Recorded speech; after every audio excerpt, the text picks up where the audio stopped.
Oh my god, I am muted. My bad. Welcome in, everybody. Happy Wednesday. My bad. Yeah, I was muted. My bad. How's everyone doing? Welcome in. I was filming stuff last night and I forgot to unmute myself. Oops.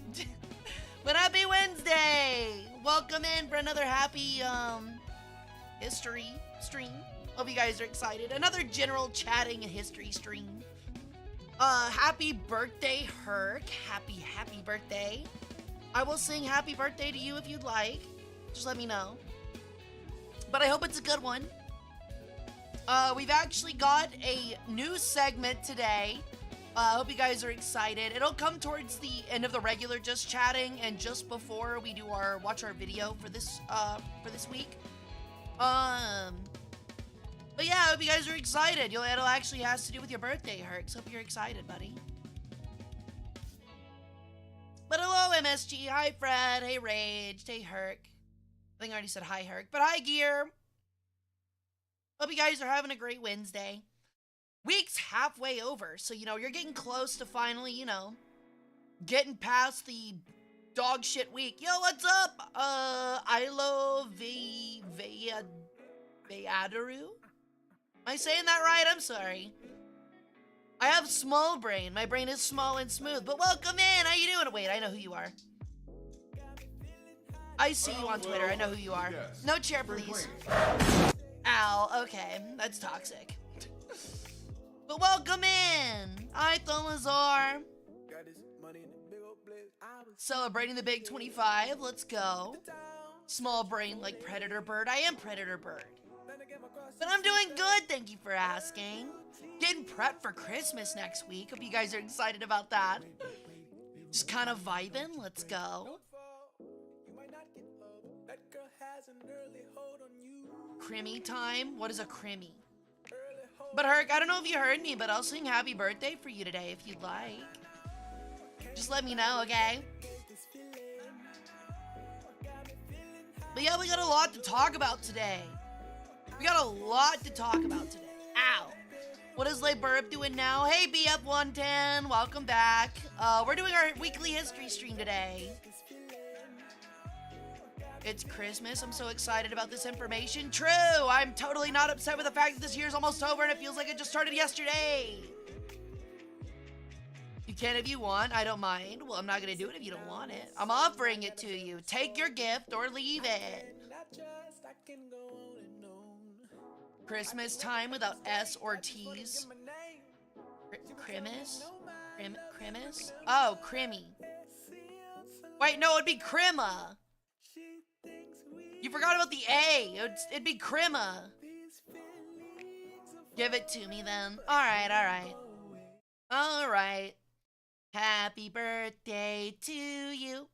Happy birthday to you. Happy birthday, dear Hark. Happy birthday to you. There you go. Happy birthday. Hope it's a good one. Merry Chrysler.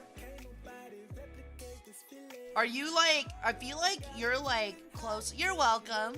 I feel like you're far enough away from Christmas to where you hopefully get a Christmas celebration and a Christmas celebration.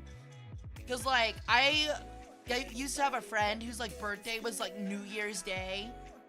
And they their parents would be like, nah, you just get it's just all lumped in together. And it's that fucking blows.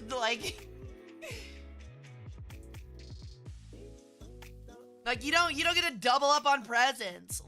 Mine's in middle of November, so mine's close as shit and I get to double up.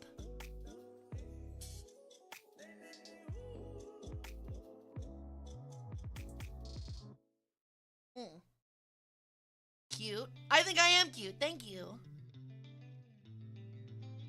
Your brother's birthday's the 5th, so we usually lump ours together. Yeah, that's how it is for my siblings. I have one that was born on the 1st, or no, the 3rd of the month and a 5th of the month. So.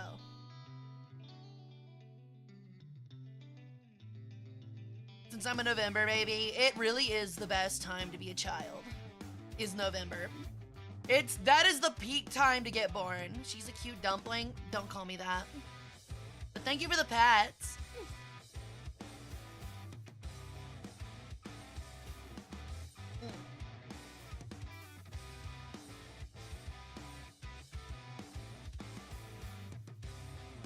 I hope everyone's had a fun week, though. It's looking like it's gonna be a busy-ass weekend for me, so... We will... I will also be confirming... we will be having a Christmas stream. I know we were talking about that for some people, because some people were curious. We will be having a Christmas stream. It'll be late in the evening. But we will be having a stream on Christmas. So, I guess we'll do something along those lines. I'm gonna look up an old Christmas movie that we can hopefully watch on Twitch and YouTube without getting in big trouble. I'll have to look it up and see. I'll do some research this week. But we'll have an actual Christmas stream, because all of my stuff happens in the morning to afternoon, so. I might be tired, but you know what, I'm gonna do it.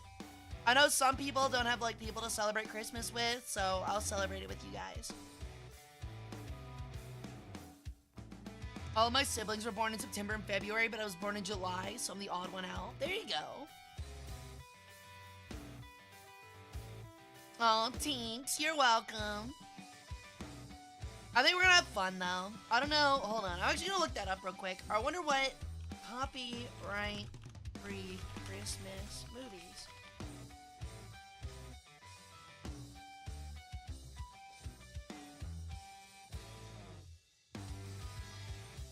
Okay, so we could watch Santa Claus Conquers the Martians.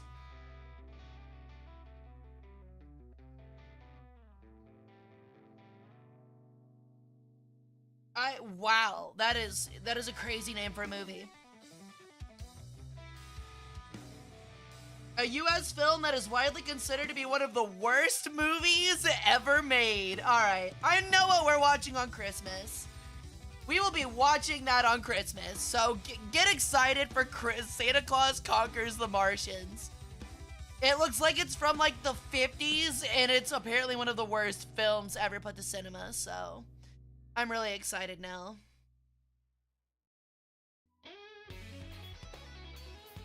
Ugh.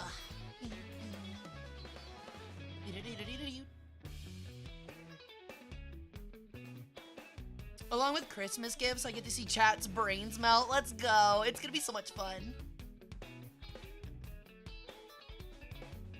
It'll probably be so stupid that it makes you laugh your ass off. I would hope so. The thing is like, I feel like movies that are typically so bad they're funny, like, get turned into, okay, so ones that are, like, so bad they're funny, like The Room and stuff, are so funny that they're considered better than the worst ever. Like, if they're the worst ever, I think they're actually just terrible. Hi, Nightmare 2002. Welcome in. How you doing today? Thank you for the pets, Q.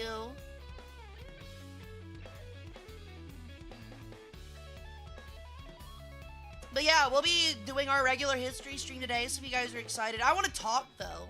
I want to yap a little bit. Thank you for the follow, Nightmare. Welcome to the cult. How you doing? Welcome back, Squidly. I want to talk about some stuff. I've started making lists for you guys, so that we have stuff to talk about. The one I want to start out with is, I hope you saw it on Twitter, Mr. Beast has written out my goddamn pyramids. So I want to complain, bitch, and rant about that one real quick. I gotta know, how much does it cost to be able to rent out the pyramids of Giza for 100 hours? And I fucking hate that he's doing it. I watched Attack of the Killer Tomatoes a few years back and couldn't stop laughing. That sounds like Killer Bean. You want to hide out my castle? Let me know. Well, they won't take me. They're just gonna take all my stuff.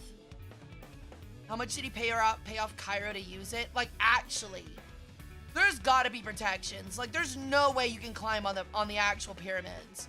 So if it's like one of those hide and seek things, like, is it just gonna be people hiding in sand? Like, I think that's what this, okay, actually, like, okay, before we get to the joking part, as a serious part, it is kind of concerning as a historian to now know that there are some historical places that can be bought out for entertainment and content use if enough money's thrown in their face. And that is a really scary and a really negative standard to have for any kind of monument. It's not cool. It's not a good idea. I'm doing great, Jay Saber. How are you doing, buddy? But yeah, I'm worried about that. Yeah. It's not a good idea, Doru. I agree. Laughing my ass off? What are you laughing at? No laughing at me, okay? Yeah, that happens all the time, Hark. And in fact, like, when it happens, usually the other tourists or locals will, like, low-key beat them up. Like, they get really pissed off if you do that.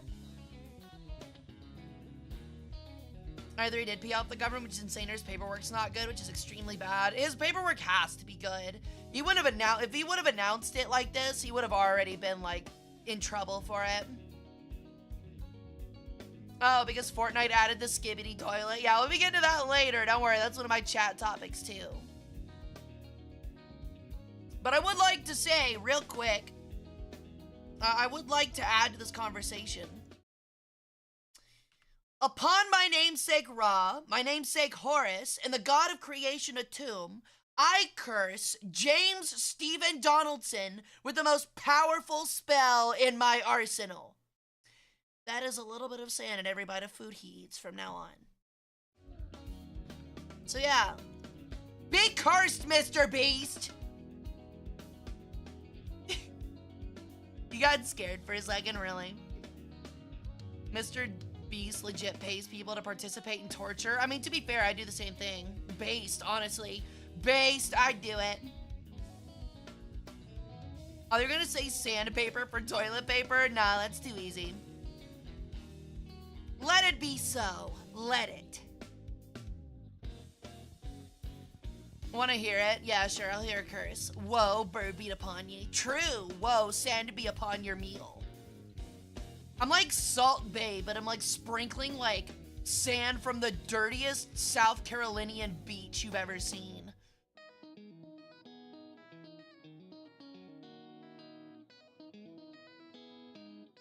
But actually though, like I do wonder what his video's gonna be. Like I really am curious. I hope it's just treated respectfully. That's all it is at the end of the day. Judging by his moldy pizzas, I don't completely expect it, but I'm praying for it, so.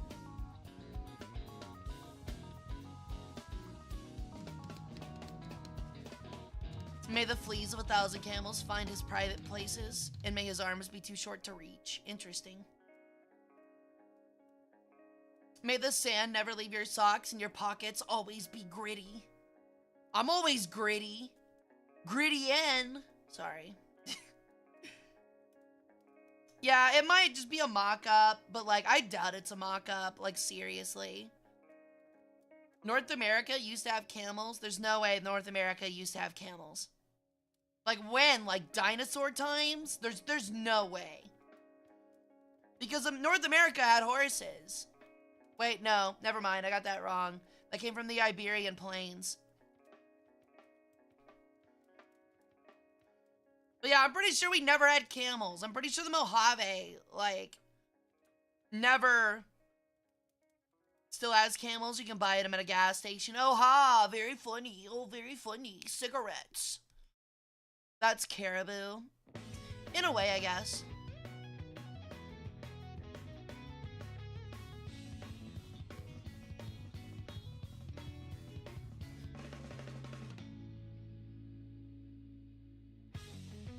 Ugh.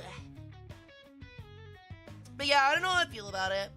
Like I said, if he like treats it with respect, I kind of don't give a shit. I really don't. But if he actually does shit all over the Great Pyramids of Giza, I'm gonna be upset. There's no way he will. Like, he's gotta be afraid if something like bad happens, because he's just like renting out the space. And he knows that like the Egyptian government will probably really fuck him up if he breaks something.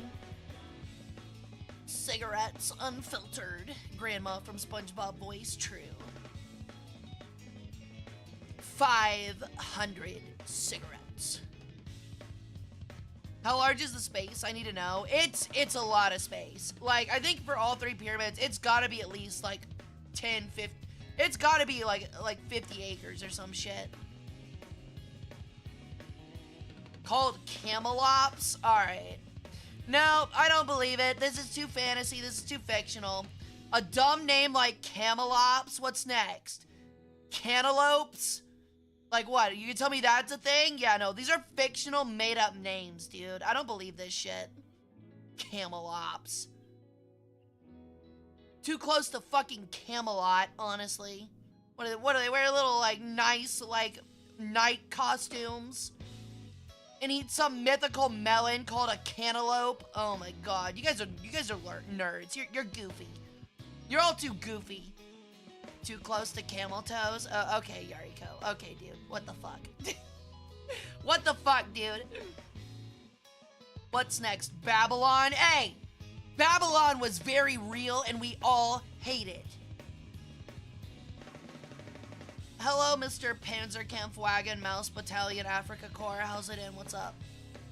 How's it going?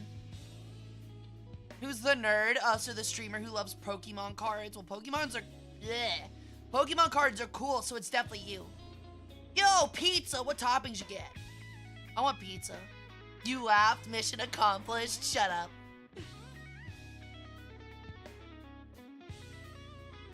We even used to have lions in North America? Really? Next, you're gonna tell me we had... Never mind. Actually, saying that might be too political. Saying that... You know what? No, everybody hates them anyway. I'll be fine. That's like saying that we had actually black Israelites and actual Mormons. Like, Mormons were right. Like... that's like saying that, like... To me, that's like saying that black Israelites and Mormons were correct. Like, no. Just no. You made board ears? Hell yeah. I want board ears. I had a sausage ball, a biscuit, and some tahine-covered pistachios for my dinner. I ate a little paltry, I'm gonna be honest.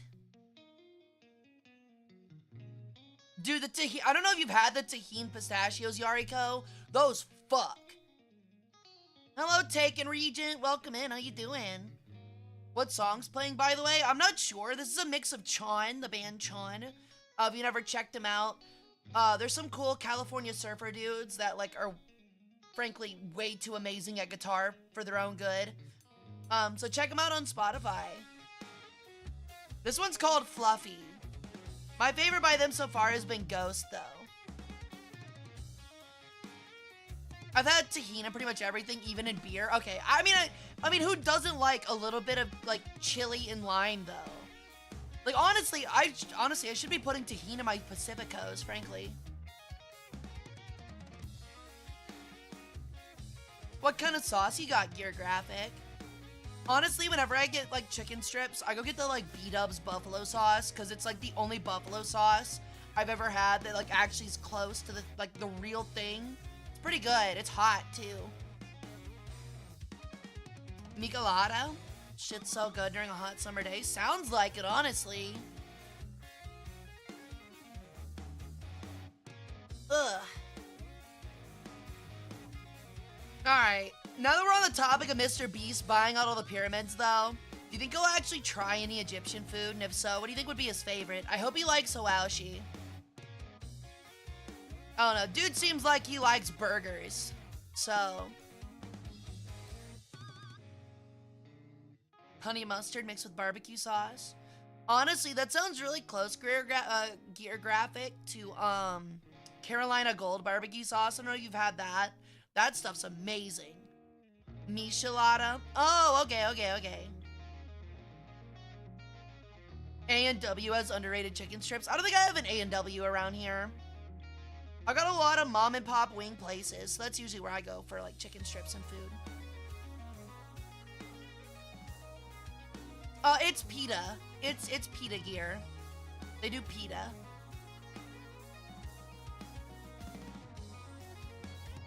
Most likely, they had a different, like, a similar type of bread in ancient Egypt. But ever since, you know, the Islamic, expansion during, like, the 5 to, like, 800s or whatever, AD. Whenever that was, I think it was after the Roman period. During that long reign is, like, there's a lot of Islamic, influences on Egyptian culture these days. So, like, pita is pretty important because that's, you know, important in, like, Arab countries and stuff like that. So, and other places as well. It's just pita's like also like just kind of stereotypically Mediterranean by this point. Yeah, I love me some fresh pita. Honestly, I need to go. So there's a Mediterranean market by me, and I need to go pick up some harissa. I've been meaning to make some nice gyros now that I have chicken tonight. Yeah, I mean, it is Abrahamic. It's just Abrahamic is like too broad of a term. Hi, Oda-san. Welcome in.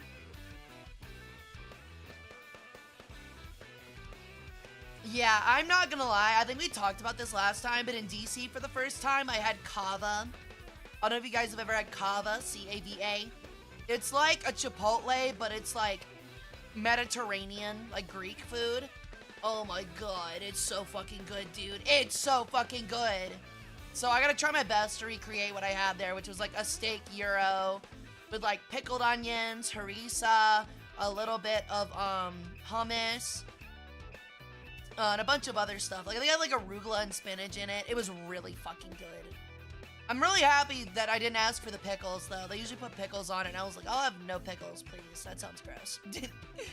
Pickles on a steak gyro, hard pass. Okay, I turned on Yu-Gi-Oh! And the first opponent is using a raw deck. Let's go, it's a sign. My week's been going pretty well. I sold some Pokemon cards online and I mailed those out today, so I'll have some extra cash for when the new set comes out. I'm really excited for Prismatic Evolution. Been trying my best with the hiccup because I keep drinking soda. Hey Trev, happy holidays. How's it going? Yeah, I've got like $60, $70 now on TCG Player. Honestly, I need to like pre-order buy those after stream. Make sure I pick up just some boxes so they get arrived on time. I'm gonna probably open some on stream. Hope you guys are excited for that. I'm gonna go to my local card shop when Prismatic Evolutions comes out, and I'm gonna like just do a big stream.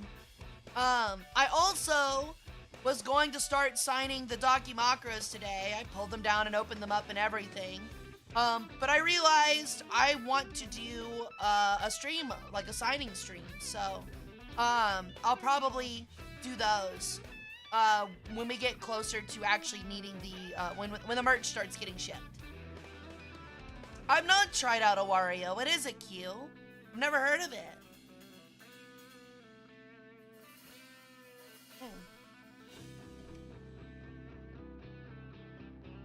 Yeah, I bet they did. It's an Eevee set. They're gonna be worth a ton, man. I got you, Graham Cracker. Hope you feel better. Did you play any Pokemon this week? No, I skipped out yesterday because I was feeling a little under the weather and had some work to do. I'll go back next week, though. Definitely.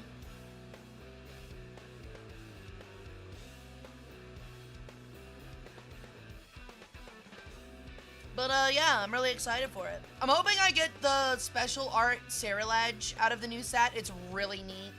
I really want that one. I also want, like, as many of the evolutions as I can get. Not only because they'll be worth a ton, but because they're really cool. Christmas Eve pummeling of noobs. Hell yeah. Basically a bullet, Alex, with the fighting things. You're fixing generators. I don't know. I don't know. That doesn't sound like down my alley, honestly. It sounds cool, but not really down my alley. Hey, Red! Welcome in. How's it going?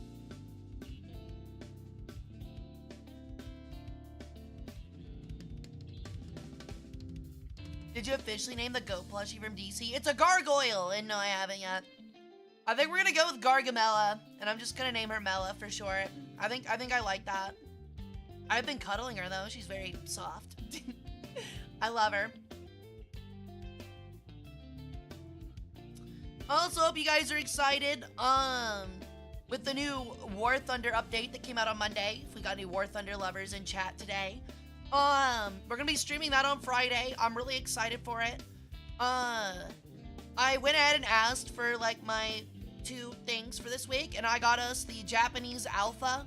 Well, it's Thai, but the Alpha Jet. So we'll be using that with our 11.3 Japanese ground. And I got the Eurofighter. I got the British one. So we've got the Typhoon, which will be really fucking sick to use. I'm excited for that. I haven't played either of them yet, so I'll have to figure it out on stream on Friday. But I think we're having a fun time. I'm really excited for it. EUFI time? Hell yeah. I was watching some other War Thunder creators today, and it seems like literally everybody is playing the top tier European stuff. Hi Akatsuki, welcome in. At the arcade too, and a marble plush pusher by default and go to Jujutsu Kaisen keychain. Let's go, Doru. Hell yeah. That's gotta be a prank, right? I don't think it is, Cass. Yeah, there's an HSTVL buff too. I wanna hug Mela for like a second. She is very soft. I will admit, she's very soft. What history are we doing today? We're watching a History Channel Christmas special. Because we'll have a stream on Christmas, it's looking like. Yes, we will have a stream Christmas evening next week. But I'm gonna we're gonna have our fun little special Christmas stream rather than doing our weekly history one, so.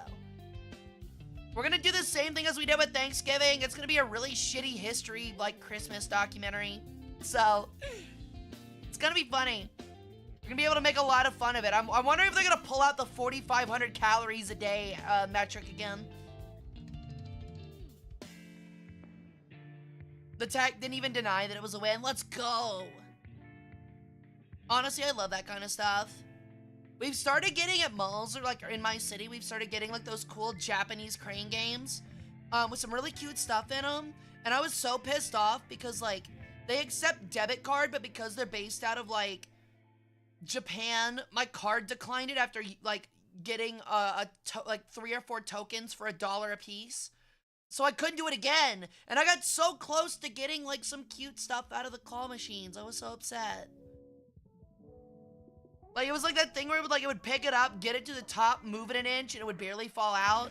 So I just had to cry, pretty much. It wouldn't accept the $2 bill in my wallet. I had a $2 US dollar bill too, and it wouldn't accept it, which I thought was bullshit. I get 100s, but 2 is illegal currency, thank you. No Hololive plushie, sadly, but there's one that has pretty cute hockey-themed teddy bears. Hell yeah. Yeah, it was the UFO catchers. It was a new one. I got it when I worked at the bank, so. It was crisp as fuck.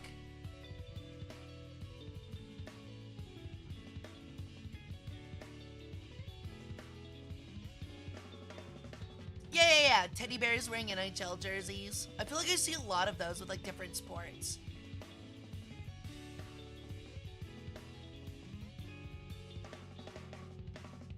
That is very Canadian.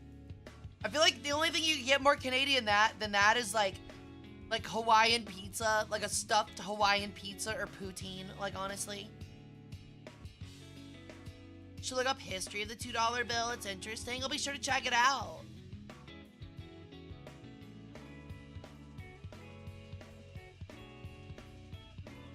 I think it's funny that if you there is actually a history to coinage. Wait, when did Canadians like Hawaiian pizza? Hawaiian pizza was invented in Canada. I'm not kidding.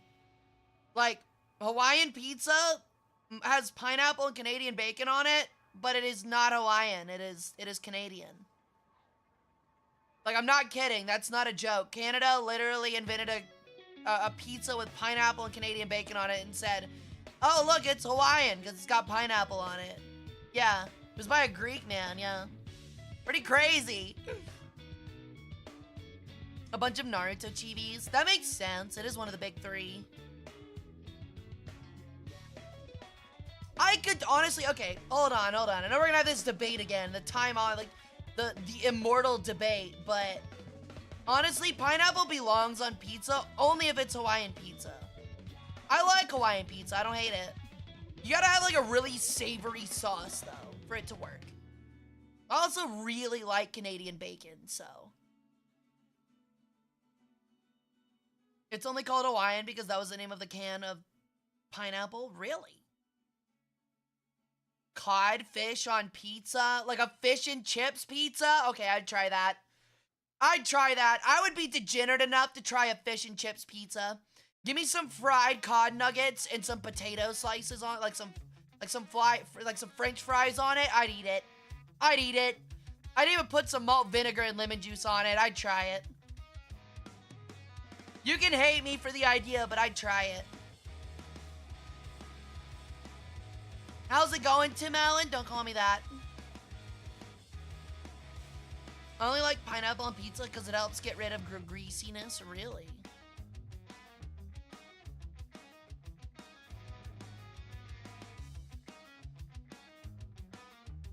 It's like Funyuns or Sun Chips. Don't you dare badmouth Funyuns or Sun Chips. Don't you dare.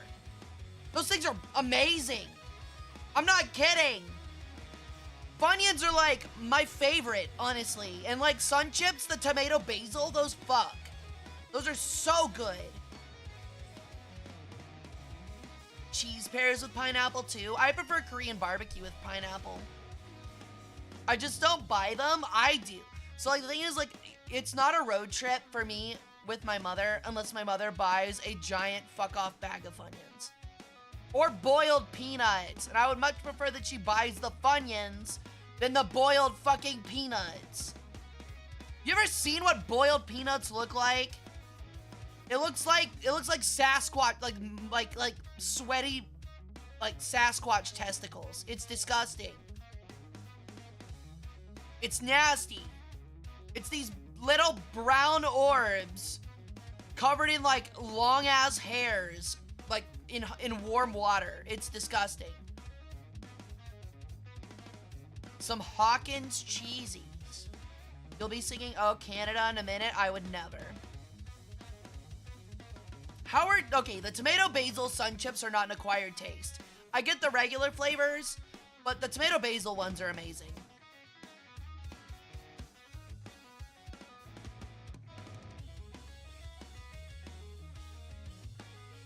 How do you spell that? Kaliva. Sounds like what I know is souvlaki from a Greek place, what people call gyros. But yeah, Greek food is great. I love Greek food.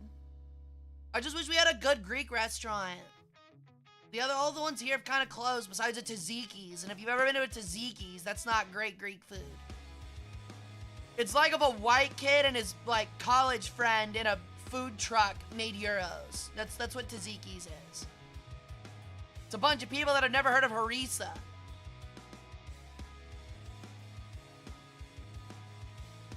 I feel like I've had an Aero bar. I prefer Ritter Sports. The Ritter Sports are really good. Crunchy Cheetos, but way better. Do they have a flaming hot flavor? I'm addicted to flaming hot Cheetos and Takis. Aero ice cream cones are a different breed. Okay, you can't beat drumsticks, though. I'm sorry. You can't beat drumsticks. You cannot. The absolute little, like, piece of heaven that is the bottom of that chocolate-filled cone is, like, orgasmic. Used to be anchovies that were the weird topping. It depends on the anchovy. If the anchovy is just, like, the body and it's, like, de-organed, I'll eat it. Like, I'll try it, at least. But if it's got the head with the eyes, count me completely out.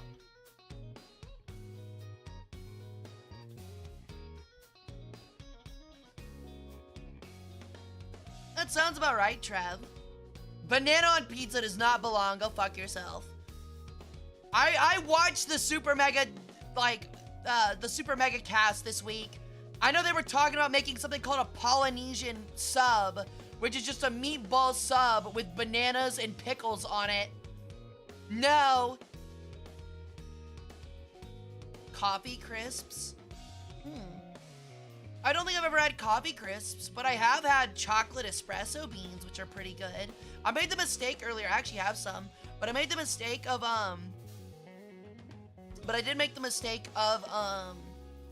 like, sucking all the chocolate off of one of the espresso beans and then eating the espresso bean, and it was disgusting. It's only good with the chocolate on it. Ever had brownie brittle? I have. I'm not like I like brownies. I'm not a fudge person. I have not tried Tyro Cafferty. No, I haven't. Afraid I haven't, Arthur. What is it? I've had Greek pizza. I've had a lot of Greek foods, but I'm bad at pronouncing it. Ow. You think after like 4,000 years of like trade relations, I'd be better at like pronouncing Greek food, but I'm not. That sounds good, Trev. Hara Hara, Moshi Moshi, Bird Desi. What's up, Arzong? Canadian Smarties too. Y'all's Smarties are way better than ours. Our Smarties fucking suck. It's a spicy feta dip. Oh, I'd love it. I can already totally love it. I like feta and I love spicy things. Hi, Alan. Welcome in.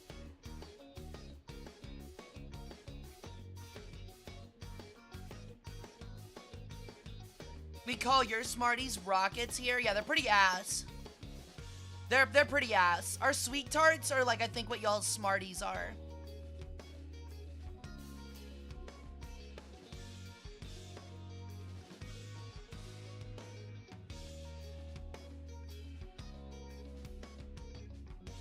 Honestly, those all sound really good, though. My thing is, though, is that, like, I've also had poutine before, and I don't care for it. I'm sorry for the Canadians in the chat. I was raised Southern. I'm all over that, like, buttermilk sausage gravy. The stuff that, like, literally clogs my arteries while eating it. I can't do y'all's, like, weak sauce gravy. Province has weird restrictions around margarine. Really? Nerds are better than Smarties? I agree.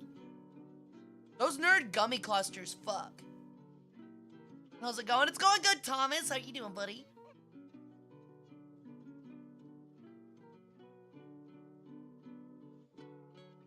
And ring pops? Okay, honestly though, I hate to admit it, but like, one of my favorite candies is straight up Fun Dip.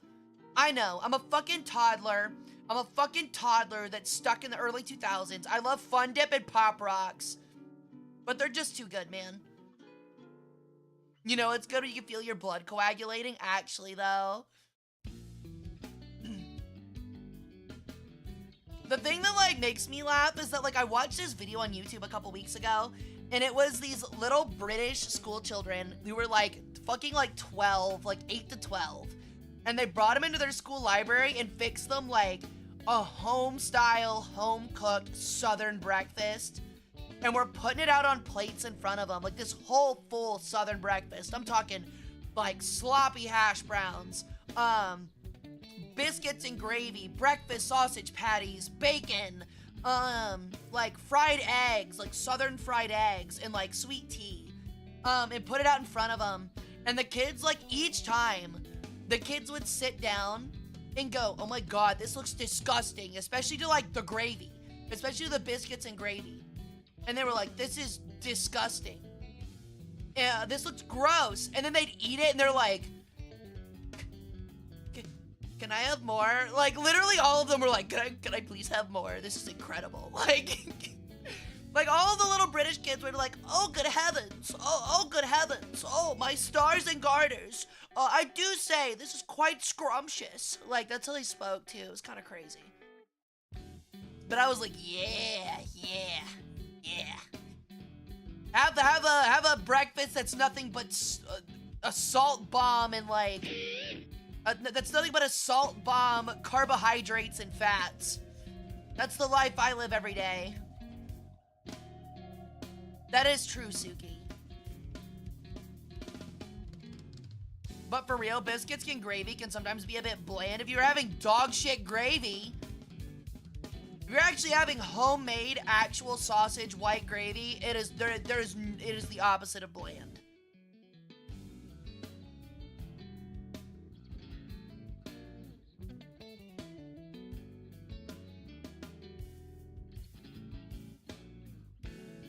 And nice buttery biscuits, I agree.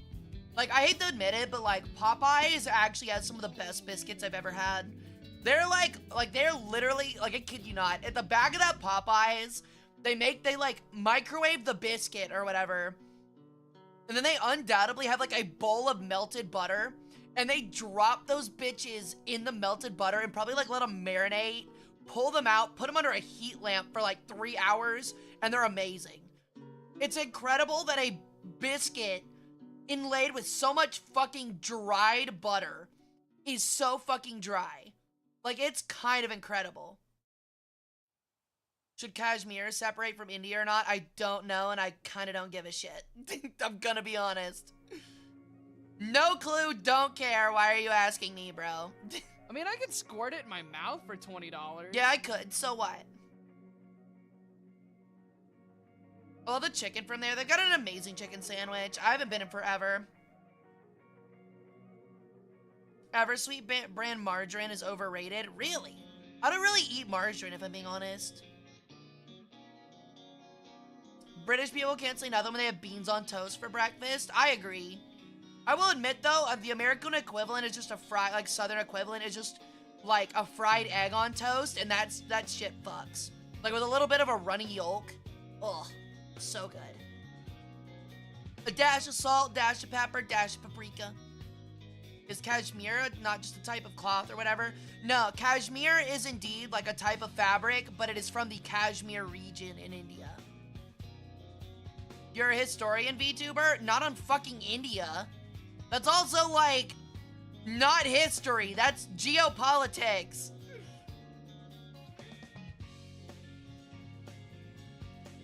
Runny yolk bad? I disagree. I like a runny or a completely cooked through yolk. If it is gummy though, like halfway cooked, it's disgusting. My understanding is that British beans for toast prepare differently. Yeah, it's like a fucking tomato sauce. It's still gross. Like, I'm sorry. I'd actually rather have baked beans on toast. Like our baked beans. Like barbecue baked beans with like chunks of bacon. Than like the British one.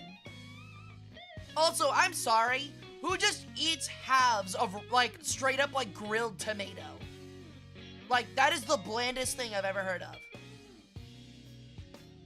It's about weirdly complicated the laws around it is in Canada, but it's hardly anything special and a little too salty.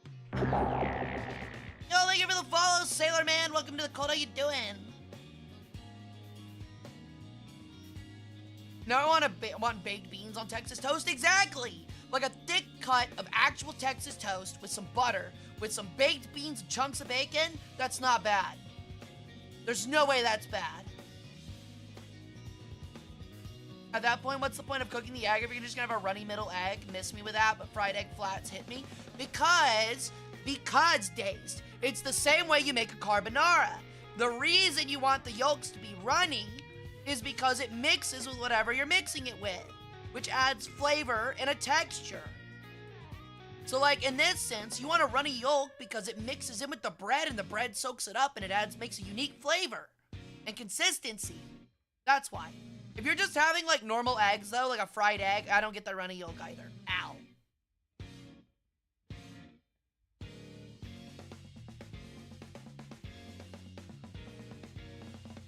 Also, a chunk of a massive pile of cheese on it and Worcestershire sauce. I mean, I just feel like you're just making it overcomplicated at that point.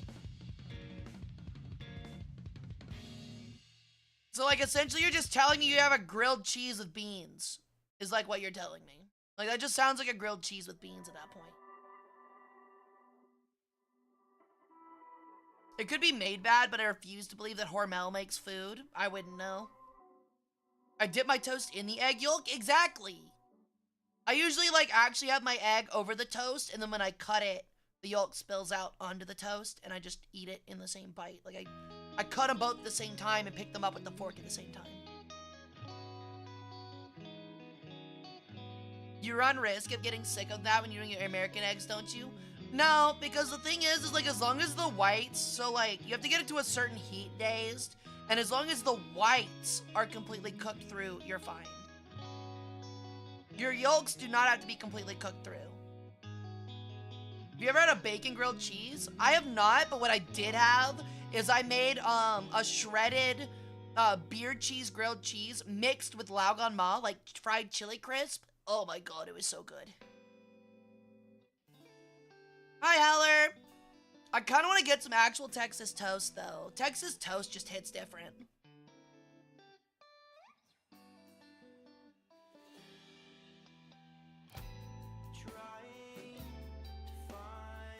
I'm hungry now. Me too, a little bit. I'm lucky that I had a big snack beforehand. Mostly like 3 handfuls of tahini pistachios.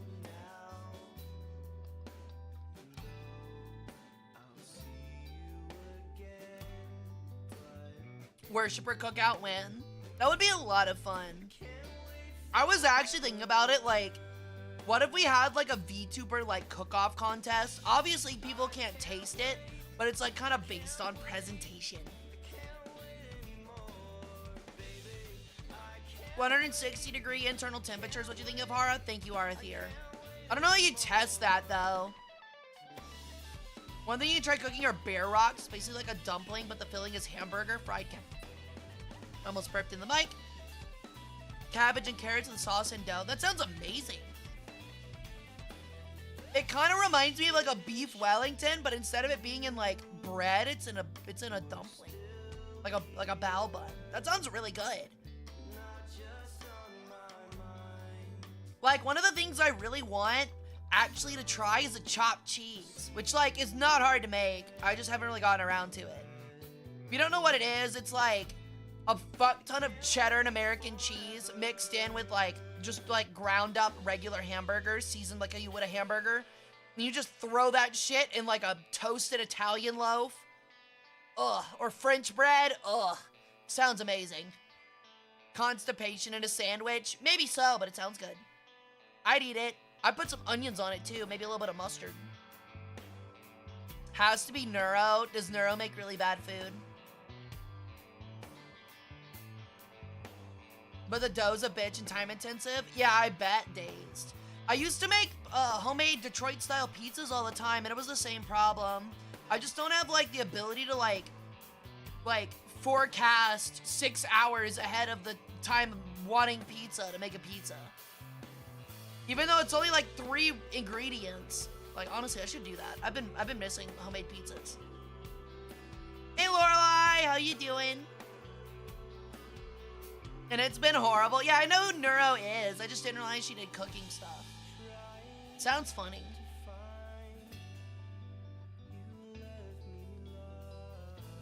Alright. Speaking of, like, AI, though, I want to talk about the Skibbity... I finally want to talk about the Skibbity toilet in Fortnite. Can somebody explain it to me? I haven't actually looked at it. I just know that, like, it's one of those things where it's, like, a kind of like a myth. Like, an evil demon that people are just, like, mythologizing about seeing, but you've never seen it. All I know is that Skibbity Toilet is in Fortnite.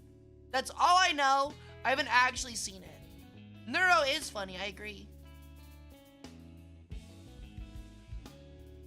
Epic Games likes money. I mean, of course they do, but, like, how is it gonna be in Fortnite, though? Like, is it, like, is your character, like, the guy with his head in the toilet? But aren't the models from Valve, how can they do that? By making their own models, I guess. I don't know. You play Fortnite? No, I don't play Fortnite. And honestly, this new, like, rendition of them adding Skibbity Toilet just proves that I was correct in never playing it. Like, I've literally never played Fortnite. Yeah, he'll be cartoonized or anime-ized or, like, blendered.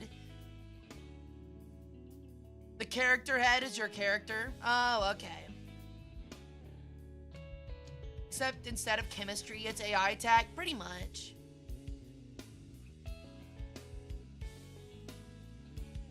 That's almost definitely it, though. Oh, it's a backpack. Okay. Unironically, though, I almost played Fortnite when they added Peter Griffin.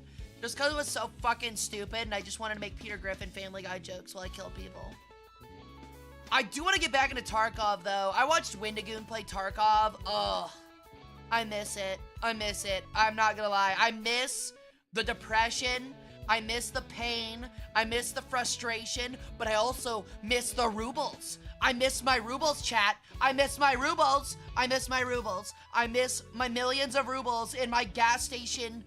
My gas-powered lighting bunker with, like, a porno mag and some really shitty stained mattress. You're a masochist? I am. But I kind of miss it.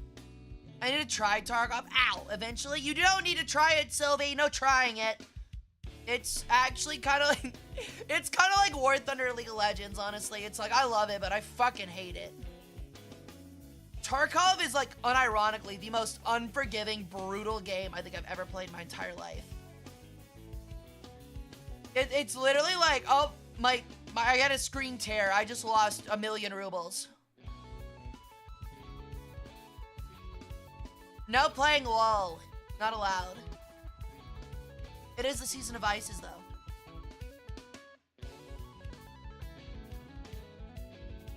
You see, that's what made me quit last time, Fred, is I also hate the quests. It's the questing that ruins it for me. Doing the quests ruins the game for me. If I just fuck around... Yo, thank you for the sub, Saul God. Welcome back. 13 months. Holy shit. Thank you for the kind message as well. But yeah, the quests ruined it for me. I don't even give a shit anymore. I just run around with my double barrel, shotgun with the 8.5 buck. And I just shoot people in the knees, or I use a fucking Keter with rip rounds, or I use a Mosin. I don't give a shit. I don't give a shit. I'm losing very little amounts of money, and I can only gain. It's like playing the lottery, except I die every time I don't win the lottery. So, welcome back, Buttered. I played Tarkov Light before. It can't be that bad. It is. It is. Balatro stream win. I do want to play it. I do want to play it. I'll admit, I do want to play it. Yo, welcome in, Raiders! Welcome in, everybody! Welcome in, friends! My name's Hara Rae Sol. I'm an Egyptian Peregrine Sun Goddess, and we're doing our history stream today. I do War Thunder history and variety streams. Thank you for the raid, Ace. How was yours? How was your stream? I hope War Thunder was good.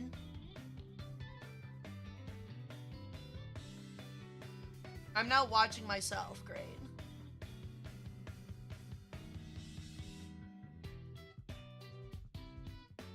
Alright. It was not. Friends make it bearable, though. There you go. What were y'all playing, by the way? Was it top tier American? That's what it looked like.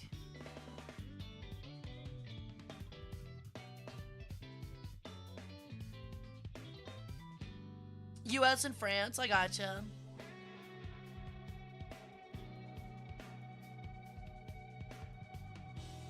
Yeah, I'm really excited for the new jets that came out. I'm hoping to play those on Friday, but top tier ground continues to be pretty frustrating for sure. I'm kind of sad. I asked for the Thai Alpha, and its loadout isn't amazing, so it's whatever. Gaijin said it has great ground attack, and it's really just a lot of Mighty Mouse rockets and like 400 or 500 kilogram bombs. I'm like, damn, that's kind of shit. The Rafale! Yeah, I got the British Typhoon, so we'll be playing that. Not even Mavericks? No, but it is only 9.7, so... Actually, maybe it does get Mavericks, and I just scrolled past them. When I looked, it looked like it was just bombs.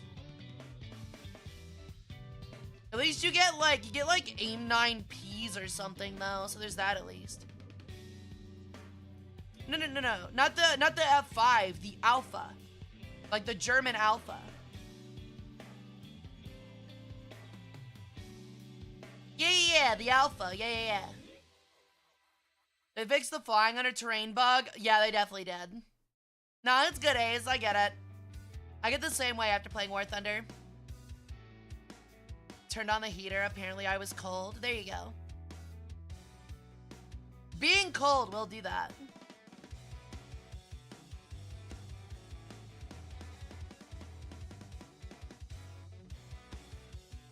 Yeah, if you guys also, what were we talking about? I forgot.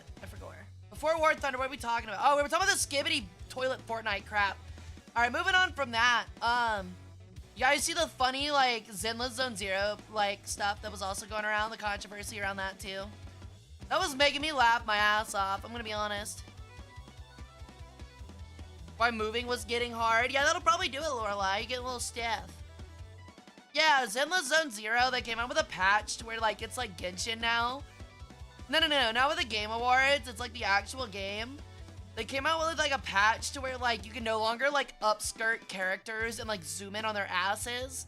And dude, people on Twitter were losing their minds. They were so mad. They were so mad. It was so funny. Like, I don't agree with it, but it was so funny just seeing people's reactions. It was like literally they had like they were acting like people had like stolen their home or something. Like, it was crazy. Yeah, they already went back on it, but the outrage alone made me laugh. Like I said, I don't care if they implement it or not. It was just funny. Like, people were like, oh my god, I can't stare at the characters' asses anymore. This is literally the end of the world. Like, like, unironically, there were a couple that were probably like, I guess I'll have to go back to taking real-life illegal creep shots of real women. Darn it, it's just not the same if it's not 2D.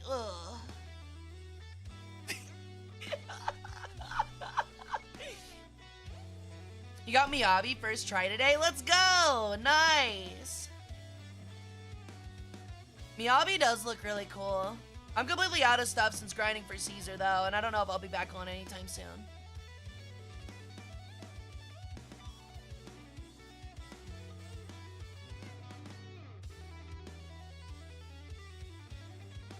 She's so fun to play. Really?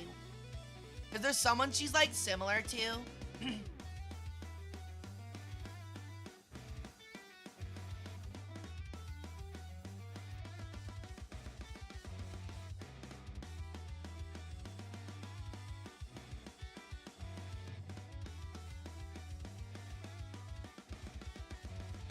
You've been in an Infinity Nikkei dive? I've heard a lot about, like, I've seen a lot of people talking about it, but I'm still not sure what the game's actually about.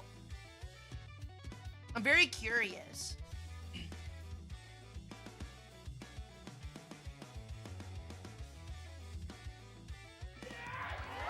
Yo! Welcome in, Raiders!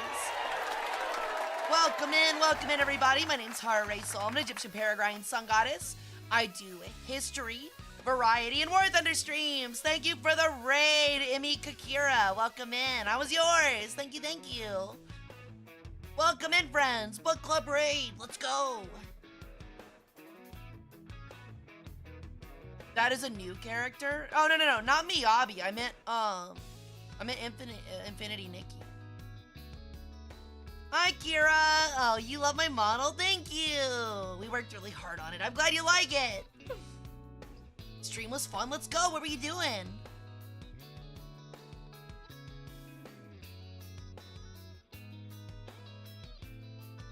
Is Jane, but even that doesn't do her justice. I get you. Ooh, you read The Hobbit. Let's go. I love The Hobbit. It's a good book. Would you say that that's your favorite fictional book? I'm curious. Nope, not at all. Well, that's a good thing then. I was just wondering if Miyabi was close to anyone. Like an old school Barbie movie? Oh, hell yeah. Hobbit is a solid book. I've actually got a printed copy in really good condition of the children's edition that came out in like the 70s or 80s that is like has like full illustrations and stuff. It's really cool. Very good. The writing's great. Let's go. I would hope so. I still need to read the Silmarillion.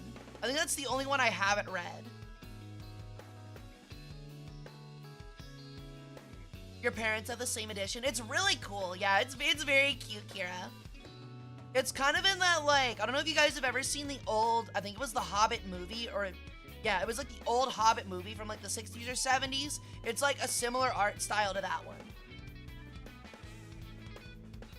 Wow, really? A first edition set of Lord of the Rings? That's crazy.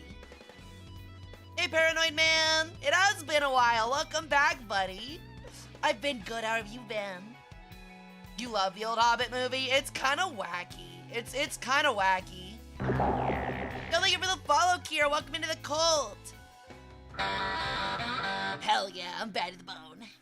But thank you again for the raid, Kira. I hope you don't mind if I take a couple organs from some of your little friends here. I'm not gonna take major ones. They'll be able to live. And only take it from a couple, but it's required. Yeah, I think that is the one where they did rotoscoping, yeah. You go by Emmy? I gotcha. I'll go with Emmy then. Yeah, actually, like, I guess that makes me think about, like, what my favorite fictional book is. I don't know if I've told you guys. Mine's actually The Count of Monte Cristo. Has anyone read that one? That one's, like, almost 100%. I don't know. I can't think of another book that would be my favorite.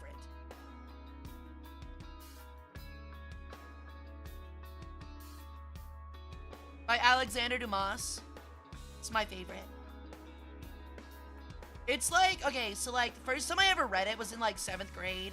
And I know there's somebody in here that's like, oh my god, I had it for required reading and it was dog shit. But, which I understand.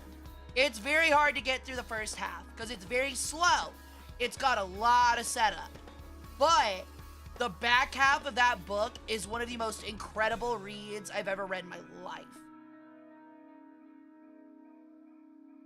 If I waterboard my cornflakes for like 30 minutes and put it in a rice cooker, no, that just sounds like a corn patty. That's kind of crazy, but like, I feel like that's just like a corn patty. You just kind of eat like a 17th century colonial person is all I'm saying, Salty.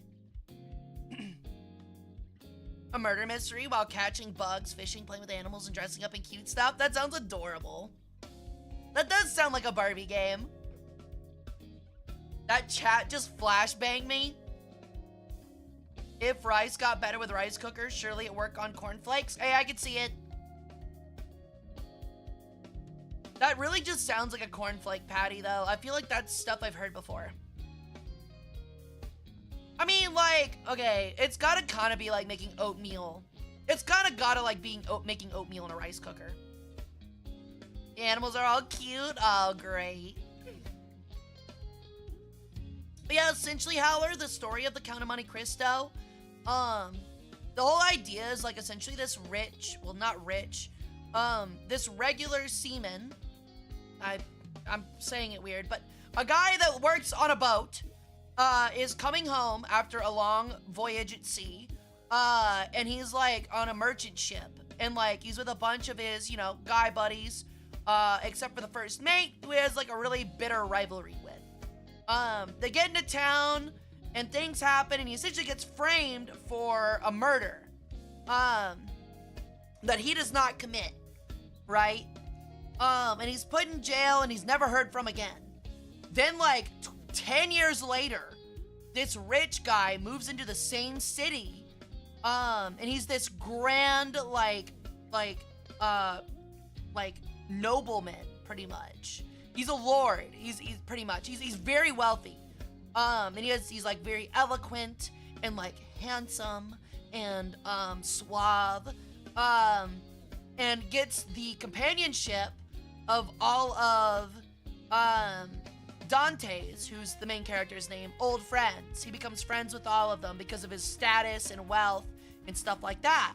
And most of these people at this point, because they framed him for a murder, also get a little wealthy and rich by this point. Shut the fuck up! No! What are you listening to? Sean! We have fucking neighbors. They like it! My god. Suck my tail feathers. But yeah, essentially, it turns out that this lord is actually Dante's, the guy that they framed for the murder. He got out of jail early and disappeared and remade himself into this rich man. Because he ended up inheriting money from someone who took care of him. Like a lot of money. And it's literally him, the back half of the book, is him finding ways to get revenge on all of the people that betrayed him. Like, literally completely smashing their lives. Not killing them, just ruining their lives to such a point where, like, it's just utter despair. It's so cool. It is so sick. It's a really good book. I love it. And it's all set in, like, 16th century Italy. It's so cool. Really, really good book. Would recommend. So if you've got time to read a long-ass fucking book, you're a good book, well, you could spread and open my pages. But I do think it's really good. I thought it was, like, one of my favorites.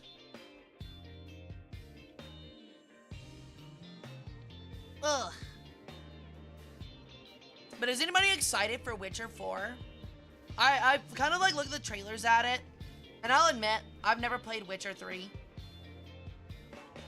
She's a book with a wait list, a very long one. And I saw a lot of people complaining about how Siri looks, which also makes me laugh. Back to the whole ZZZ censorship thing. Like, I swear to God, how is she ugly? Can somebody tell me how anyone finds that Siri ugly? She's hot! Yo, thank you for the sub, Howler. Welcome back to the harem. Congrats on the... Oh, very excited for Witcher 4. Let's go. But she's hot. She's not in the least bit ugly, like, at any way. She's gorgeous. Hara, the demons are wanting me to use 6,000, 100,000 SLM War Thunder crates. We tested this. You know, it's not worth it. 72nd, don't do it. It's not worth, dude. But I think she looks fantastic. I really do.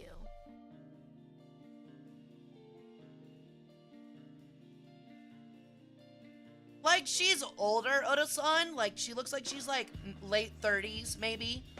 But she's not unattractive. Hara Witcher outfit win. I feel like I'm, like, halfway there with what I'm currently wearing already. Like, give me, like, turn these pants leather, like, black leather. And, like, give me, like, an old tunic and, like, 2 broadswords. And I feel like I'm there. Yo, thank you for the follow, Bissell Depths. Welcome into the cult. How you doing?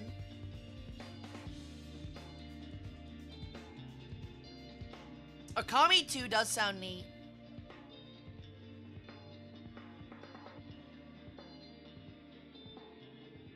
She like my she tunic on my sword until I'm broad. That doesn't make any sense. But yeah, I've never played Witcher 3. I kind of need to play it. I feel kind of bad that I still haven't played it. Late 30s is still hot. I would say, like, debatably, some people are at their hottest in their late 30s.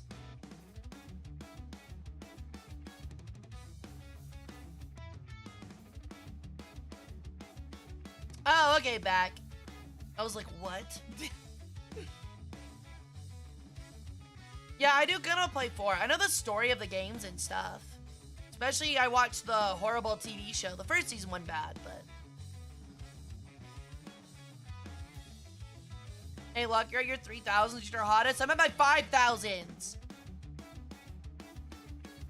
I'm excited for Okami 2, Onimusha, and there's one other old game. What's Onimusha? I don't think I've heard of Onimusha. What's that?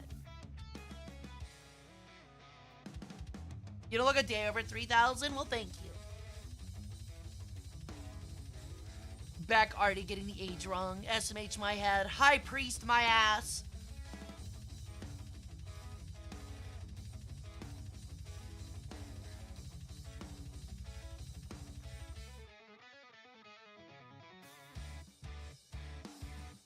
Speaking of, like, other, like, cute things coming out, I don't know if anyone saw, but, like, Pokemon has this cute, like, children's series called Mon Poke. Which is, I guess, just Pokemon backwards. That's, like, got these, like, really cute art style, Pokemon. I think it's, like, a Ludicolo, a Pikachu, a Togepi, and, like, a Rowlet, and, like, some other small stuff. And they're getting, like, their own little, like, cutesy, anime. So I'm excited for that. Yo, welcome back, Vanilla Sprout. It's been forever. How you doing? Was there a samurai game? Really? Was it just like a side-scroller fighter?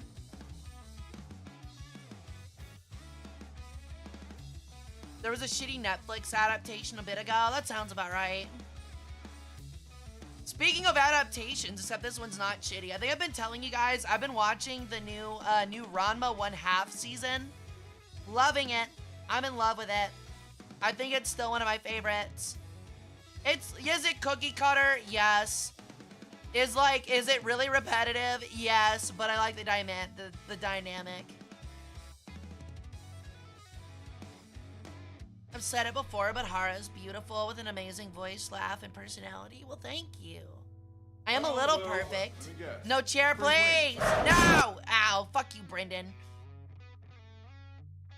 How are you? I'm doing great, Vanilla. How are you?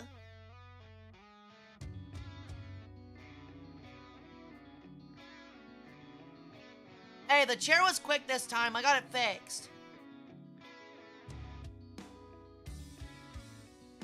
But also, I am susceptible to flattery. Yes, flattery will get you somewhere with me.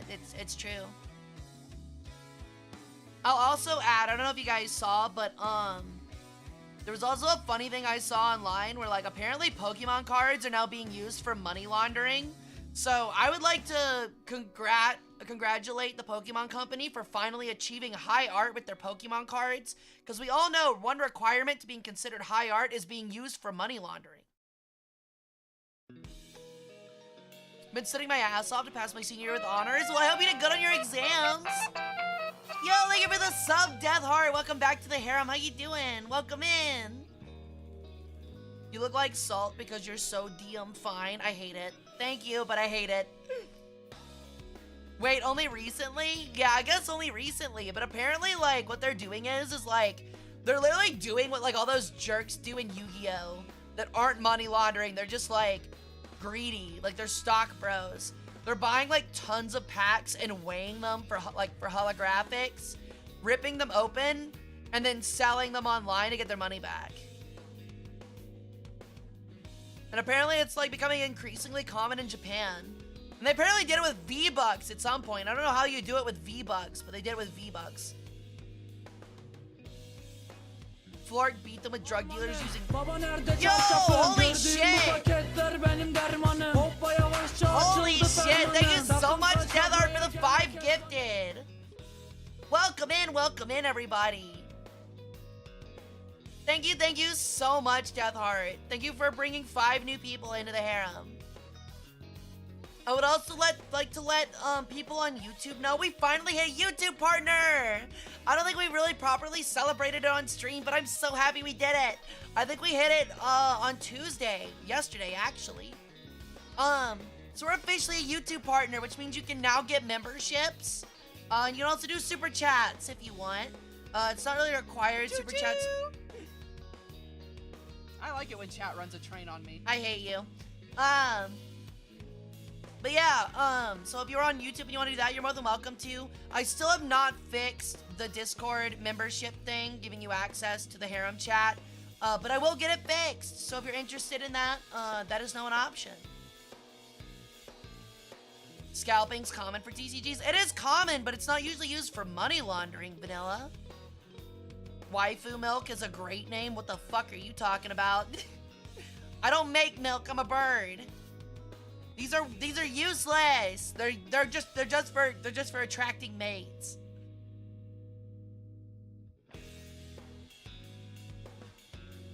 Oh fuck, that's Graph Gearfit gotta run. Oh shit. Also recently saw that the local Walmarts are starting to put Pokemon card tins and stuff behind glass. Might have been doing that for a long time.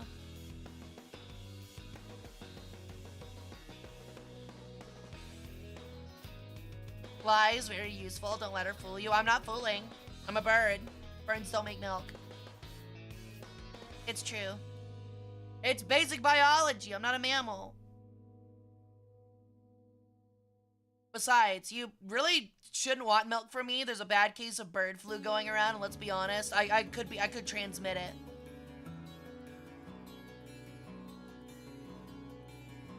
But you're part human vessel? I am. Let it be known, it's the first time saying it in chat. Sucking on Hara's tits will only get you bird flu. No, I don't lay eggs.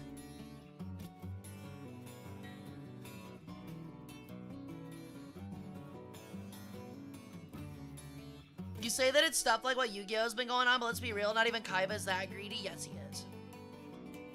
Is the tail real? It is real! What do you mean, is it real? Does it look real to you? Looks real to me. Hey, Sundrop! How you doing? No leaving! Not before I get those organs. Whatever you gotta tell yourself, Hara. I'm not coping. I do like your mothers, yes. Get ready for Christmas art, by the way. I'll be coming out with that soon. I'll probably release it on Sunday, I think. She's like Evangelion. There's a bird piloting that fucking mech. I guess in a way. Speaking of lore, by the way, make sure you guys are checking out the Blue Sky. We have lore panels that are being released every day. I think we're on 4 or 5 today. A small child got murdered, so if that's something you're interested in, let's say small child. She's like 14 or 15. Got murdered. So if you want to check that out, you're more than welcome to on the Blue Sky. It's really cool. It was all done by Lorelei. And she did an amazing job, so please, please, please check it out. When's War Thunder stream? Friday. Flash smack with a foul. Okay, Tony Taco, I feel like you've asked like 4 times, buddy, and I'm gonna remind you. Every Wednesday is history, buddy. It ain't changing. So if you're only here for War Thunder, don't even bother showing up on Wednesday. Because every Wednesday will be history.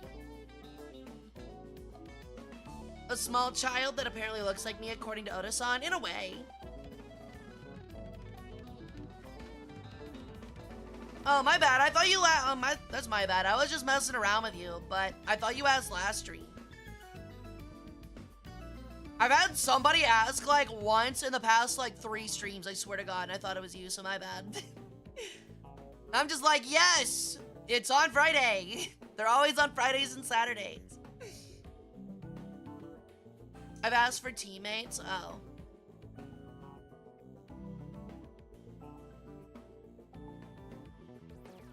She does, though. She kind of does. You're not wrong. No, it's all good. Alright, Chon, I'm gonna be honest, bro. Oh, this isn't Chon. Oh, no, it is Chon. I was about to say, this is one I'm not feeling.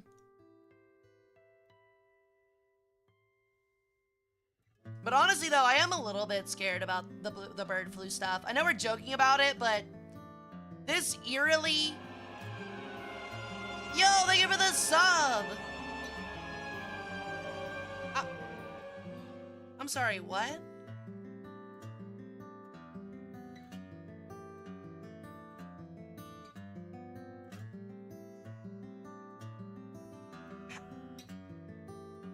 How many? How many? Dude. You just spent like $500 and 250 of it just went to Jeff Bezos. You just handed Based. Welcome in 100 new harem members. Based as fuck, and thank you. But you didn't just hand Jeff Bezos $250. Holy fuck. What the fuck? You should not be spending this much money on me, you dork. Jesus Christ. A big reminder, if you do want to give me money and you don't want Jeff Bezos to get half of it, you can send it to my Ko-Fi. Hey Anju, how's it going? I'm keeping my organs though, you're not. I guess everybody's just in the harem now. But holy shit, Oda-san, thank you for the 100 gifted. That's fucking crazy. A level 12 hype train. Holy shit. It is a new level record. Was actually watching Ray stream from earlier today, and he had a level 12. I was like, damn, that's a crazy hype train. Yeah, the harem's just the whole fuck. Hold on, I gotta check the Discord real quick. Literally everybody's gonna be in there now. Okay, not everybody, but there's a lot of people in here now. Which is just wild to look at. Also, oh my god, I think my mouse is breaking again. I'm gonna throw a fit. Hey, Gonzo! Yeah, I know. But how many of them have jumped into stream lately? Good god, level 12. Good fucking Christ. That's insane.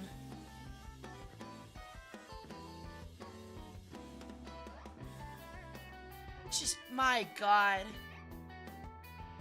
I don't even know how to respond, honestly. That is a pretty large harem, you're not wrong. I'm gonna have to hand out a lot of harem benefits.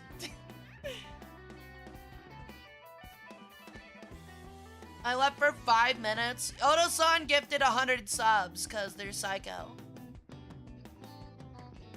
That's actually insane.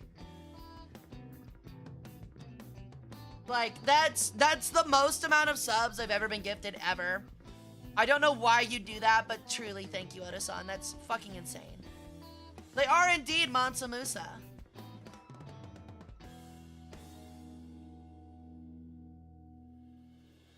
That's also the most you can gift in one go? Really? Thank you, Gear. Honestly, chicken strips do sound pretty good. You made me a little art too. Damn, I'm getting a lot of gifts today. Oh my god, I love it too.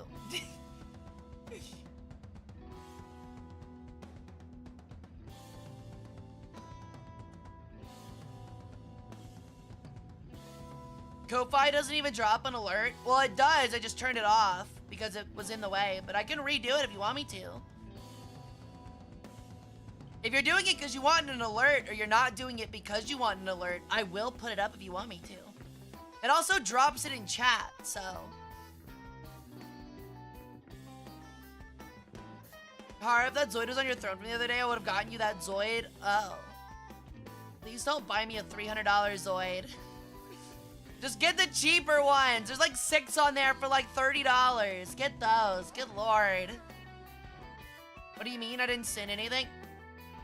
What'd you do? See you, Red. Thanks for coming and hanging out.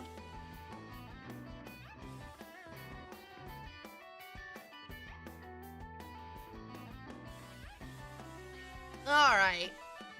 Good lord. I don't know what to do with you guys sometimes, I swear. Hey Tony, I'm gonna be honest, buddy. You'll probably have a better chance if you ask people in the Discord than you do the Twitch chat. I think a lot of people are trying to watch streams, so. Okay, we got a hype chest. What do we get?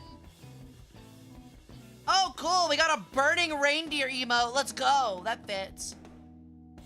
Hi, Gonzo. You are new here. How you doing, buddy? But yeah, if you check in the gaming tab, Tony, I'm sure a lot of people will respond.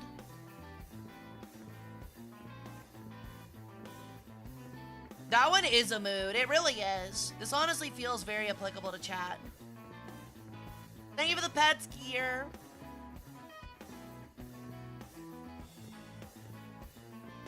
Oh, man.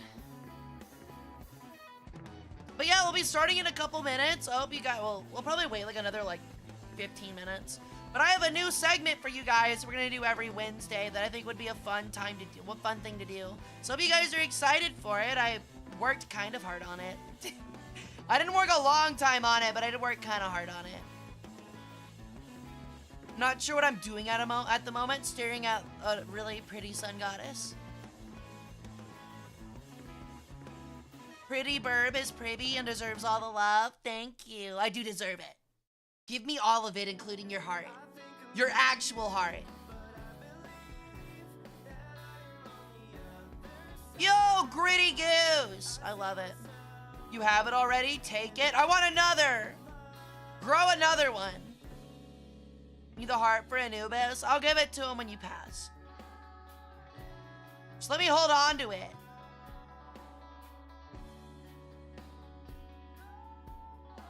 Oda-san's actually about to go get a heart transplant and then give me the other one.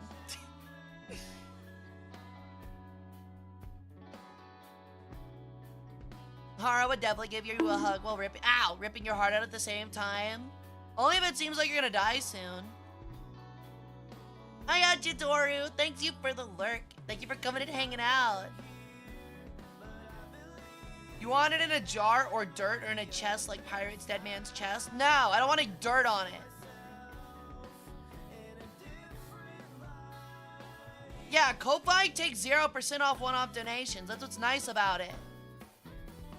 That's why I use Ko-Fi. The only thing that takes money out of this stuff is my bank account. On your deathbed, Hara, are you gonna keep that points at your heart? Actually, though, I mean, you will be keeping it, but... Hara should welcome Mr. Beast into her pyramid, then do what she does best. Take them organs, and we'll just look the other way. I don't know. You think there'd be, controversy? She would definitely pickle it. I'm not pickling it. I leave it alone. The heart is actually the one thing you keep.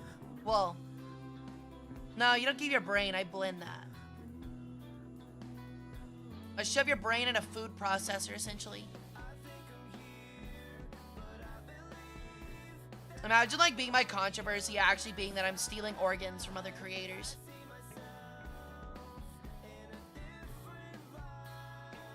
I think we just spread the rumor Mr. Beast was abducted by aliens and it'll be fine. Unironically, I think if you just meme and say, like, it was the Pharaoh's curse, like, everybody would just run with it. Unironically. Like, straight up.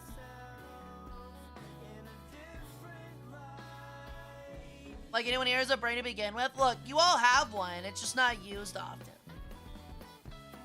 I got robo organs. That does not bother me. Ask the toaster that's a mod here. Yo, thank you for the Lord gift. He'll happily take your organs. Your brain got scrambled day one. It sure did. You got glaucoma day two. You're welcome. Thanks. Take that bitch to Pizza Planet. Yeah. Damn right, dude. Get her the meat lovers. Extra large. Extra meat, dude. Extra sauce. Maybe a little bit of garlic butter. I already questioned my life choices by getting involved with VTubers and other types. Hey, we're a pretty cool bunch. VTubers are a pretty cool bunch. Weird time to hop in. What's up, Jump Jet? Stuffed crust with a pizzoni on the side. Gabagool. Bada boom. Ow. The heart needs to be lighter than a feather, or who was it? Mott. Too much sin weighing it down and you get fed to Amit. It was Anubis. You can also trick, you can kind of like, scamazz it a little bit by putting a beetle. The symbolic winged beetle, like a pin of it over your heart. And it'll speak the truth for you. And it'll, by putting the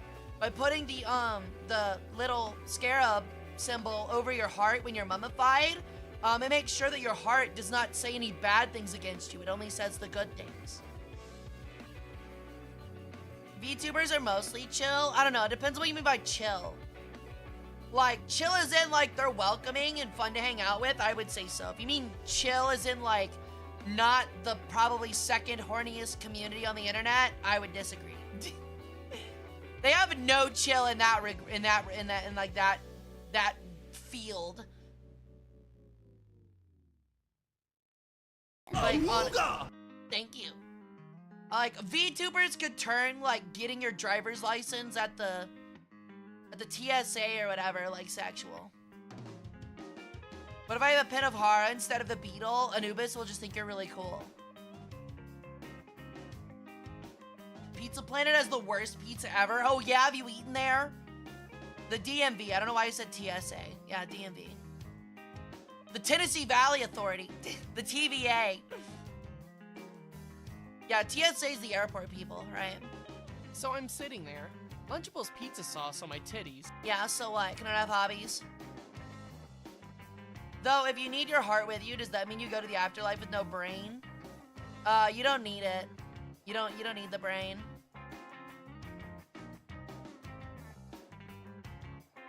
Some VTubers are way too gooner bait for me. It used to be worse. I'm not gonna lie, it's definitely worse now.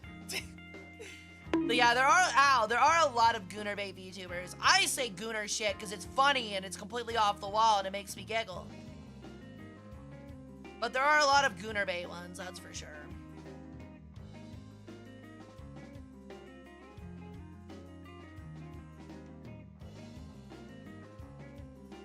Ugh, I'm gonna have some Bepis real quick.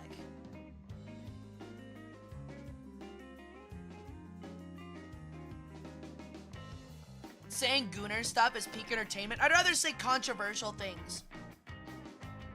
Oh my god, it's Hulk Hogan. What's up, brother? Hara's just cutie bait because she's a cutie. I am a cutie, and don't you forget it. You do gooner things because bait. I say gooner things because it's funny and ironic. We are not the same. Unironically. Of course, I've said it so much at this point, it's kind of hard to say it's ironic anymore. befriended a lot of VTubers, mostly unhinged energy types. That is really how they are, though. There's a lot of subsections. I don't think people realize there's like tens of thousands of VTubers now. There's no longer like really like, I mean, there is a stereotype VTuber just because of who's most popular. But there, you can find a VTuber for just about everything at this point. We are a disease. True. I'm more of a fan, honestly. We like fans.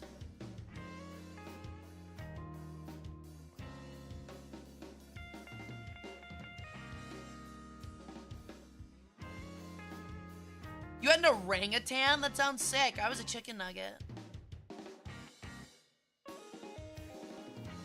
It's wild meeting Hara, not having any mutuals in any circles. If I'm being honest, I don't mean to be like, I don't know. I'm not like salty about it. I'm definitely not salty about it. I kind of like it.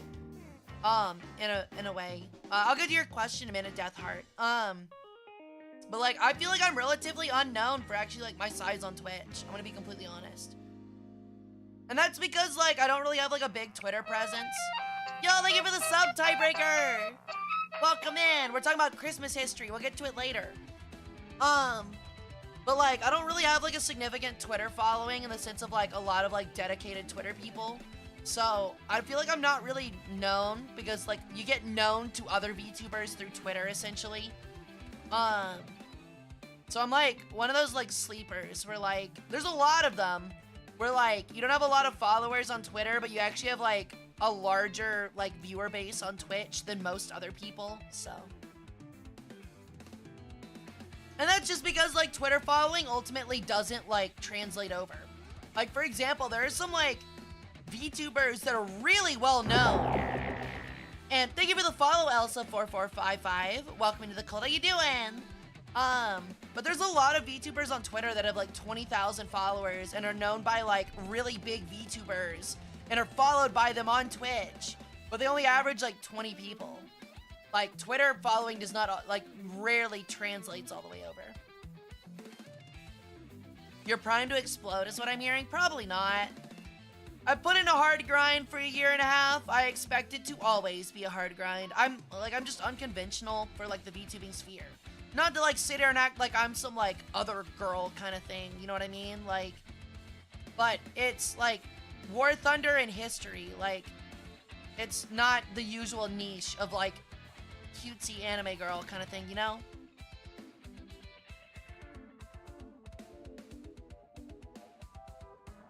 I'm just glad that you guys enjoy watching me though. It really is. I really am grateful. Yeah, that's how I feel now, Howler. Like, there used to be a time where I was like, I've got to push. I've got to rush my way to partner. And, like, ever since then, I've just kind of been like, you know what? I'm just going to keep doing what I like doing, and it might come eventually. I've already hit my shoot for the sky goal. I already have. My shoot for the sky goal was, like, an average monthly viewership of 50. And we hit that, like, 3 months ago. So, it's just icing on the cake now. Plus, like, honestly, for, like, people our size, like for most VTubers, like getting partner on Twitch is nothing but like, it's really nothing but like an empty award. Can you do history of specific historic anime like Fate Go? That's not a bad idea, Claire. I kind of like that idea. I do like history related anime, so we probably will get into that and check it out at some point. I like the idea. We'll definitely check it out. Let me get that put down actually.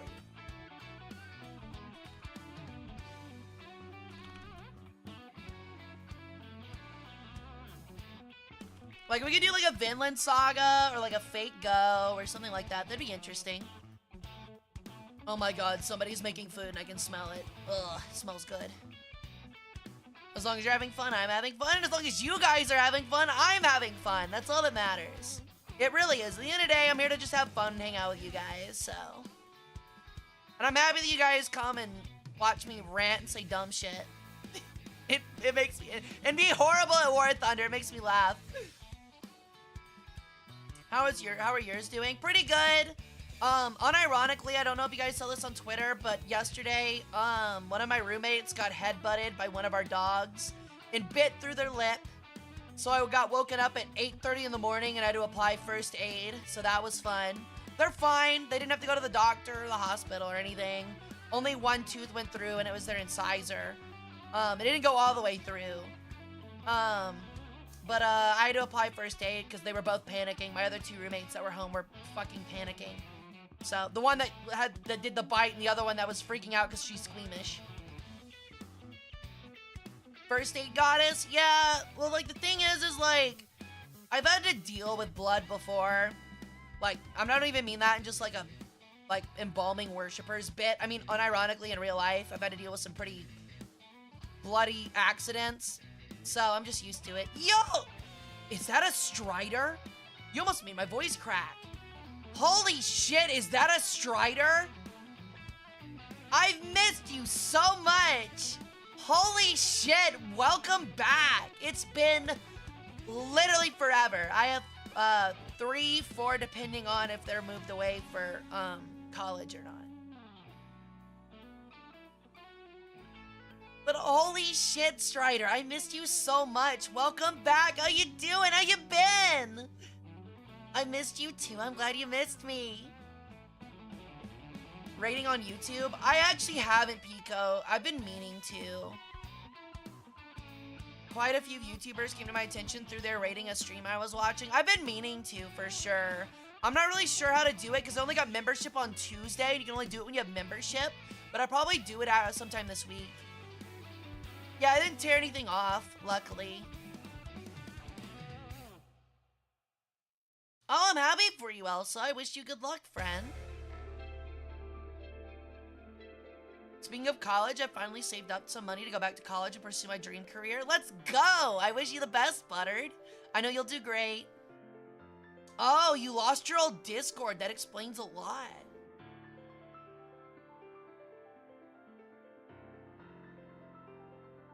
How'd you lose it? What happened? Did you do something weird on Twitch? Or did you just lose the password? But I'm happy to have you back, for real, for real.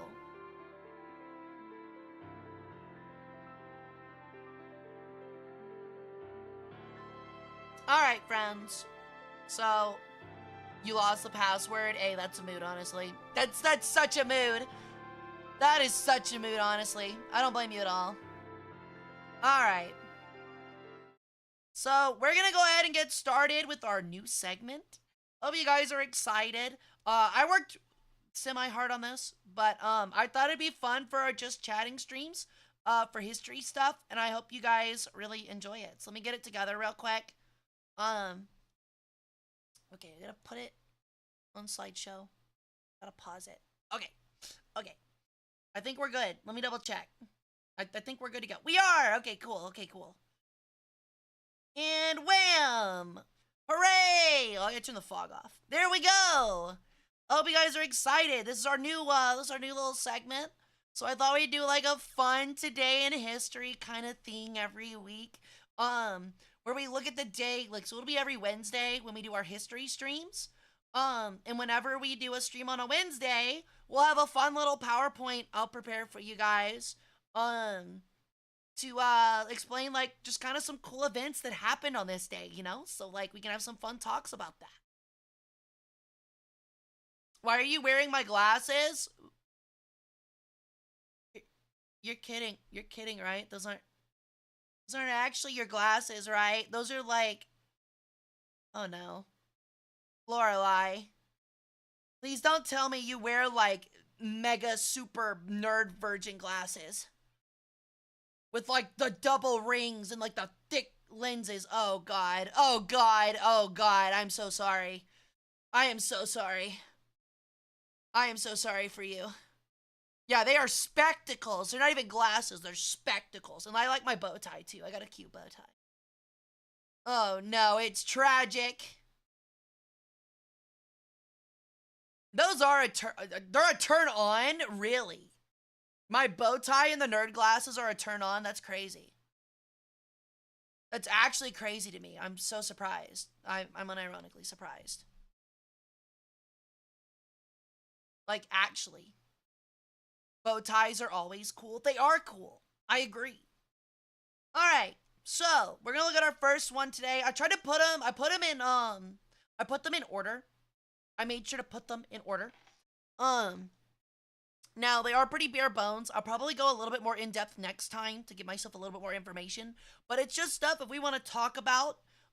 We'll give you guys a chance to talk about it so we can hang out and have like some cool talks on stuff on history, which I thought would be pretty neat. Besides like whatever we're viewing for today. So the first one for today is it's the beginning of China's Yuan dynasty. So yeah, this was the first one. This is like, today is the day that the Yuan dynasty in China was founded. I'm assuming the person that founded its last name was Yuan. But yeah, I don't know a lot about Chinese history, I'm afraid. But yeah, today marks the beginning of the Yuan dynasty in China, which had like almost 100-year reign, which is pretty crazy. Oh, it was Kublai Khan. It was Kublai Khan. That's it. I remember it now. It was started by Kublai Khan, so that's pretty sick. Hi, 10! Yawn country. How do you say it's yawn country? They have a war over, like, one errant dish of, like, like, let me re-say it. How is this, how do you find China boring? Chinese history is unironically like, this small province had a civil war that lasted 30 minutes. 45 million people died. Like, how is that boring? Yeah, it's very interesting. Especially because it was started by Kublai Khan. Which, I don't know, I know Kublai Khan did things. It was like when, like, the Mongols adopted Chinese, like, stuff, right? And it was the first foreign dynasty, too, which is really interesting. So, honestly, some big firsts for this. You like the Song dynasty? What do you like about it? They're always fighting themselves. That's like everybody, though. Everybody's, like, always fighting themselves. Like, unironically. I wonder how long it took for countries that just came into existence to lock down their borders with their neighbors. Odo-san, the answer to that question is everybody had it about locked down post-World War II. Your answer is post-World War II. Not kidding. It is entirely post-World War II. And you might be asking yourself, Hara, why is that? That's because in the post-World War II world, it was decided by a lot of people globally, especially governments, that imperialism was now a bad thing and not a good thing, so people stopped conquering nations. So it allowed nations to kind of more rigidly form. When they only started loosely forming around the First World War. Just like Hearts of Iron 4! Yeah, that absolute nerd game that I've never played before. The Mongol conquest, huh? Yeah, this is like the end result of it. But dang, honestly, it looks like the Yuan dynasty holds most of, like, modern China, which is pretty crazy. I think it's, like, mostly there. I think they're, like, missing some southern and eastern parts, or western parts, but still pretty wild. They should have built a wall. They did! It didn't work. It's almost like at some point you can just go around it. It's a wall. What the fuck? I know, right? Modern China, a bit of Russian, maybe. It's mostly Mongolia, probably a little bit of, yeah, like southern Russia. Go around the wall, that's cheating. Yeah, well, yeah. Yo! Welcome in, Raiders! Welcome in, everyone. My name's Hara Rae Sol. I'm an Egyptian Peregrine Sun Goddess. I do history, war, thunder, and variety streams. Thank you for the raid, Smokey. How was your stream? You are here. Welcome in.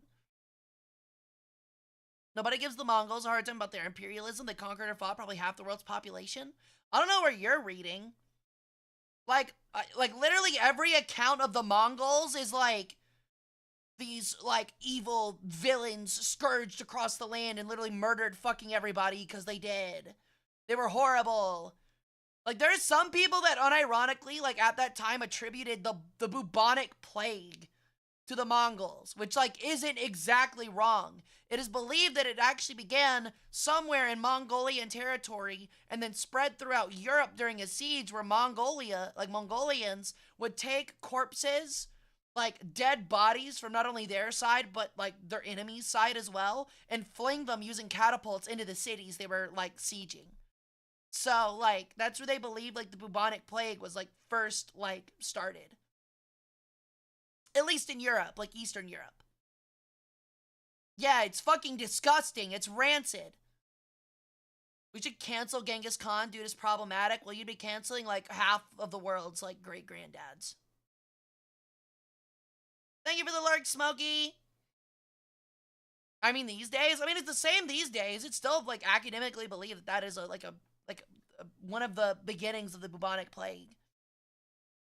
Also, like, a lot of people, like, are, I don't know, there's, like, some people that hold a lot of reverence for it, but there is, like, definitely a lot of people also in, like, academia that look at it, like, probably, like, Genghis Khan was probably one of the, like, most prolific murderers in human history.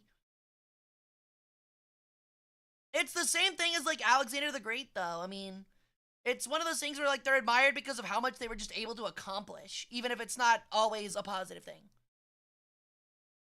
Mongolia nowadays is just a Chinese satellite state. I mean, let's be honest. Yo, thank you for the sub, Kino. Welcome back. Welcome back to the harem. Thank you, thank you.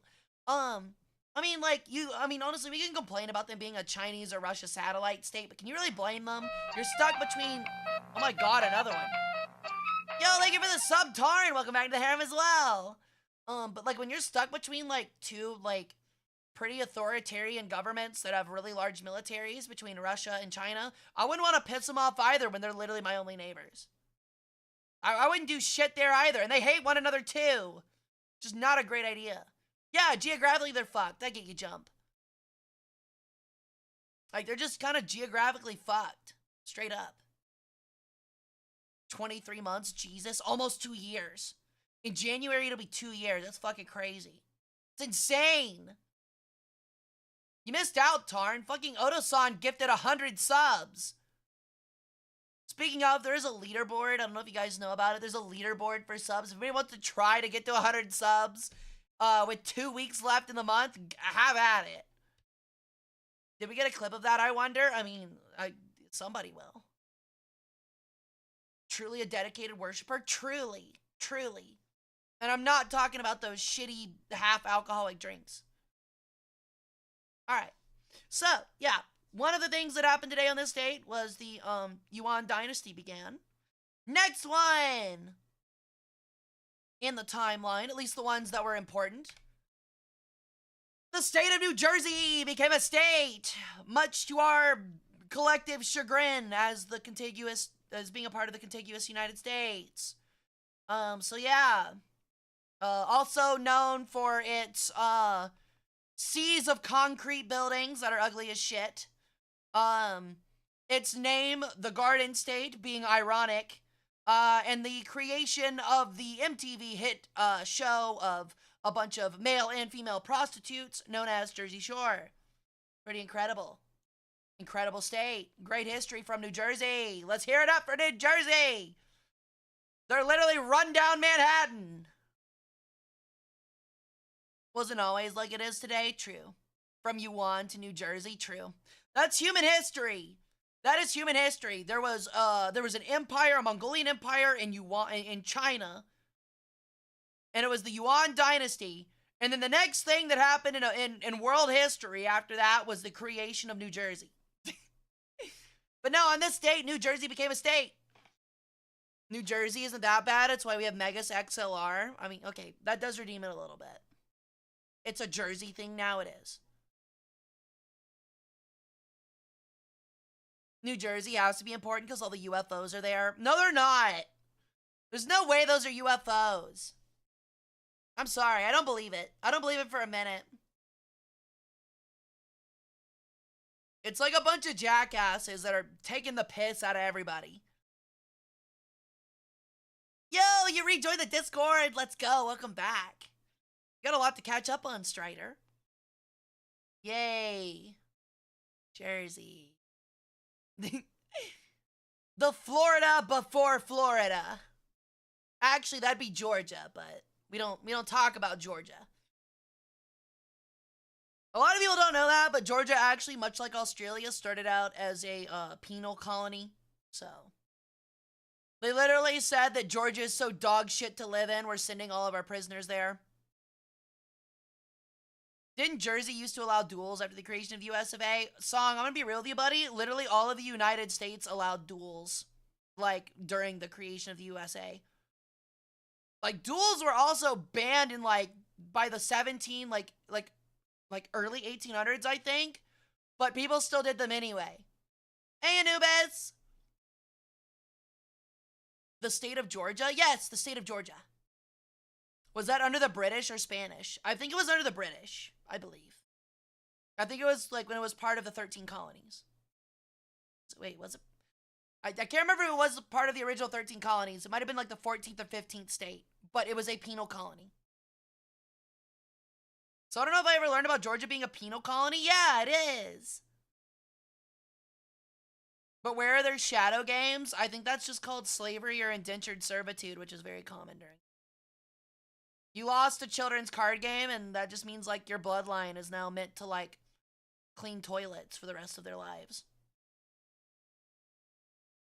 I only know this because of the duel between Hamilton and Burr. True! There was also a duel between, a famous one between Alexander Jackson and some other guy where he got shot and did not care, apparently. Yo, thank you for the follow, some loser 942. Welcome to the cult. How you doing? Yo, thank you for the burp. I almost said the burp. Thank you for the burp, Trey. Thank you for the boop and lurk. Thank you. I'll take your organs. What are we watching today? We'll be watching a History Channel Christmas special here in a little bit. He didn't have the big iron on his hip. True. It was actually incredible because, like, with Jackson's, like, so the account of, like, Jackson's duel with, I forget his name. But it's a guy who died, so he wasn't that important, apparently. He shot Jackson. Like, you're supposed to shoot at the same time. And he shot, and Jackson didn't. And Jackson got hit in the chest. Like, straight up in the chest. And he was like, he sat there and wobbled while the other guy stood there in disbelief. And because of a duel, the guy that already shot was not allowed to move until Jackson made his shot. So he had to stand there while Jackson just quietly, like, took his time and aimed at him with a bullet in his chest and then shot and killed him. Incredible. Fucking insane. He dueled like 3 or 4 times, yes. I like the model. Thank you, some loser. This isn't my base model. We had an outfit debut at the beginning of this month, but I'm glad you love it. Here, hold on. Considering we got new people in here, I'll give you tail feathers. I'll give you a full look and tail feathers. How about that? There you go. How do you like this one? I feel like I'd fit pretty well in Jersey Shore. Oh, stop it. I know I'm perfect, but flattery will get you everywhere. Anyway, let's get back to our little history lesson. Okay, it is obligatory at this point. Oh, hell, dude, honestly, I want some wings. Falcon or turkey? I'm a peregrine falcon. Good guess, song. But yeah, I am, so if you guys want a little bit of, like, if a worshiper in the Twitch chat could use titles so people on YouTube can see it over to the left. Essentially, my name is Hara Rae Sol. I'm the Egyptian peregrine goddess of the sun and sky. I am the combination of Ra and Horus, known in ancient Egyptian mythology as Ra Harakti, the twin horizons. And I am the goddess of the sun, the sky, kingship, protection against, like, demons, among a ton of other things. Sometimes war. I don't really follow that one these days, but sometimes war. Oh my god, Streamlabs had to, like, split it up. I didn't realize they would do it there too. Hell yeah. But there you go, those are my titles. We joke around that, if you ever jork it to me, and, like, you want to scream out my name, you have to do all of my titles, or otherwise you'll die while doing it, so. Hara protects us from our sleep paralysis demons. Sometimes it's funny. Sometimes they don't because it's funny. Anyway, alright. We're moving on to our next historic thing to happen on this day. So, the next thing. Bam! The 13th Amendment was ratified. Almost said radicalized. Ratified. And slavery was abolished in the United States. Pretty cool, huh? It's the anniversary of literally everybody in the United States finally getting to be free, but not really, because Jim Crow laws were a thing. Gotta love it. So yeah, pretty sick. Pretty, honestly, monumentous day so far. By the looks of it, pretty good day. But I promise you it gets worse, so don't worry. The war partists are yelling in ground RB tank battles and War Thunder. True!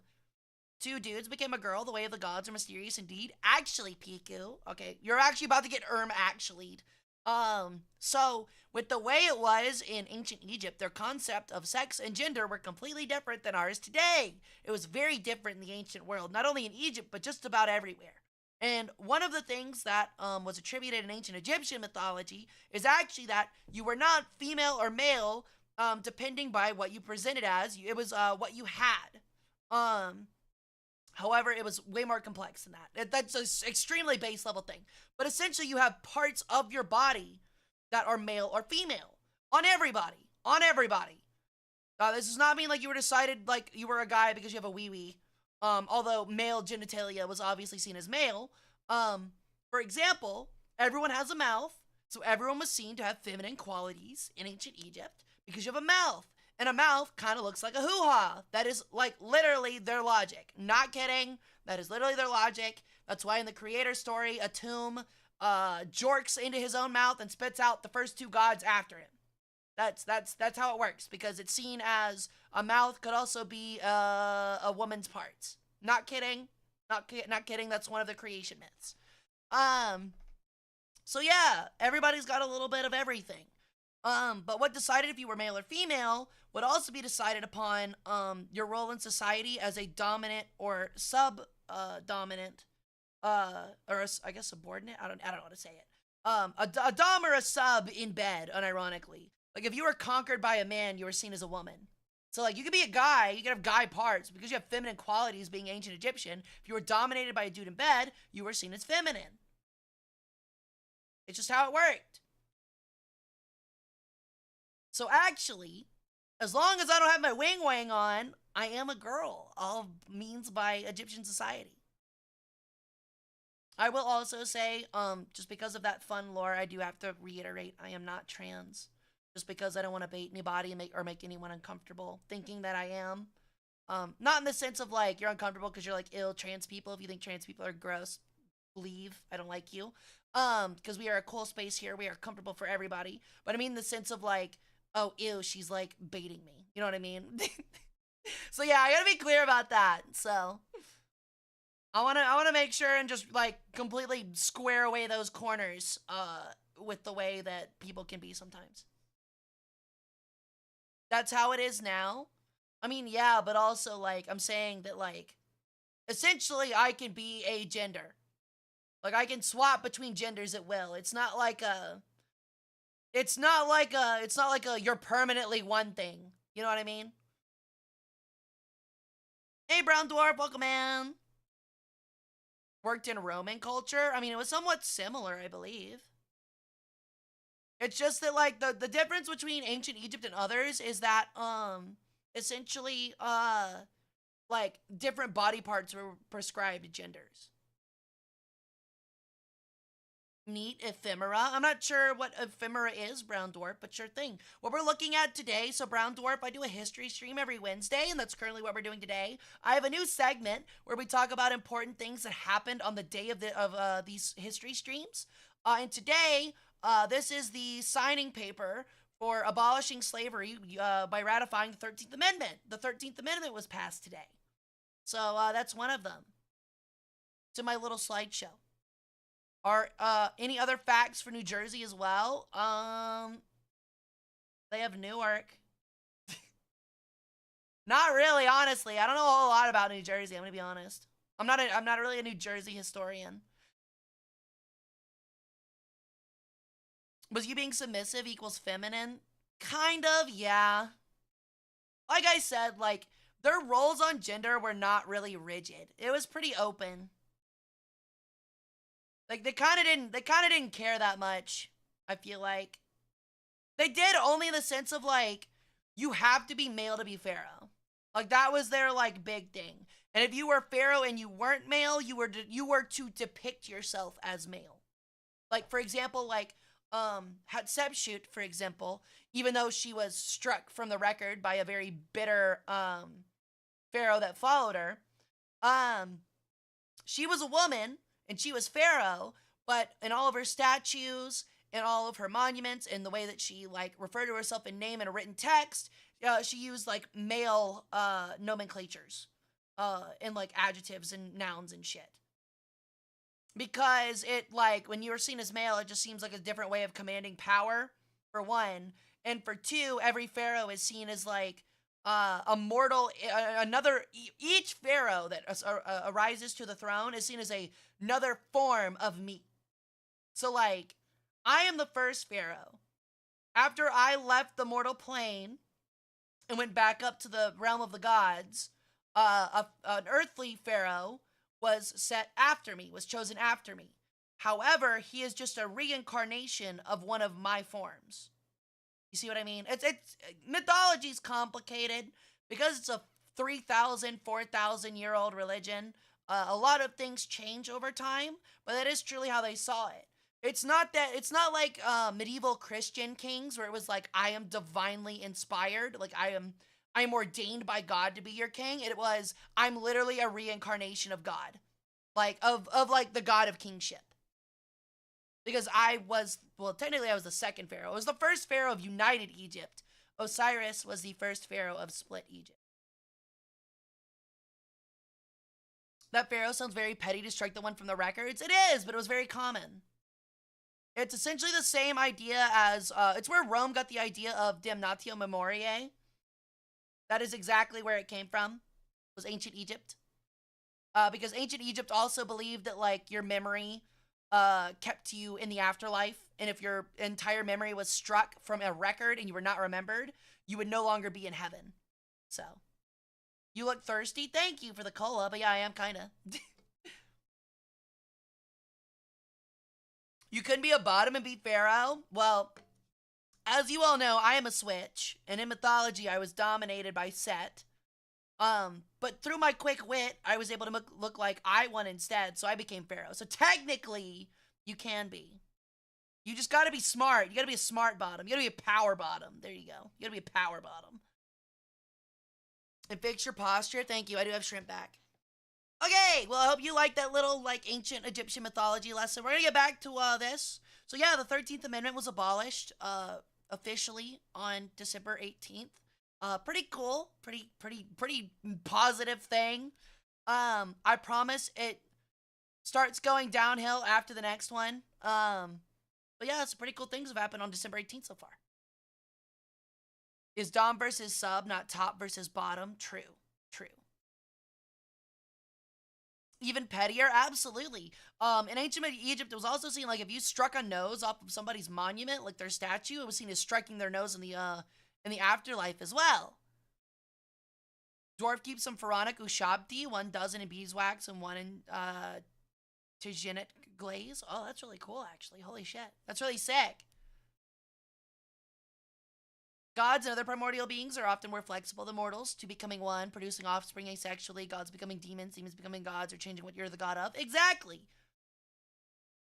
Alright, so, the next one was officially the end. Wow, that's really zoomed up. The slideshow's not working out here. Hold on. Let me go back. It looks kind of too zoomed in there. It looks weird. So, this one, today also marks the end of Verdun, the World War I infamous Battle of Verdun, which was, from what I understand, complete fucking hell on earth. So, yeah, this is partially the city of Verdun looked like towards the end of the war, or towards the end of the battle, rather. And good lord, dude, that looks like absolute shit. It looks like half the fucking city is fertilizer. So, it's amazing anything was left standing at all. I mean, from what I understand, for the city of Verdun, a lot of it wasn't bombarded, because, like, this was before World War II, and, like, kind of the conventional use of, like, mass bombing campaigns. It was all artillery. So, yeah. That's just modern Ukraine. Those pictures of modern Ukraine are absolutely saddening. I agree. They are pretty horrific. Either that or like pictures of modern Palestine. Oh my lord, bro. We're not gonna get political, no politics in chat, but yes, it did get repaired after the wars. It did some. But they saw some pretty crazy devastation. For the divisions of ancient Francia. Yeah, that's pretty cool. I need to like, honestly, I need to like brush up on that part of history for myself as well with like Charlemagne and like that kind of era. Like, what was that called? The Frankish, like the Frankish Empire, like during that time period, the Franks. Before the Franks became France, you know, the French, a la France. Okay, our next one. This is where it starts going really downhill, so get ready. It kind of gets worse, and then towards the end, it's kind of neutral, but it's pretty bad. Carolingians, thank you. France is still closed off from unexploded ordnance. Yeah, they actually find it all the time, I think, in like European countries from World War II and World War I. They still find like unexploded bombs and shit. Okay, so our next one. Kind of going downhill from here. Today also marks the ratification of not only the 13th Amendment, but the 18th Amendment. And the 18th Amendment was prohibition! Hooray! Yeah! Prohibition! We love not drinking alcohol. Literally banning alcohol. It is the anniversary of the U.S. nationally banning alcohol. It did not start when this amendment was ratified. It was actually started a year later. It was 1920. But yeah, this is when Prohibition happened.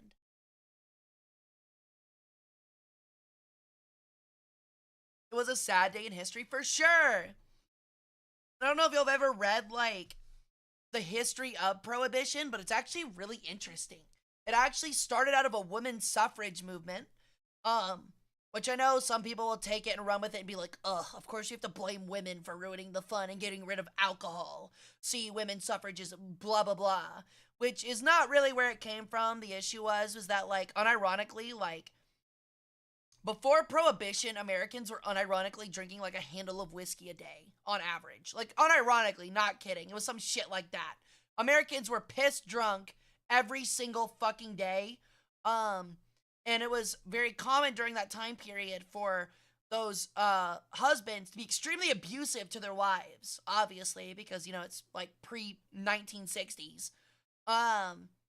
So, like, the alcohol would make them extremely abusive. So it was part of the women's suffrage movement in the sense of, we should ban alcohol because it causes our husbands to be incredibly abusive towards us. And you have to ask, like, well, why didn't they just divorce them? And that's because, you know, 1920s, the time period where you could legally divorce your husband, but you would be ostracized from society. So, I guess they were just trying to do their best to, like, you know, get beaten up by their husbands less often. Divorce was not a thing yet. Was it really not a thing yet? I thought it was a thing. It was just, like, very frowned upon. French Canadians about to smuggle booze in New York, actually, though. You divorced, but yeah, you didn't want to have to get a divorce. Exactly. Alcohol does not make one abusive. I agree. Some people, however, alcohol lowers your inhibitions, though, and it does make you more likely to fight. I'll say that much. Rum running was great for the eastern provinces of Canada, though. It gave them something to do other than kiss fish. I bet. Same thing with moonshining. It's also pretty funny because a lot of people don't know during this time period, after Prohibition, it was illegal to obviously sell alcohol, but it was not illegal to sell a giant pack of dried grapes, dried fermented grapes that also had instructions on them on how to turn them into wine. That was actually written as like, hey, don't do these exact instructions with this block of dried grapes, or you'll get wine, and that's illegal. And so obviously they were like, hey, if you buy this like block of fucking dry grapes and put it in water for like a week or some shit, it'll turn into wine. It'll turn the water into wine. So people just started buying those bricks. There's nothing the government could do about it because they were like, legally they're okay. Exactly. Instructions got to be there to make sure nobody does it on accident. Nobody want to drink alcohol during prohibition. You ever want me to tell you what I really think? You get me drunk? Exactly. See, it makes you lose your inhibitions. Like that one weird Sarah Bareilles song. Release your inhibitions. Feel the rain on your skin. Yeah, horrible song. I hate that. I hate that. I hate that era of music. I'm sorry. I have a high tolerance, so it's expensive. I don't get drunk because it makes me sleepy. Some people are friendly drunks. I'm a giggly, cuddly drunk and a sleepy drunk, so. Alright, so yeah, prohibition, that sucks. Now let's see something that's worse. Today is also the birthday of the famous Soviet, what is he? Is it Premier? I think it's Premier, right? Joseph Stalin! Joseph Stalin! It's Joseph Stalin's birthday. So if everybody wants to, you know, spit on the ground right now, you're more than welcome to in remembrance. It's Joseph Stalin. This is also the day that Joseph Stalin was born, so it's his birthday. So yeah, literally probably one of the worst people in history. Gotta hate it. Pretty bad. Pretty bad day for just about everybody. And I'm not saying this is some like American like oorah commie, anti-commie thing. I think everybody can agree. Left, right, or center. That's why I'm not saying it's political, left, right, or center, that this guy was a bastard. So I think everybody can just about agree with that one. So yeah, fucking sucks that it was his birthday. Haha, you peed your pants and died alone, so, nah. He did kill millions, and correct, and he was anti-Semitic and racist and a lot of other things. Alright, finally, our last one for today to move on from the most depressing thing. Today also marks the first flight of another Soviet, thing. And that is the first flight of the Tu-160. Which, you know, could carry nuclear payloads. So, pretty cool, pretty cool. But yeah, today marks the first flight of the Tupolev Tu-160. So, pretty neat. Pretty sick. Pretty fucking cool. It's got 4 big old fucking engines on the back. It makes it look like a fucking, God, what's it called? What's that, like supersonic commercial jet that the French flew? It starts with a C. Was it a Concorde?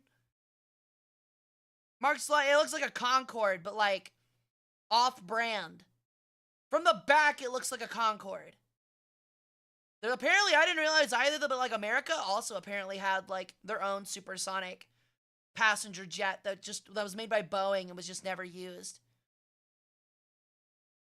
It's a fat B-1B. It is fat. It kind of looks like it has the cockpit of that, what is it, the Su-43 or whatever? The newer, like, bomber SU in War Thunder right now that's cooking everybody. Yeah, it was indeed a French and English collab, yes. It was the 34, I gotcha.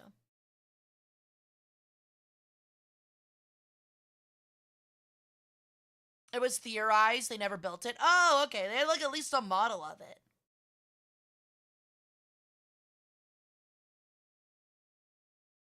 Very thick plane. It's got a lot of boosters.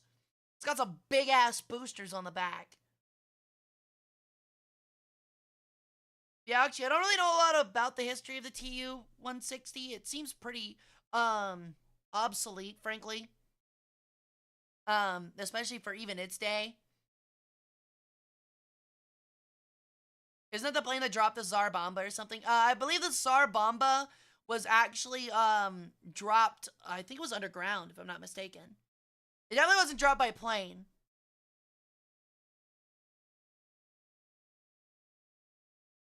Dwarf has boarded Concorde, but not flown on one. I think they're actually, I don't know, I don't think they're illegal. They might be illegal to fly now. So, like, a reason why nobody flies Concordes and, like, what the big issue was, because that was something I always wondered, was I was like, why would people not like a flight? Like, yes, if it's expensive, who cares? But who would not like to pay like, a $400 ticket to go from like New York, or not even New York, it would be like Chicago to like London in like an hour and a half.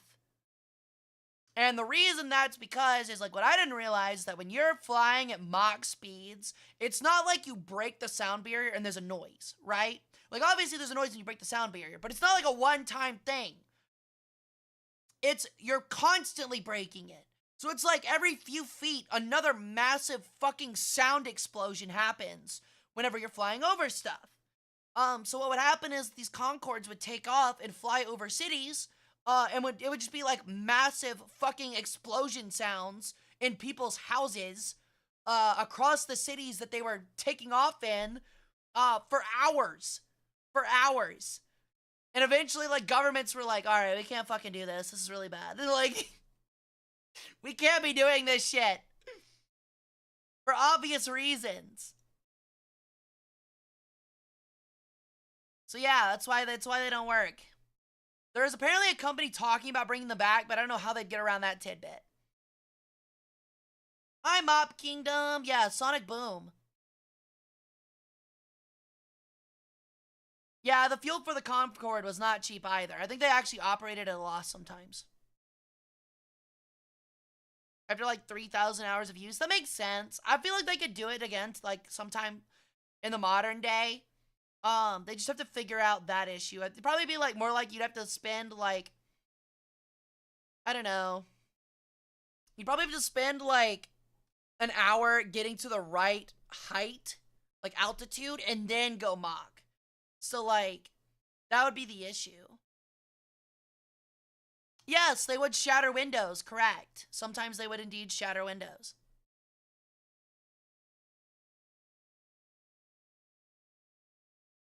They may come back someday. Here's hoping. I'd rather not have to, like, take an overnight flight to Japan if I could just get on a fucking Concorde and get there in, like, 6 hours. That would be way better. I would much prefer that. 100%.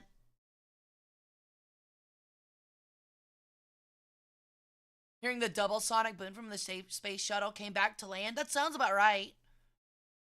Supersonic capable fuel and engines are very cheap now compared to back then. Absolutely. Absolutely. They would always have one on standby, so that's one plane not making profit. True.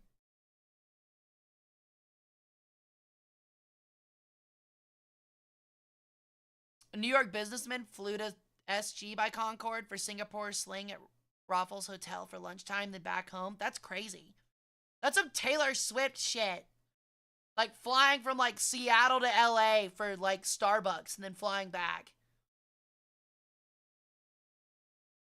The takeoff disaster in France? I don't think I heard about that one. What takeoff disaster? Was there a bad like takeoff disaster with a Concorde? Would have been just to fly just under Mach 1.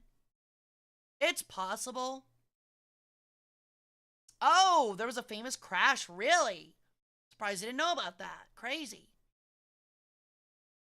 Alright, well that's it for my like special events and things in history today. So hope you guys enjoyed it. We're gonna be doing one every week. So hope you guys look forward to it. I think it's fun. I'll get some more information for them next time. This was something I just thought of today and I thought it'd be fun to put together for you guys.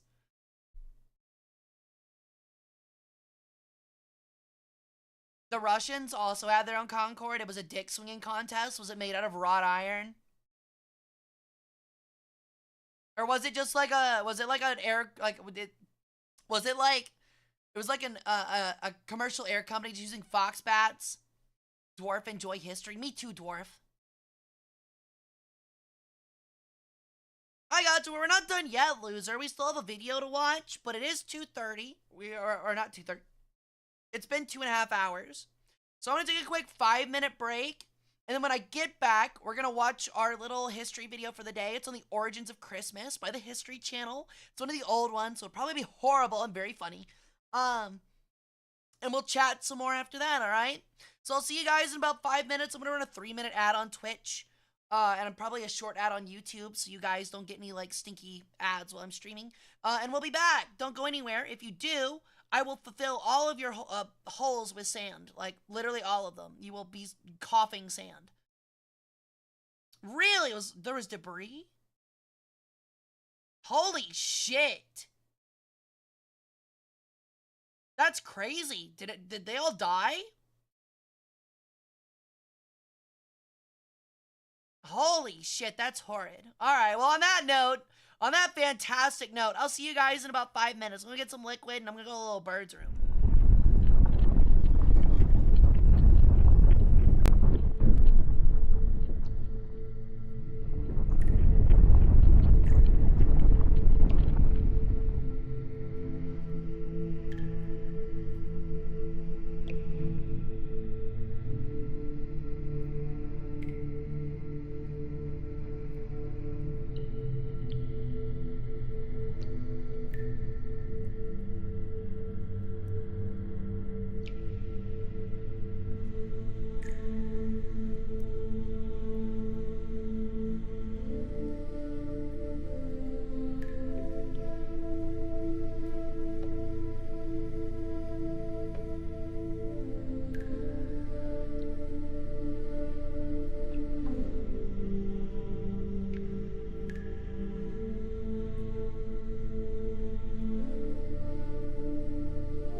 Different background music, huh? Yeah, the background music got changed.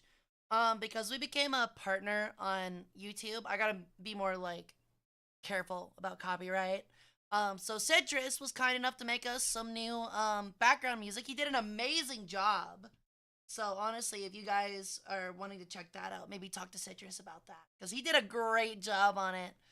But yeah, so our video today is gonna be The Origins of Christmas by the History Channel. I heard some of it. Yeah, I accidentally posted it. Pretty funny. Thank you for the welcome back, Death Heart. Thank you for the welcome back, Odasan. Hi, Brooklyn. But yeah, we're gonna watch this today. I hope you guys are excited for it. I know I am. The last one was horrible, so I'm really excited to see it. Okay. I'm gonna go ahead and get it started. Now, a reminder, just because this dumb video is going on does not mean that I'm going to stop chatting with chatters. Please feel free to talk about anything you want off topic, and I will respond, I swear. In fact, I feel like I pause the video too much sometimes. Man, that sucked. Let's do it again. Yeah, actually. Imagine a Christmas in New York without it. But like many Christmas traditions, the tree is a relative newcomer to the Christmas story. Only since the early 19th century. Holy shit, this is like 1 pixel. An important part of the American is this what people in the 80s or 90s had to like watch? This is horrid. Who'd watch TV? Who'd watch this? Christmas trees, candy canes, this even sucks. Santa Claus seem like they've been around forever. But it's not 1080p. It's not 1440p. I can't watch it. Join us as we look back at how a holiday that started in pagan Rome became the centerpiece of the Christian year. I've seen worse, and why this season is known as much for shopping this is like as 360. the birth of the Christ child. Stay with us for Christmas Unwrapped. Christmas Unwrapped. Wow.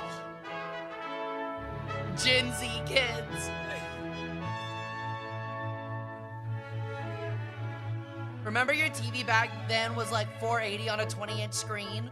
My parents had one that was like literally probably, I don't even know how to describe it. It was probably the size and weight of like a mine cart. Like unironically, it was massive. Like the size and weight of like a moped or like a small motorcycle. It was massive. I don't know how y'all didn't die. Y'all needed a crane to get that shit to the second floor. Everyone knows. After a rude refusal by a local innkeeper, Mary and Joseph bedded down in a barn in Bethlehem. The next day, Mary gave birth to a son, the Son of God. The Son of God, who was born after I had been a thing for like 3,000 years. I do want to ask though, all right, chatters, I'm gonna ask, we might be doxing some chatters here a little bit, but I've got to ask, were there 3 or 4 wise men? How many wise men were there that brought gifts? Was it 3 or 4? Come on, get them in. Get them in. I want to know. I want to know what chat thinks. I'm starting to poll, actually. We're going to poll it. All right, we're polling it.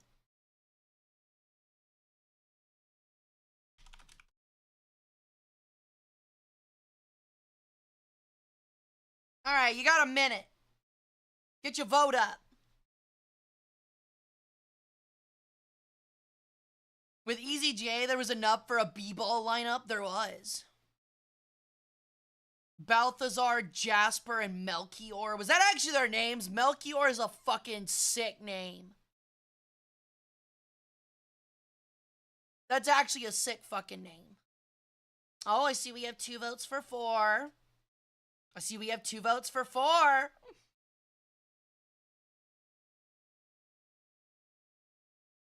You're making me think that there were more that I know nothing about, Hara.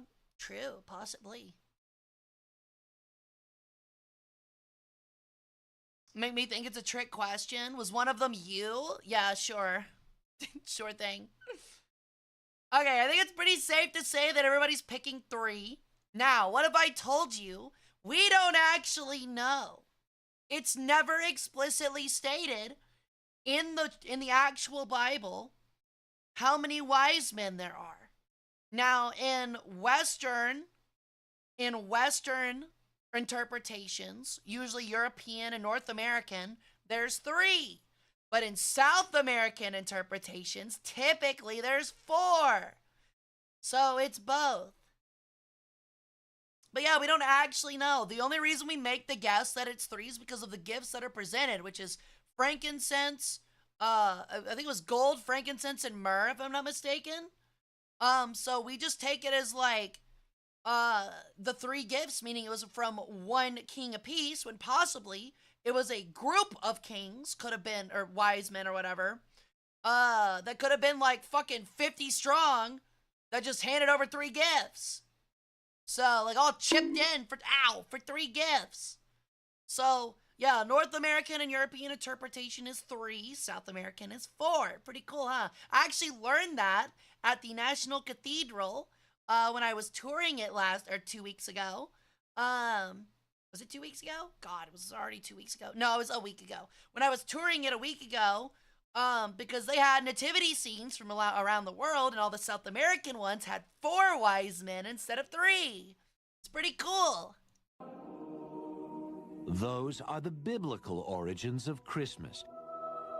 But centuries before also, Jesus it's walked like the completely earth, confirmed that early Christ was not born on Europeans Christmas. were celebrating light and birth in Oh the no, I've been darkest doxxed. Now days you of guys winter. know which corner of the planet I'm on. True! We know which quadrant. In the Norse country, this winter celebration was known as Yule.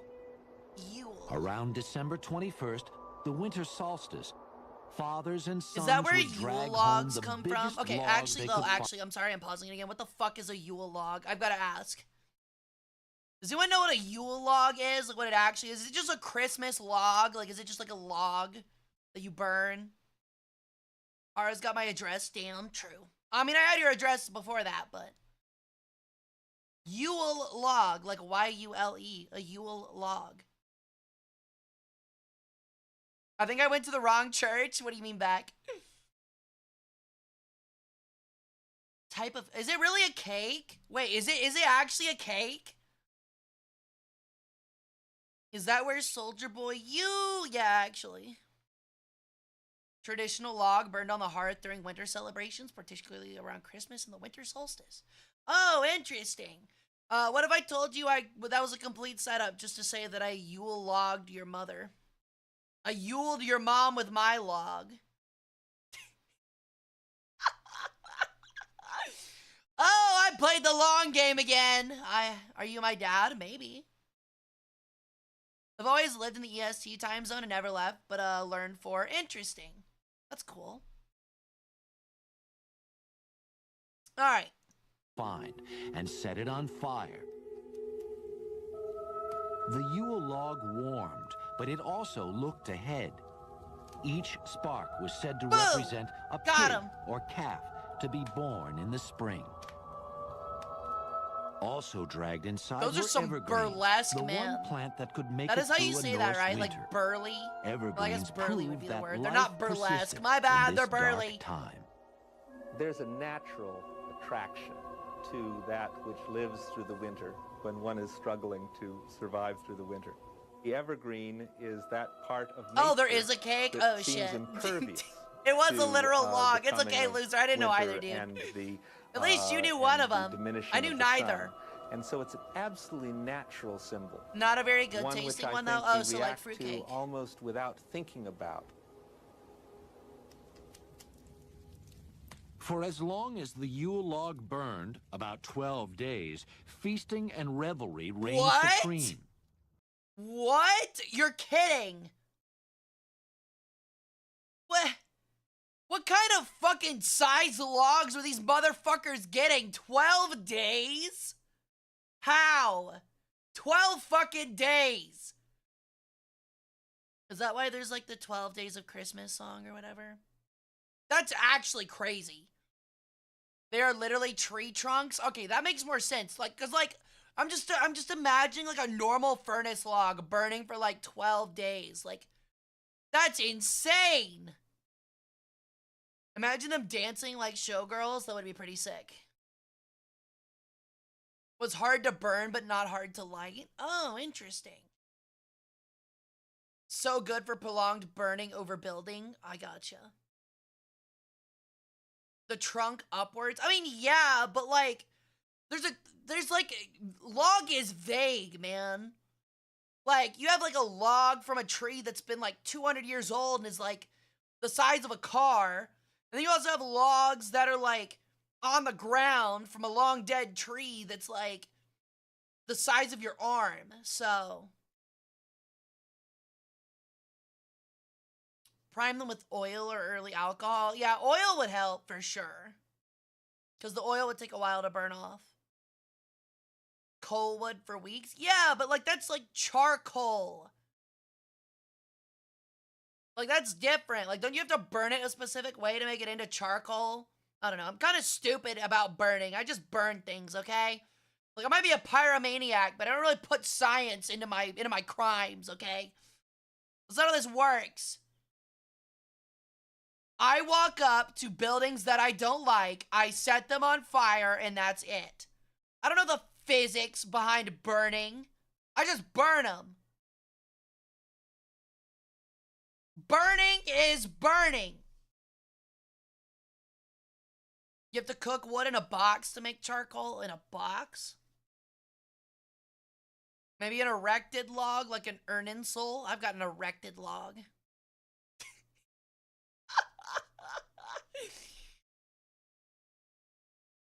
You use car oil in fires? That literally sounds like you're asking for like a redneck style death. In fact, this was one of the few times that meat Hi, was Duel. abundant, Welcome back. since How you cattle doing? had just been slaughtered for the long winter. There is a Rip. necessity to kill most of the cattle, because you can't keep them alive over the winter when there's nothing to feed them on.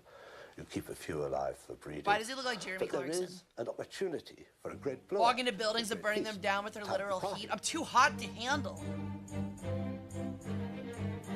Discredited, but like the divine is multifaceted. I agree, Piku. Winter's deadly howl. There is a spooky feel about the northern Yuletide festivals. You may be all right there in the I got hall you, of Jump the Jet. I blazing usually just fire, use lighter but fluid. outside, Because I've got there are Zippos, demons, so there are spirits. just squirt some lighter fluid on it, then hit it. In Germany, Throw a match the on pagan it. god Odin lent his name to this midwinter holiday. Early Germans were terrified. You built a of Odin, brick chimney? whose That's nocturnal cool. flights decided who would prosper or perish in the coming year. Later, we'd see another Christmas sky rider, Santa Claus. Yeah. But for now, staying inside became the smartest choice at this frightening time of the year. Yeah, I know, Oda-san. I just do like a quick squirt. 1,000 miles away in I just Rome, squirt winter on was the less logs, that's all I harrowing, do. I just but the squirt on December them. festivals were just as elaborate. Then throw a match on it. 1 week before the winter solstice, Holy Romans shit, these began guys' fucking faces are fucking horrifying. This is a nightmare. It looks like Cronenberg, the Lord Farquaad. Like, unironically, it looks like Lord Farquaad got, like, turned into some nightmare analog horror demon. That's fucking horrid. I fucking hate it. Like, that's disgusting. Like, I don't like it. He looks, look at these guys. Like, they don't have eyeballs. They're all wearing masks. I don't care. They're horrifying. I hate them. They're disgusting. Looks like a new Freddy Fazbear animatronic, but it's Lord Farquaad. It's like Shrek themed. celebrating Saturday. There you go. Who owns Shrek? Warner Brothers? Is it Warner Brothers? There you go. There's $1 million idea.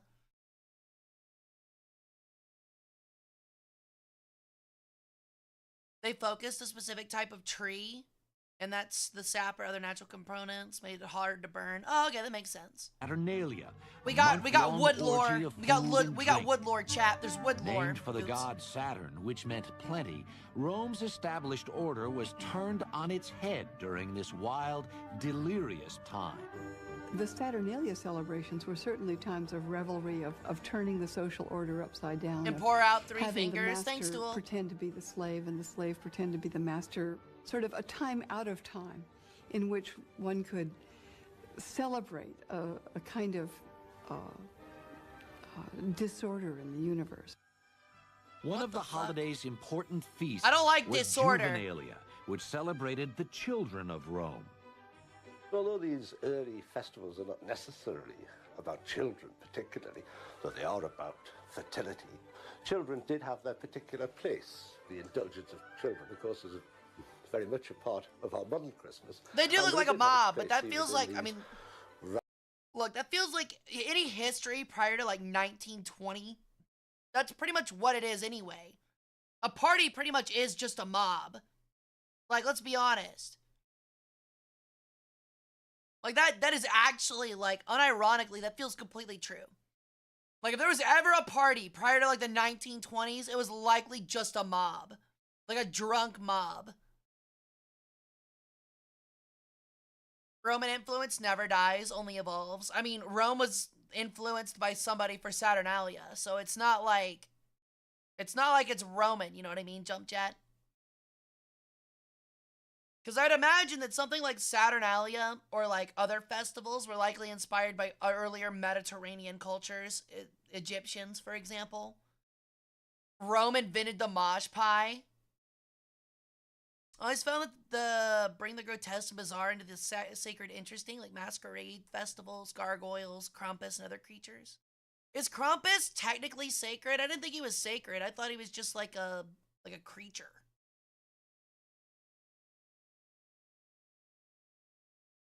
Greek or Egyptian, I wouldn't know. It honestly, so like the three main influences, or like the two main influences of Rome, if I'm not mistaken, were typically Corinthian and Greek. And Greek was heavily influenced by Egyptian. So like it's kind of hard to say. It's just kind of like they're all, I mean, I hate to put it this way because it's not completely accurate, but it is true in a sense of like these Mediterranean cultures that are famous, like Greece and Rome, were almost undoubtedly heavily influenced by Egypt because Egypt had been such a massive empire and civilization for such a long time. So they would have been influenced by like Babylonia, Assyria, who else? Babylonia, Assyria, Persia, maybe. They sometimes, I think they went into the size of into Turkey, so it's possible that Greek colonial states had influence. Egypt was very important. Carthage, like North Africa, stuff like that. So really, Krampus is sacred. Saint Nick brings gifts. Krampus punishes the bad kids. No, I knew that. I just didn't know that, like, I knew that Saint Nick and Krampus in, like, European mythology, like, work in tandem. I just thought Saint Nick was holy, Krampus was not. Rome just copied everyone and everything. In a way, but it's, again, like, hard to say because that's what everyone has always done since human history. Like, a lot of people don't understand. There's, like, from the beginning of history up till now, everything was influenced by other cultures. Everything is influenced by other cultures. Like, there is no, like, anything that's originally X. That's just not true. There never has been. Everything has always just been influenced by another or older culture. It all goes back to Mesopotamia, like, quite literally. Exactly, yeah, cultural diffusion. Because, like, the thing is, like, if you're some dude that's, like, selling fake copper in, like, the early BCs, and, like, you're moving your center of scam operations from Egypt to, I don't know, Judea, you're gonna go, wow, I'm in Judea now. I still believe in the Egyptian gods. However, now that I'm in Judea, it would probably benefit me if I looked at the Judean gods and gave them worship as well, just so I could scam more people. Thank you for the guitar. So I could scam more people. And that's how it works. That's how it would work. So you would adopt that god, and then you would celebrate those festivals when you moved to Judea, because you wanted to keep those gods happy too. And all of a sudden, you've combined the two sometimes, as it gets on down the line, because they're around the same time. And you've been moved away from Egypt for a long time. So they just kind of combine. That's how it works. North Africa and the East were the part of the Mediterranean world. Exactly, PQ. But it was like Rome's shtick. I mean, in a way. So if I want to be remembered for the rest of human history, I need to sell really, really shitty copper. Yes. But if you want to be like a Nasir, which is my Oshi, that is my VTuber Oshi, you have to essentially take all of the complaints from the people you scammed and hang them up in your house. And then make sure people find that after you die. So, I'm selling pyrite. Are you selling the pyrite peanuts? You could also become the richest man in history. True, Oda-san. You could become so rich that you have your servants build a fucking pool in the Sahara Desert. Correct. All right. Ribald, drunken festivals that the Romans had. Among the upper classes in Rome, solstice celebrations were significantly more sober. Many influential Romans worshipped Mithra, the god of the unconquerable sun. Damn! To this small but powerful sect, the birthday of Mithra was the holiest day of the year. December 25th was the winter solstice in that part of the world, and it was also understood to be the birthday of the sun god, Mithra. And Mithra was said to be born from a rock. Shepherds born from a rock! To worship him as he was an infant god born out in that pastoral place in the fields. Hara had a name change. And many of Hey, don't get it twisted. I've said it before and I've said it again. Everything that you hear from a Mediterranean, like, civilization, their god, that's me in a different costume. Like, straight up. That's just me in a different costume, man. I can't claim it for, like, Asian or for, like, New World religions, because, like, let's be honest, Quetzalcoatl's too far away to be me. Close, but too far away. But, unironically, like, a lot of the Mediterranean, like, sun gods were likely inspired by Ra and Horus. So, yes, they were all at least inspired by me. So, is Rockefeller, but that is simply because we can't confirm the extent of their wealth. That's not true, Duel. Actually, the confirmed richest man in history is actually Mansa Musa. Rockefeller was extremely rich, and we do actually have a dollar amount for how much money he actually had, because it was like the 1910s. And we can give a rough estimate of the value of Manhattan Steel or whatever it was called. But Rockefeller was not richer than Mansa Musa. I don't think you realize, Duel, Mansa Musa was so fucking rich. Standard Oil, still not. Still not. Yeah, Mansa Musa was so rich, he went to Egypt, crashed their gold market, left, came back, crashed the gold market again, and went back home. He literally ruined economies by giving away money. Not only, like, he literally artificially lowered the price of pure fucking gold by how much gold he gave away. Like, straight up. It was said that literally when he went on pilgrimage to Mecca, which was not rare at all, he did it often, that he literally had a moving city of tents that went with him. And the tents would literally stretch as far as the eye could see, of servants, followers, people, workmen, stuff like that, just following him. Sometimes it is also rumored that when they stopped in certain places, if there was not a temple for Mansa Musa to worship, they fucking built one. And then they like brought it back down again. Just so he could give, what's it called when you're in Islam and you like, bow towards Mecca? Whatever that is. I think it was Mecca. I think he was Islamic, if I'm not mistaken. I might be really wrong there, but I'm pretty sure that is true.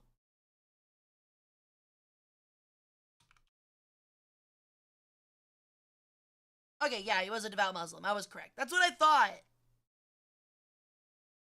But yeah, he was literally that rich. Yeah, the rulers of Mali. Right. Yes, but if he had so much gold, wouldn't it buy that sin to be worth less because of the lack of scarcity?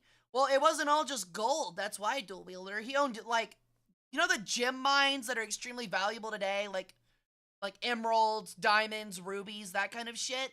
He was the guy that owned those before colonialism happened. He owned all of them.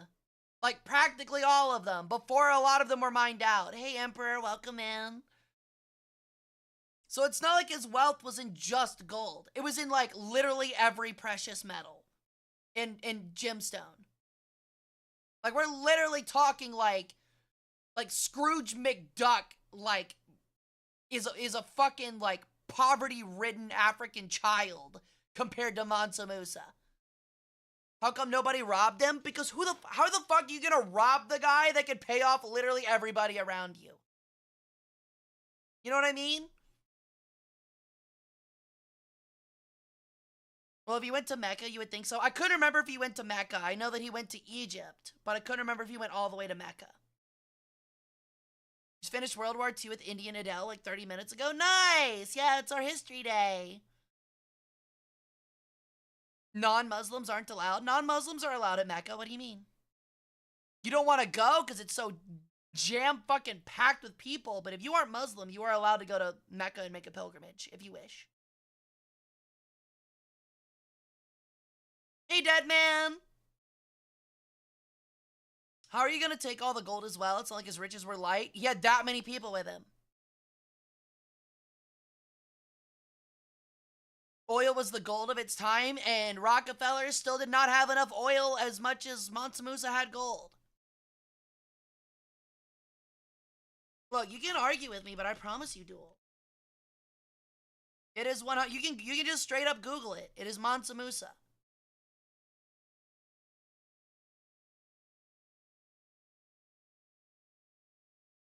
Most academics agree that it is Mansa Musa.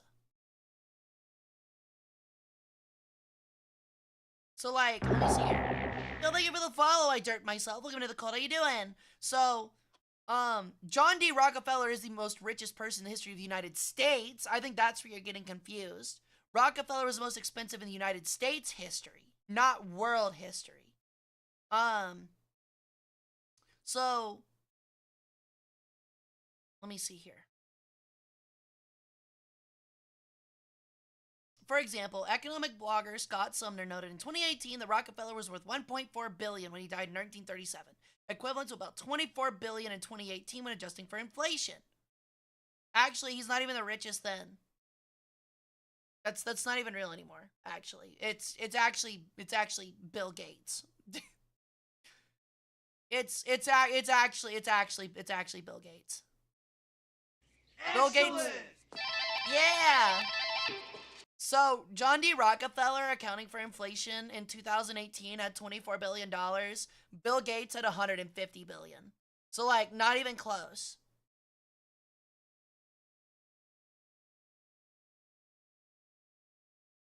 Ow, but that's just an estimation. So, like, maybe they still give it to him because they're not completely sure, but it's still crazy. That also might not have been Rockefeller at his, like, height. But people argue it's either Carnegie, Bill Gates, or Rockefeller. But Cornelius Vanderbilt, the Vanderbilt family, is also incredibly expensive. Why are all the rich people who want to if I'm gonna be honest, not getting political, because being rich requires that level rich requires some sort of control and stomping on at least one person, so. He's not anymore, you're correct. Bill Gates is not number one anymore. I think it's either Elon Musk or Jeff Bezos, but actually I think it's Elon Musk, but. Those stories, of course, have come into Christian tradition. But yeah, like, in world history, it's definitely believed to be Mansa Musa.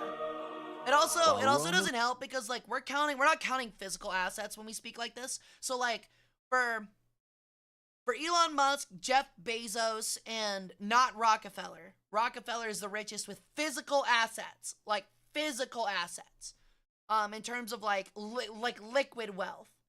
But Bill Gates, Jeff Bezos, and Elon Musk, none of that is liquid wealth. It's all like stock. Yeah, it's net worth. It's not liquid money. So, like, while Elon Musk might have $400 billion right now, or whatever he has right now, he does not actually have $400 billion. His businesses and what he owns is just worth $400 billion in imaginary stock money. If he liquidated it, he would not be able to get close to that amount. And the moment that he gets some extremely bad PR, that will at least be halved. Like some actual bad PR that would actually be, like, actually affect him, which is pretty hard these days. But if he died tomorrow, for example, and it went to his kids, it would not be worth $400 billion anymore. It'd be worth, like, maybe a quarter of that. Mansa Musa likely had billions of dollars in liquid wealth. Yo, thank you for the sub, Anubis. Welcome back to the harem. How you doing today? And that is the distinction to be made. So, like, while he's worth 400 billion, it's not like a real 400 billion. It's not real. You know what I mean? It's all like just wealth prescribed by what people say he has, essentially. It's a stock. It's got no backing. Been hearing in Africa, some of those families probably have more in liquidity than most people on the planet. Yeah. It's all good, Anubis. Welcome back to the harem. Hope you enjoy your stay. Due to bad PR because basically the entire West so depend on Amazon. You're not wrong. Worshipping the but sun it's still god, not liquid. A new religion was taking hold and liquidizing throughout it the actually empire. takes a lot of the value away. That's At why first, they don't do it. Christians didn't celebrate the birth of Christ. His resurrection was the essential fact of the new religion. By the 4th century, however, the question of the holy birth became impossible to ignore. Exactly, some loser. You're right. For Christians, hey, the Stina, fact of his welcome birth in. was How's it settled, going? but the date Hi, remained Buckshot. a It's mystery. been a while. The How Bible you doesn't doing? Oh my God, welcome back. I'm doing great. How are you doing? Mention exactly when Christ was born, but certain Oh, also, facts here, suggest hold on. It'd probably be smart if I turn on captions for you guys. Captions would probably make things. it probably was not in December. So if you're going to sort through the runes of the scriptures, Just fine, Jesus still was living, and we probably like born in that, the Buckshot. spring. Ow, we like If that. the shepherds are out in the fields watching their flock by night, we're not talking about one of the cold spells at the heart of winter. If pagan Rome was already celebrating the birth of Mithra on December 25th, it seemed natural to honor the birth of the Christ child at the same time. By the 4th century, the church Makes made it sense. official. December 25th was declared the feast day of the Nativity. But of course, it's a very short step from the feast day of the risen To sun. be fair, it S-U-N, being like to the feast 4th day of the century is risen much sun, older than I S-O-N. expected, I'll say that so much. in a sense, it's a very good choice of the symbolism. Of course is they are, there, Duel, because if they run out of oil, um, all they have is the desert. feast day of the unconquered sun was about fertility. I do, about Stuna. birth. Type exclamation point And so Discord, and it'll get you the obviously link. It's the Christian Christmas. The church knew it could not outlaw the pagan traditions of Christmas, so it set out to adopt them. The evergreens traditionally brought inside were soon decorated with apples, symbolizing the Garden of Eden. These apples would eventually become Christmas ornaments. Interesting. And Okay, so that's where ornaments came from. Although I do have to ask, that is kind of weird if you think about it. Because, like, my question is, like, why would you want to represent humanity's downfall in a celebration of Jesus? You know what I mean? Like, wasn't the apple a bad symbol? Because, like, it represents, like mankind, like, reneging on its, like, pact with God and getting kicked out of the Garden of Eden. It's not like a symbol of the Garden of Eden. It's a symbol of, like, Satan's deception and humanity's folly. The fruit is unknown. Yeah, but, like, during that time period in a contemporary religious, like, text, it's believed to be an apple. The fruit is actually unknown, though.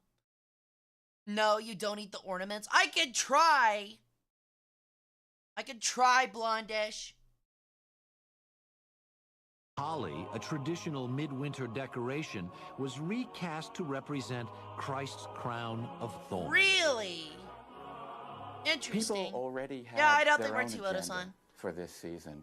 And that According to agenda the was pictures, not they were one that was really pomegranates radically spelled changed incorrectly. when the names got changed from non-Christian to Christian names. The church Interesting. pretty much had a policy of live and let live. If people would call themselves Christians and do lip service to the birth of the Savior, then let them do anything that they wanted to do with it. That's because But it on made the him other more hand, money. By assigning the nativity to that The apple's kind kind of like the year, fire Prometheus fell from the church gods, so really gave God up the punished opportunity to humanity. control Well, the way it's that the celebration thing is, took- it's not like Prometheus though. So like the thing was like where that's different. God, Prometheus with fire was like, I'm taking something that is only allowed to the gods and giving it to humanity to betterment, like to better humanity. Like that was what Prometheus did. The apple was humanity has everything. And the one rule is to just not eat the apple. But they were tricked into eating the apple and lost everything. So it's like whereas Prometheus is taking mortals and moving them closer to the heavens with Prometheus.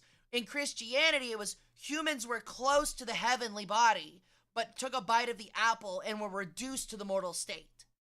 Yeah, the apple got knowledge, but it wasn't like good knowledge. Like, it wasn't like humanity was stupid and then they ate the apple and became smart. Like, it's not like they were monkey brains, ate the apple, and then became humans. What it was a knowledge of all the negatives, like the bad emotions, of like, it was the knowledge of sin, shame, like pride, those kind of things, greed, lust. Like, that was what the knowledge that fruit contained. It was not like they knew more about, they learned more about the world around them. And that's shown in the text in Genesis, because originally they were nude. Like, Adam and Eve were nude and they didn't care because like nudity was seen as a positive thing. It was seen as like being like being an animal. Like, you had no knowledge of like shame. You were just living in your natural self. And nudity was purity. Then they took a bite of the apple and were ashamed that they were displaying their animalistic self so openly, and thus like put on clothes. Like, they were ashamed of their sexuality, of their gender, things like that. That's where it's different. Yeah, essentially kind of like Pandora's box in a way. The apple was actually a pomegranate? Really? I didn't know that. I thought that it was unknown which fruit it actually was. The tension between piety and Now I want an revelry at apple. Christmas would reach its logical and extreme conclusion in Puritan England, when the holiday would be considered so unchristian, Exactly, it a was loss of done away innocence. with Exactly. altogether. A Honey Crisp would go hard right now. Food tech on Modern Oh my Marvels, god! tonight at 9 on the Modern History Channel. Marvels. And they're making drumsticks. We were talking about those Now earlier. back to Christmas Unwrapped. It literally has here the on History Channel commercials. I love it.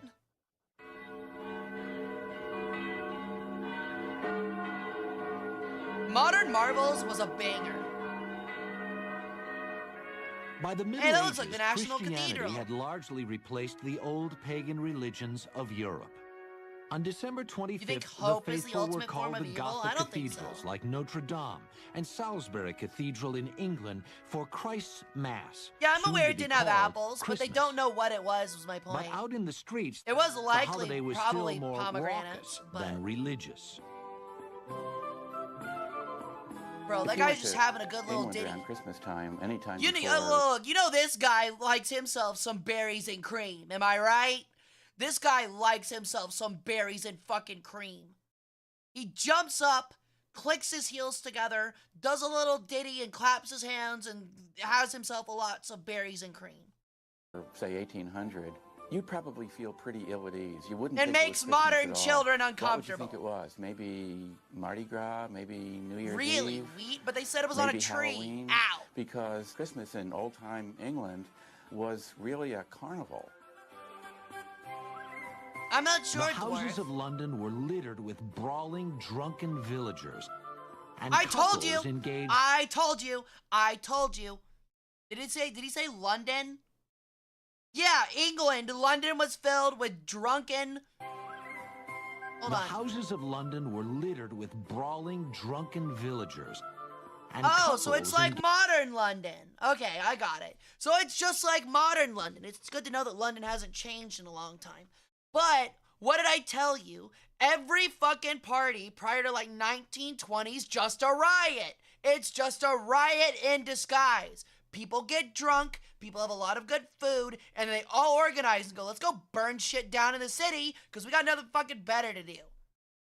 And then like 1920 hit and they were like, maybe burning shit down isn't the greatest idea. So they stopped doing it. They only did it if they really hated black people after that. And each Christmas, a beggar or student was temporarily put in charge after being crowned the Lord of Misrule. The rest Yo, of the you got peasantry swung on by a also drunk got old their lady? once Hell a year yeah. chance to grab power from the Honestly, ruling base classes. soy. They would go around to the I'll houses swing of at the you rich, while drunk on your where birthday. They would bang on the doors and demand entry. I'm an And old once lady they in were a let way. in, the lord of the manor had to give them the best stuff that he had. He had to give them his best food. He had to give them his best beer, his best of everything. Hell yeah. So it was the best kind of riot. It's where you go to the local rich person and hold them up for literally everything they have. If he didn't, they would threaten or actually perform a trick. You would get actually tricked. One Gin surviving Lane? Yeah, Christmas exactly. song says, Gin Lane if you don't give PQ. us what we want, then down will come butler, bowl, and all. Oh, soy sauce, what we were talking about was, I was saying there was never a time where getting drunk didn't include rioting. Like, having a drunk party didn't include rioting before 1910. Like, every time someone got drunk, it turned into a riot. And then what I said was, well, except for after that, you only did it if you hated black people, which is true, sadly, because in American history, it was, all right, let's get drunk and go actually ruin some minorities' lives, which is really fucking tragic. Sounds terrible out of context. It's completely fine in context as long as you're not some weird Twitter weirdo. Which I know you're not, Soy. There's a lot of things that sound terrible out of context. That's why you don't listen to things out of context. The part when they say ancient pagan religions of Europe is that, for example, we do not really know if Yule log was even an ancient holiday. Take that bitch to Pizza Planet. Damn right, dude. Get her the meat lovers. They drink out of brass cups, true. Damn, that's actually sad as fuck. It is. It's sad as shit. Just figure out, literally look up what the Tulsa Massacre was. You'll realize a lot about how shitty America has been in its history, sadly. Not to be one of those, like, America bad people, but it is just true. And, like, the burning of Memphis, like, during or just after the Civil War. The rules of Christmas would soon change, however, as a wave of religious reform swept through. Oh my god, that guy is making such a power pose, dude. That guy is making such a power pose. The rules of Christmas would soon change, however. Yes, I decree today that there will be bountiful amounts of anime porn created here in this steeple for all of you God-forgiven sinners to enjoy on this fine Christmas day. However, being a conservative, older, more in-line church, all of it shall be of, I don't know,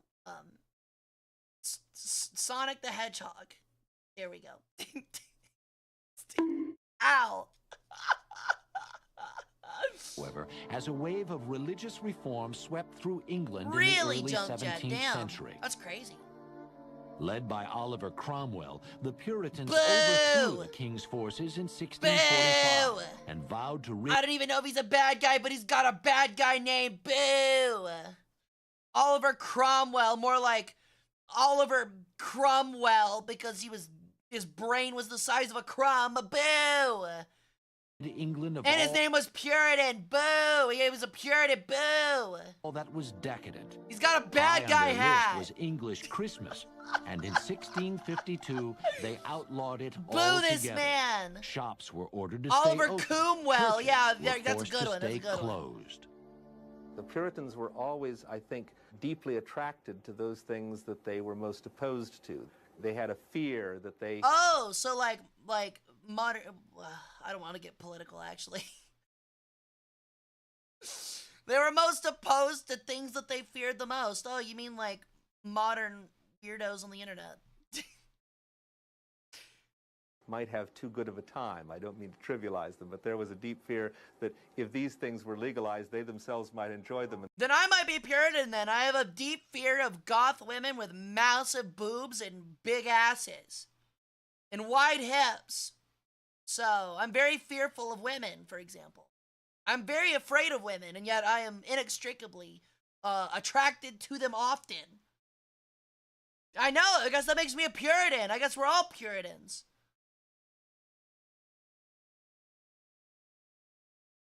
By the way, there's a sick song by Reverend Bizarre named after Oliver Cromwell. Pog. Coomwell, probably not a Puritan. Nah, he definitely was. He just said they're attracted to things that they were scared of most, and they definitely were afraid of cooming. You just want a goth wife with wide hips and big boobs? Yeah, and I'm scared of her. I'm scared of her. That's why I'm a part of the attraction. Look, I know that that's how it works with you guys, too. You're scared of me. Look, honestly, there's not... Look, I'm gonna be honest. Things are hotter when you're slightly afraid of them. And I know that's, like, part of why chat likes me so much. Because you fear me. I'd fight you, you'd lose. I would literally pick you up by your ankles, shake you back and forth by your ankles upside down until quarters fell out of your pocket, and then I'd throw you to the wayside and go buy ice cream with your lunch money. You should be, Sylvie! I'd lose to you any day. Why does that have, like, step on me mom energy? So the Roundheads were anti-coomers? They were. They were no-nut Novemberites.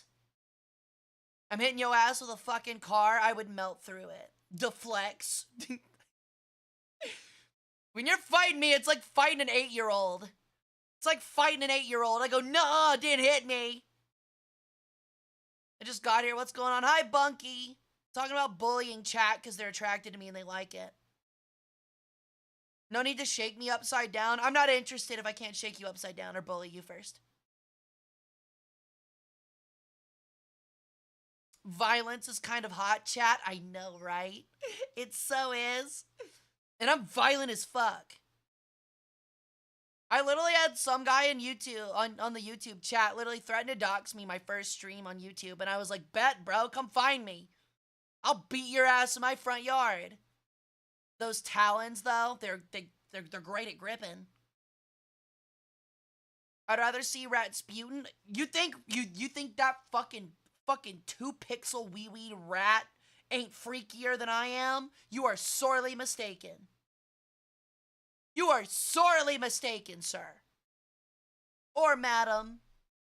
Or whatever you identify with. I fear the rat more than Hara. Why? That's true. I have to care. Actually, I get that. I have to care about PR. He doesn't. Why would they try to dox you, though? That's actually such a loser thing to do. I think it was just some 13-year-old trying to scare me. Because I said that and they didn't say anything else. They just kind of shut the fuck up after that. But you can't match the freak dog. I can. It's a rat. It's a rat. They're freaky. They're freaky by nature. And their souls would be lost. You ever seen a rat king? The Puritans may have said good riddance to Christmas, but the people never really stopped celebrating it. The holiday merely went underground. If Christmas pie was illegal, it began to be known as mince pie instead. Christmas pie is illegal? Well, damn, I've been giving your mom Christmas pie once a year for at least 12 years.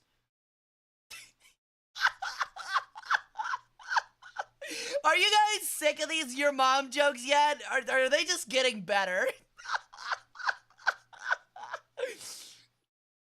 Why does the rat spin around like that? Because he's bored. It's what he does. It's how he channels his chakras.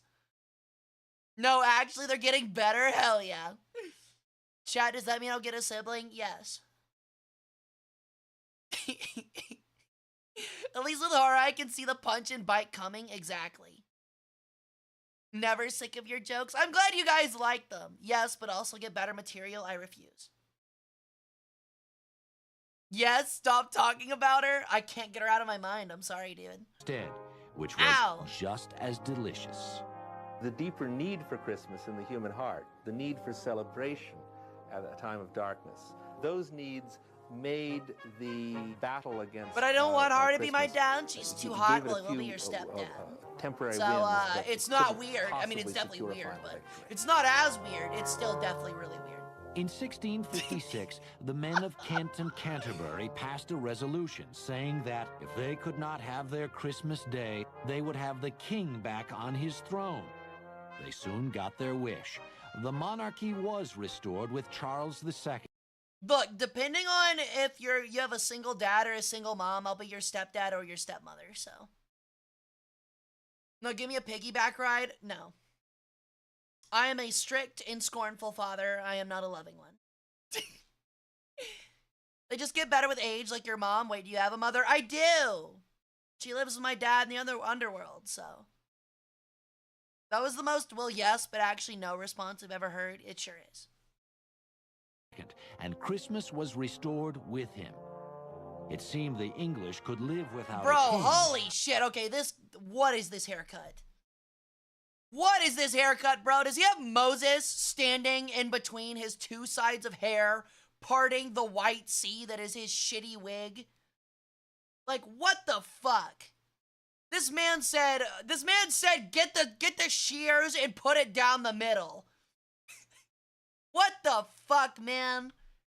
He was like, you ever seen Moses part the Red Sea? Yeah, I want that, but make it a wig.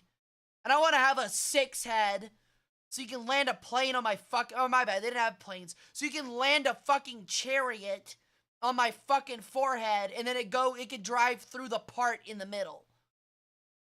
What the fuck is that haircut? That's a fucking furry beaver. Please don't talk about my, thing like that. Thank you. But not without Christmas. It has been argued that one reason. This man said it's Christmas. Fuck it, I'm shaving it down the middle. Restoring the monarchy, you also restored Christmas. You restored the proper English Christmas with its rituals, its traditions, and its carousing. Christmas is brought back, if you like, by popular acclaim. The citizens literally said, fuck you, I'm having Christmas and getting drunk and throwing The a fight riot against anyway. Christmas may have been lost. I don't in care if you England, made it but the illegal. I'm throwing a Puritans drunk had high Christmas hopes riot for anyway. the new colonies in America. In 1620, We do like a the small furry group of beavers here. We do, separatists came apparently. ashore at Plymouth, Massachusetts.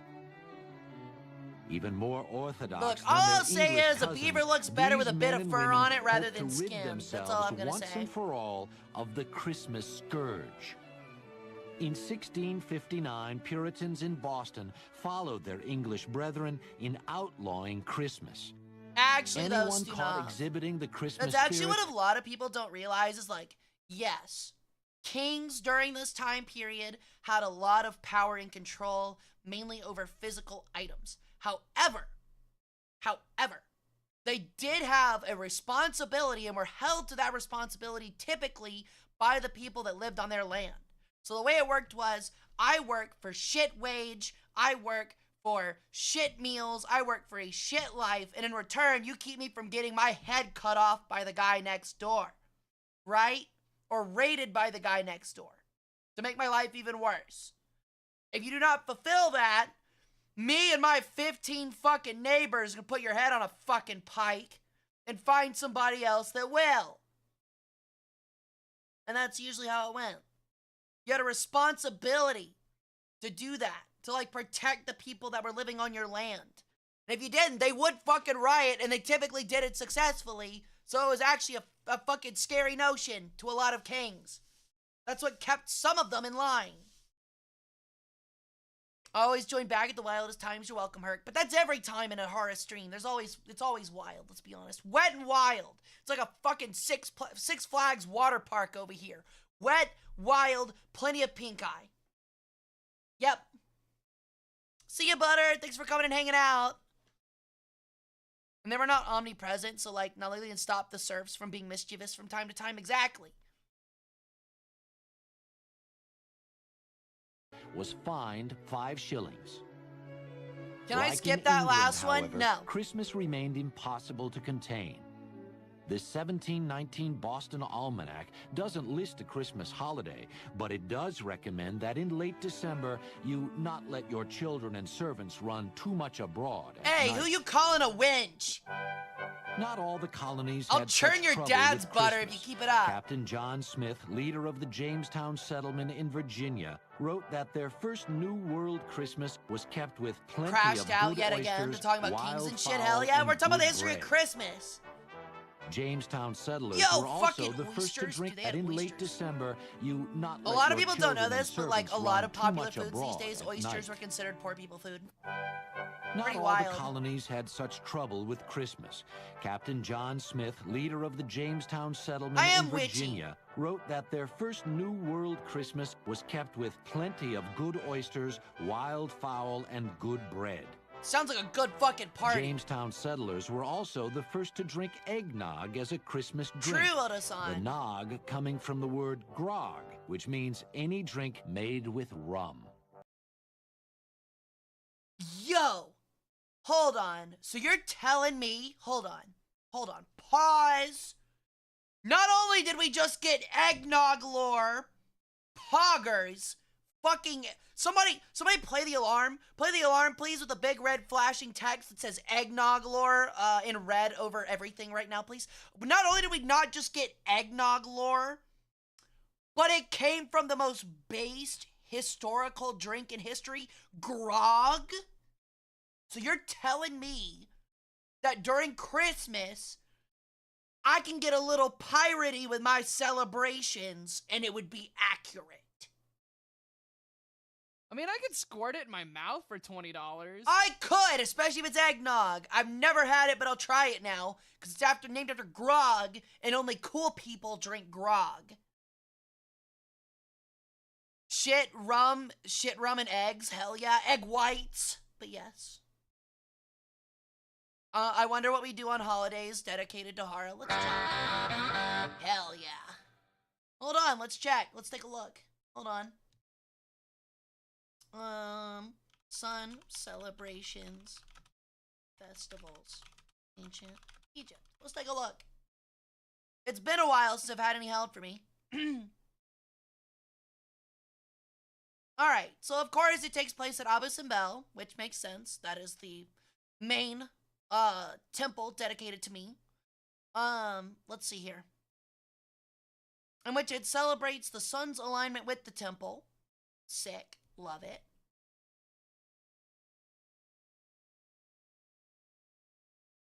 Let's see here. What do they do, though? Like, what was the actual partying? Okay, there's a modern party. They don't really do anything. It's boring. It's a nerd fest.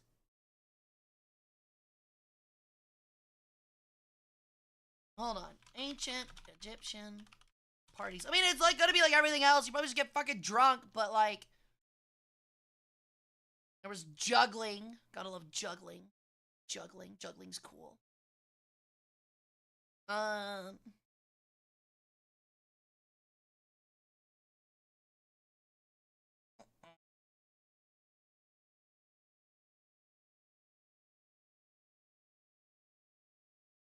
Okay, party time in ancient. Oh well, can't go to that website.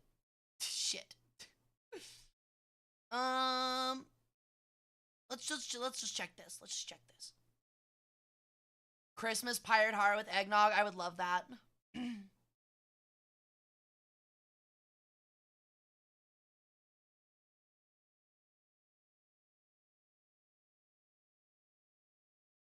I mean, it definitely involved beer and wine and shit like that.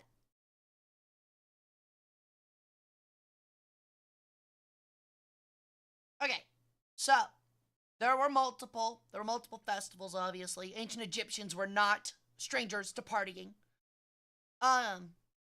So there were multiple. You have the opening of the year festival, Thoth festival, first of the year festival, the Wag festival, the Sokar festival, the Great festival, the Flame festival, the Procession of Men, and the Saj festival. So there's nothing that really explains the procedures. But looking at it, it was usually an excuse to get pissed drunk. Loving it. Let me see here.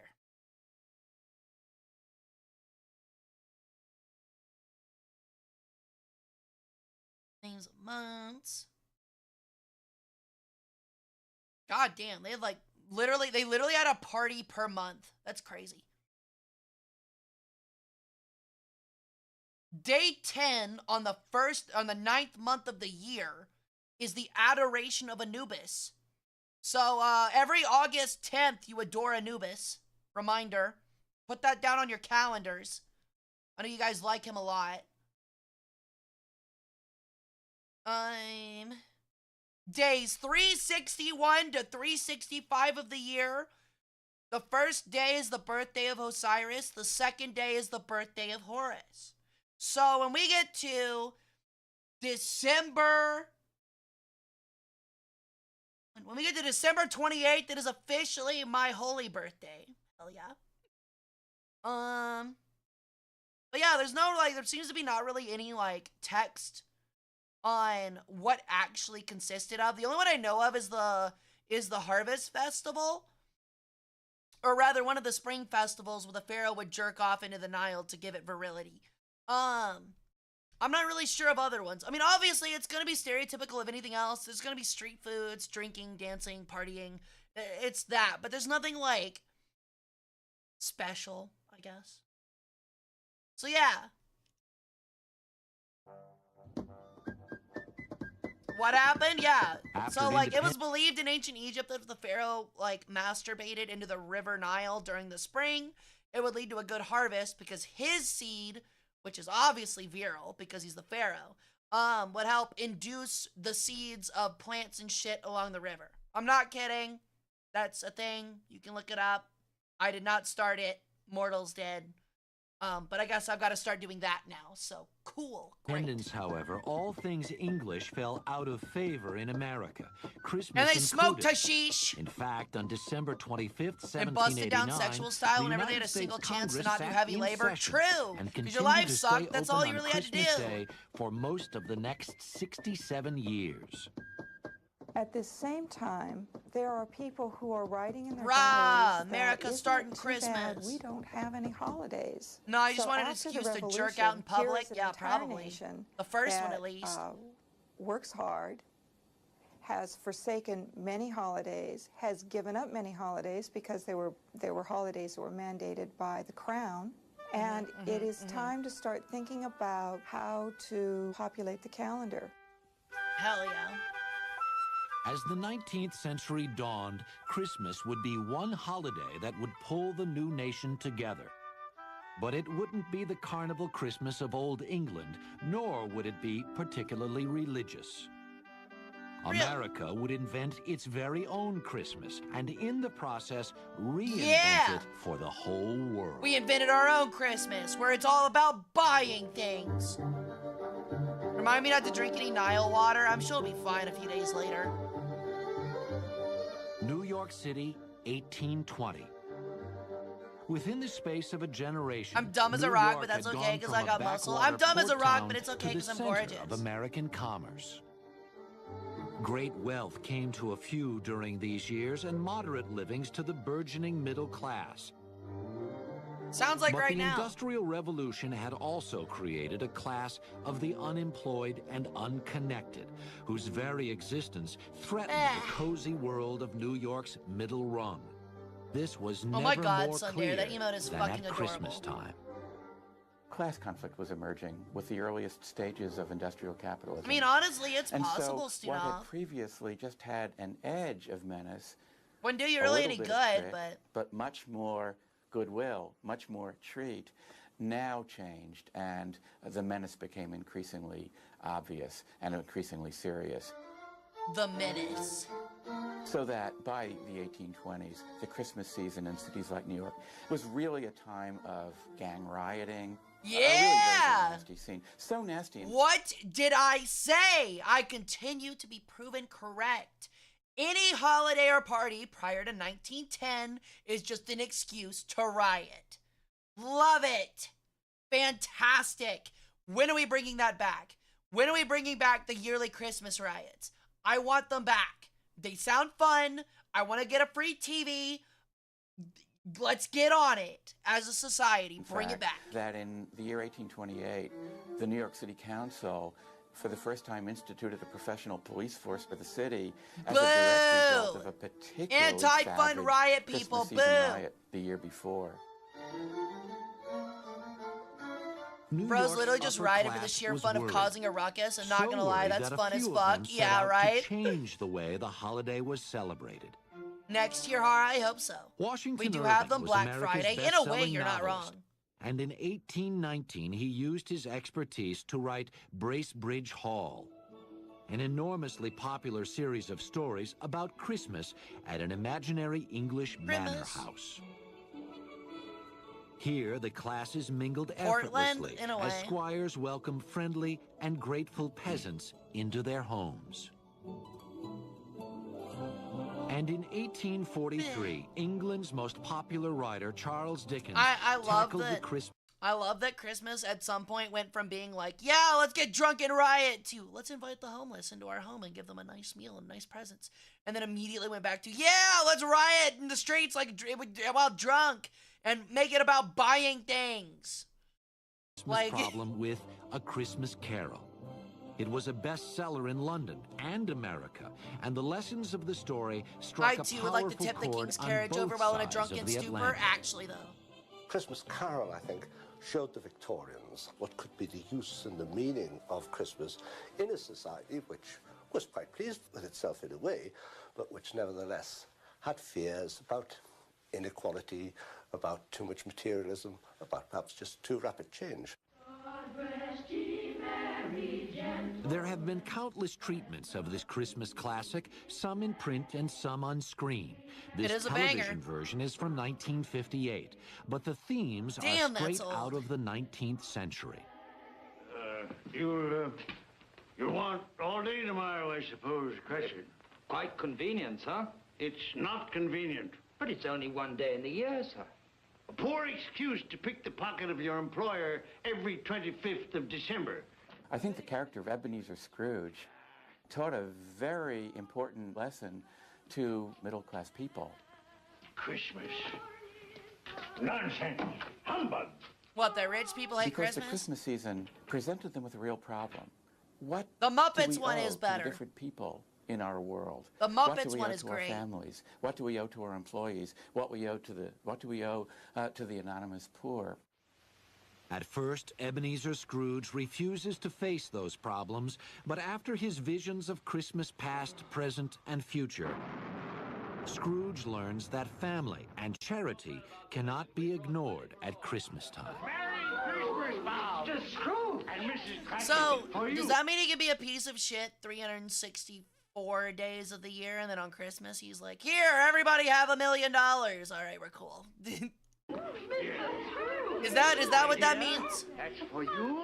It really is a conversion story. Where's and my it's a million? story I got about your million this right here, pants hard-hearted grab. man being reborn to Christmas observance.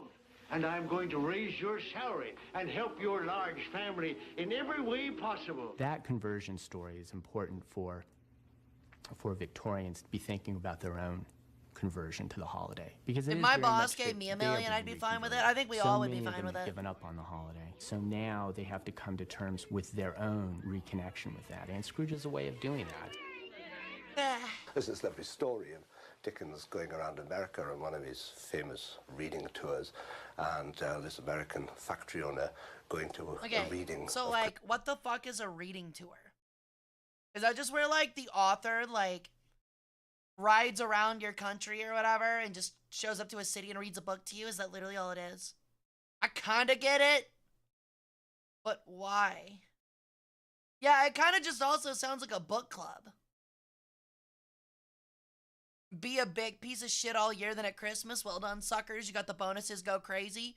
Oh, so like what a lot of abusive moms do when they try to win their kids back after being shitty all year. Hell yeah. They're really channeling the true spirit of Scrooge. Back then, literacy was bad. I mean, it was, but like a live music tour, but for books, I just don't get it.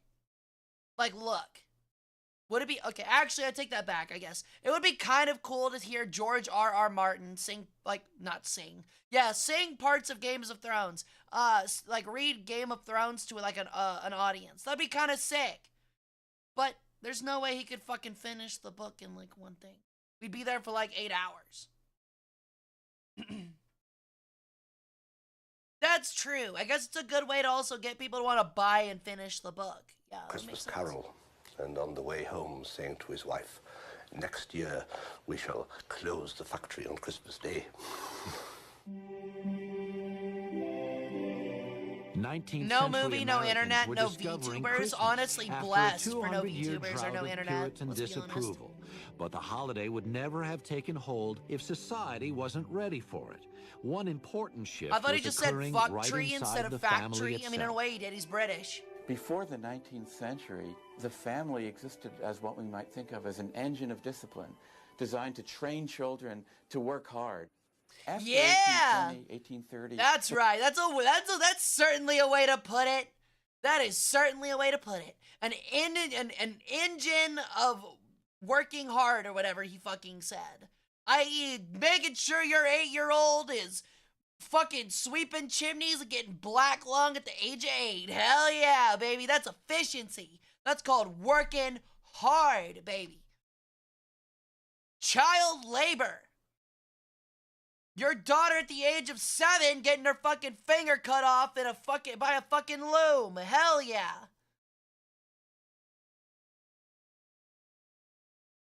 Their small hands can fit into the heavy machinery better. True, the moving heavy machinery.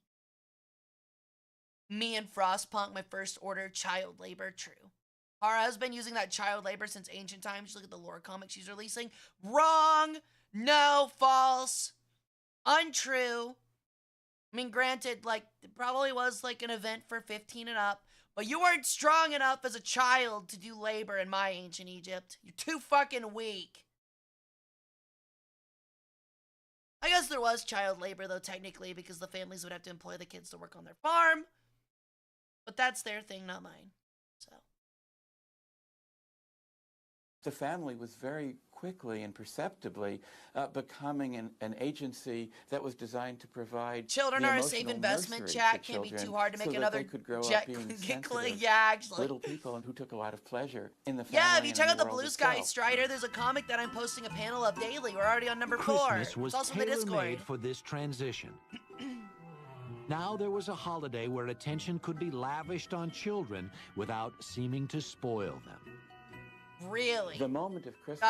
That's where not what happened to my parents Christmases. started to I was pay spoiled as attention to shit. their children. I sometimes Not even come gonna to act think of like this I as wasn't. The invention of quality time within the family. And no, that's not why I'm a Parents would brat discover today. the I'm a joy brat that by they could choice. take out of watching the joy in their children's faces when they gave their children presents. Americans now knew We why love your they choice were to be a brat. celebrating I know you Christmas, do. but they didn't know exactly how to go about I it. hated it when they gave me socks for Christmas. I never The got old socks. pagan I'm gonna be revelry honest. was clearly inappropriate for a Victorian home, but some ancient traditions were perfect for reviving.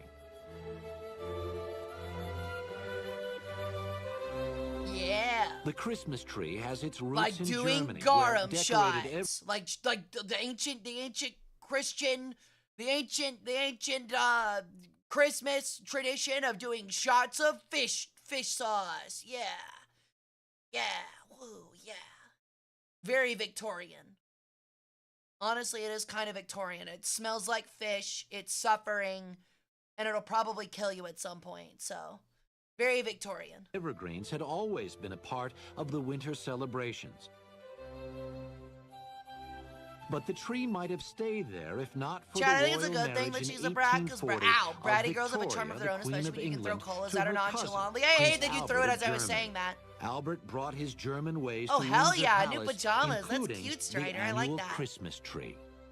In 1848, the London Illustrated News published this engraving of the royal family, standing by Ow. the first Christmas tree Watching most ceremonies, English going to had ever temple. seen. Doing In sacrifices. just a few years, a decorated Chariot fur could races. be found in nearly every English Bratty girls are home cute until they at weaponize Christmas. it into incompetence? What do you Within a few mean? years, I don't know what the you're talking Victorian about. I have diaries no and letters clue to what you're Joseph, talking about. I we never do had a that. What Christmas do you tree mean? as is I've never heard of customary. that before. Well, we had a Christmas tree as we have always had. And of course, they hadn't always had one at all. It's a custom which had started. Ew, I touch in your the face. I wanted to 1840s. pat the Well, head. in the 1850s, What's wrong with my people face? believed that the Christmas tree was You part should be of happy English that you have Christmas. even the ability to touch my face without getting turned into Americans a embraced charcoal the Christmas tree just as quickly as the English had. In fact, its connection to the old world was one of its That's a pretty strongest cool selling necklace, points. Anubis. For a lot of Americans, these are going to be new holiday traditions, not something their parents observed, especially in the case of the more austere Protestants. So they're looking for a reason for what they're doing. And one of the most convenient reasons they can have is they can say, well, this is the way it's done in Germany. Or It this was is the way wood it's done carved? in Damn, England." that's sick. I'm getting joy for Christmas, I know that. I'm getting some rings. All of a I'm getting sudden, some Christmas rings. traditions were popping up everywhere. In 1828, Joel R. Poinsett, America's minister to Mexico, What a brought name. back a Ow. green and red plant that seemed perfect God, I want a for Big the Mac new so holiday. fucking bad right now. Holy shit, And I'd in commit war crimes for a Big 1843, Mac the right now. English Holy firm fuck. of J.C. Horsley I might go get a printed Big the Mac first after this. I Christmas want a Big card. Mac so fucking A bad. newly All of a efficient sudden, postal service in like, England. oh my god, I am so down bad for a Big Mac all of a sudden. Oh my god. Oh my god.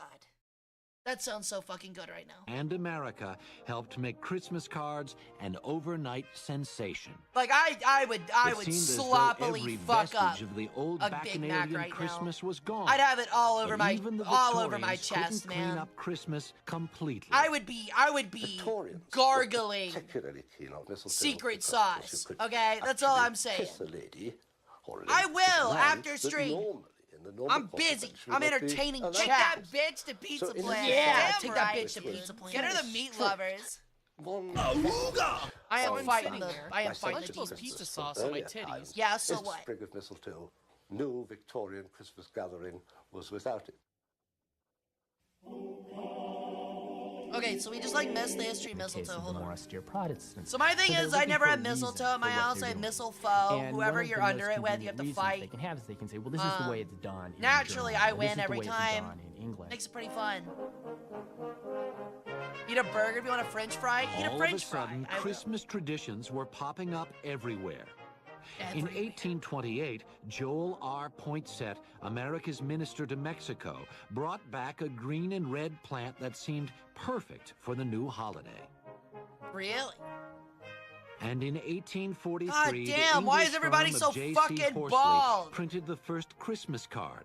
A God newly damn. efficient postal service You in guys never heard England of and Keeps? America helped make Christmas hair cards implants? an overnight Shit. sensation. Or a wig. It seemed as though every vestige of the old Bacchanalian We love Christmas was Sunday's gone. burgers. Don't you But dare try and even put the your mouth on my Victorians burgers. couldn't clean up Christmas completely. Victorians were particularly keen on mistletoe because Because of male course, you pattern could baldness is actually real, kiss a lady, true, sadly. Or a lady could kiss a man that normally, in the normal course of events, she would not be allowed to kiss. So in a society Ooh, which scandalous. was fairly strict, Scandalous, ooh. one vestige of that licentious Christmas from earlier times is the sprig of mistletoe. No Victorian Christmas gathering was without it. That's a crime. Sundae burger.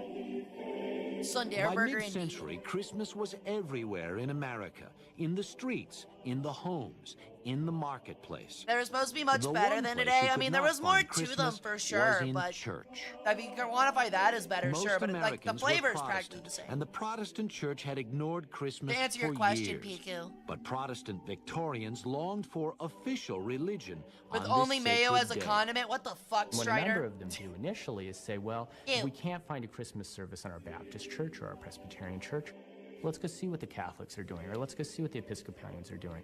And increasingly that puts pressure on these latter-day Puritans to have Christmas services because there's a way in which What lay the people fuck? begin to expect it.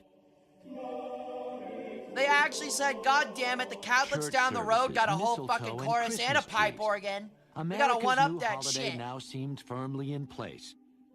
But Victorian America had one last I mean, that makes sense, contribution loser. to the I do that Christmas too, dude. season. A jolly If elf I had the who ability. shimmied down the chimney would soon personify Christmas for generations to come. Alright, I'm gonna be honest. I would love to be Santa Claus, but if I'm being completely real with you guys, while I do have magic, this fat bird ass and these wide bird hips ain't fitting down any fucking chimney. I'm just letting you know. I could start head first, then I'd get about 3/4 the way down, but like, dude, when those hips catch, I'm fucked. Sometimes literally. Now back to Christmas Unwrapped here Hara on the Claus, History Channel. true. That's why people keep calling me Tim Allen, is because I murdered Santa Claus and I had to take over for him. Here comes Santa Claus, here comes Santa Claus, right down down Santa Claus We Lane. borrowed the Christmas tree from Germany and the Christmas card from England. But I would one exploit the Christmas elves big icon time, me was too. developed right here in America, Santa Claus. Hang your stocking, say your prayers, 'cause Santa Claus comes tonight. Long before Santa, however, there was Saint Nicholas, a Greek Orthodox bishop who became God one of the damn, most look at this popular guy's saints of forehead. the Middle Ages. Son of a bitch. On December 6th, His face only Saint takes up Nicholas half his Day, fucking head. good children woke to gifts 6, from the try kindly 7. saint. Bad children sulked away with nothing. Nah, get fucked, In dweeb. Holland, he was known as Sinterklaas. And when the Dutch came to this country, they brought tales of their gift-giving Nicholas with I'm sorry, why do the Dutch have such a silly, non-serious language? Oh, are you ready for Sinterklaas? No. Like, I get it's for children. We don't have to talk like toddlers. them. Good lord. This quaint custom caught the imagination of Clement Clark Moore, Sinterklaas. a well-heeled Santa Claus. Episcopal Be an minister adult. in New York City. In 1822, Moore wrote a poem for his children about a I'm sorry to any good-natured Dutch saint people in who the came audience. down the chimney on Christmas Eve. 'Twas the night I am a before blast Christmas, at parties, thank you. and all through the house, not a creature was stirring, not even a mouse. The stockings were hung by the chimney with care, in hopes that St. Nicholas would soon be there. Moore dreamed up Dasher, Dancer, and the rest of the reindeer, along with Santa's entrance Hey, I would through leave the presents chimney. in return, But at Anubis. first, I he would was be taking their embarrassed organs, by the though, poem. correct? He worried it was too frivolous for a man of the church. Clement Moore was a minister. Here, a minister who should be on the other side is promoting a secular Christmas with reindeer and all the rest of it. Hell But yeah. there was no mention in the poem of anything religious. And in fact, that's why he didn't reveal who he was. In the beginning, he didn't reveal the authorship. Moore soon owned Do up the to naughty the people poem get when their it organs became replaced clear with that coal in their every child in jars? No, they get their America organs was scanning harvested the anyway, horizon because I need for worshippers, reindeer on but Christmas Eve. they do get a swift kick to the nuts while they're sleeping. Less clear was what exactly this Santa Claus looked like. I know, right? Thank you, Anubis. At first, Santa came in all shapes and sizes. Bro looks a like pagan Plato. sorcerer, a frightened gnome, P-L-A-T-O, Plato. even a drunkard on a turkey-driven sleigh. Fuck yeah. Then, in What a Chad. 1863, Thomas Nast, a cartoonist for Harper's Weekly, settled the matter I once wish we and would have for had all that with his version of Santa version Claus. of the Christmas Saint. I'm Nast sorry. Santa I was want the rounder and drunk jollier dry. than his Hold austere on. I'm Catholic- sorry. This is the worst timeline. We got the boring Santa Claus. You're telling me we could have gotten a drunk driving Santa Claus with a turkey instead of just a happy dude and reindeer? I'm sorry. That would have been so much fucking cooler. Just like Santa Claus and his turkey just like slamming through my fucking living room wall at 3 in the morning, drunkenly stumbling out of his fucking sleigh with his turkey like half dead on the floor from falling debris, putting down some like shittily wrapped presents with one having vomit on it, and then burping his fucking ass off and getting his fat ass back up into that sleigh, magically bringing that turkey back to life and flying into my neighbor's wall like the fucking Kool-Aid man. That's what we missed out on? That sounds so much more fun. I'm sorry. So we need to, let's count it back, chat. When this cult takes over the world, we're gonna keep fucking Christmas, despite us not being Christian, and we're bringing back annual Santa Claus, annual Christmas riots, and drunk driving, turkey slayed Santa Claus. They're coming back. They're coming back. Yeah, just leave a shot of tequila. Honestly, I could be that Santa Claus. Honestly, I could be that Santa Claus. Hi, Yukari. Welcome in. Cousin. He looked, in fact, like a man of his times, a man who would fit right Where in do I vote for with you the to be rotund, president, Hara? bewhiskered robber Simply barons write it on your of the ballot late next 19th election. century. And tell all But of your Santa friends was to a come hang out robber on baron stream. in reverse. Howdy, howdy. Instead of taking from the less fortunate, he gave to the less fortunate.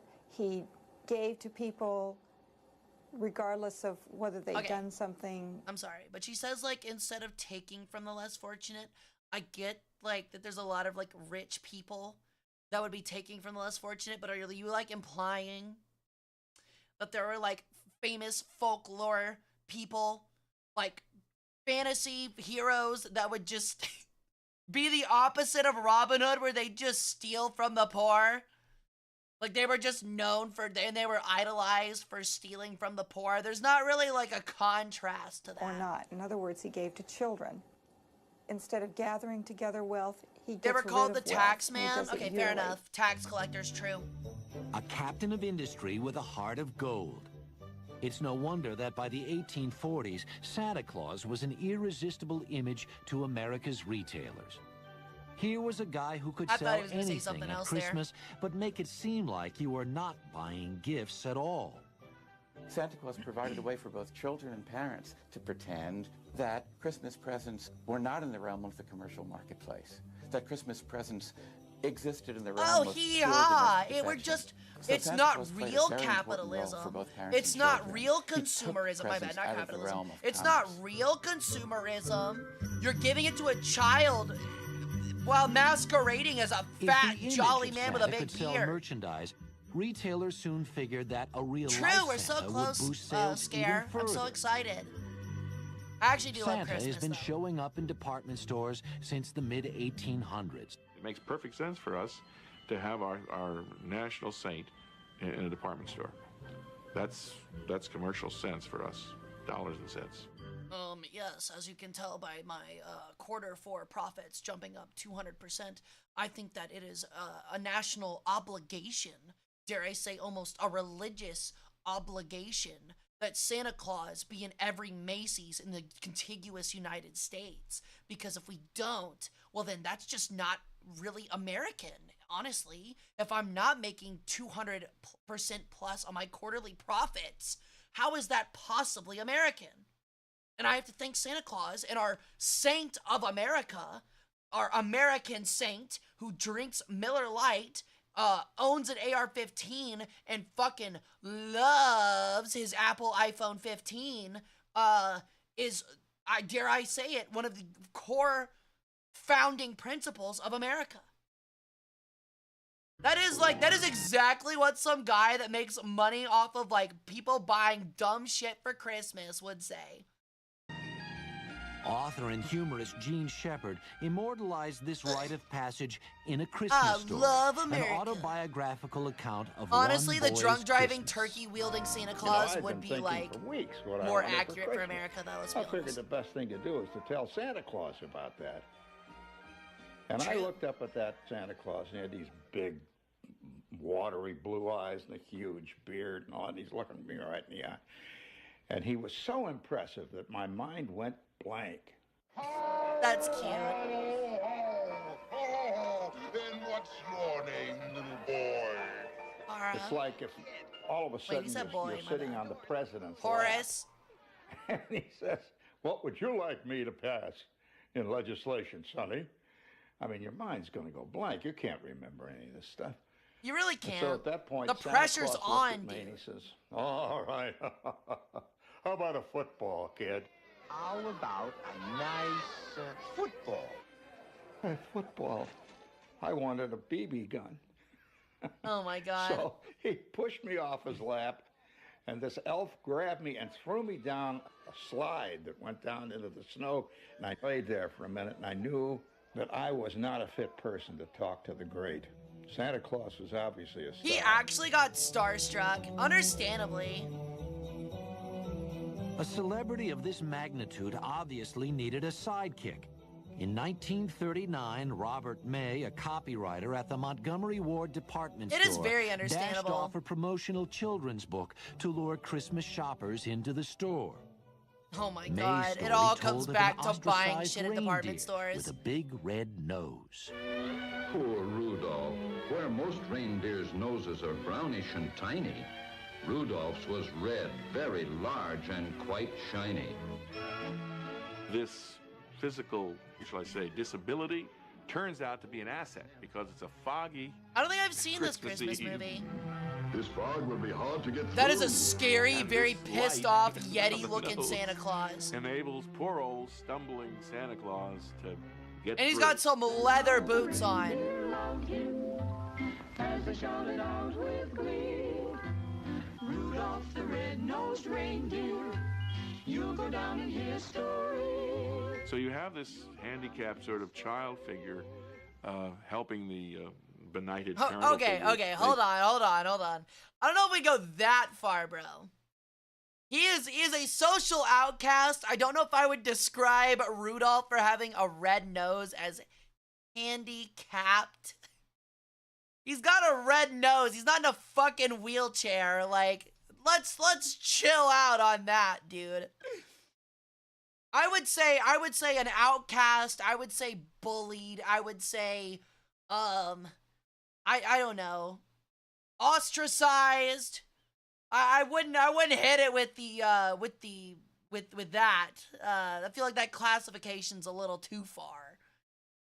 He had a red nose and got bullied in high school. He wasn't like immovable from the legs down, like, or from the waist down. Like, chill out there, buddy. Rudolph's like Naruto. Yeah, you know what? There it is. Honestly, Anubis just hit us with the greatest Christmas take of the year. Rudolph the Red-Nosed Reindeer's like Naruto.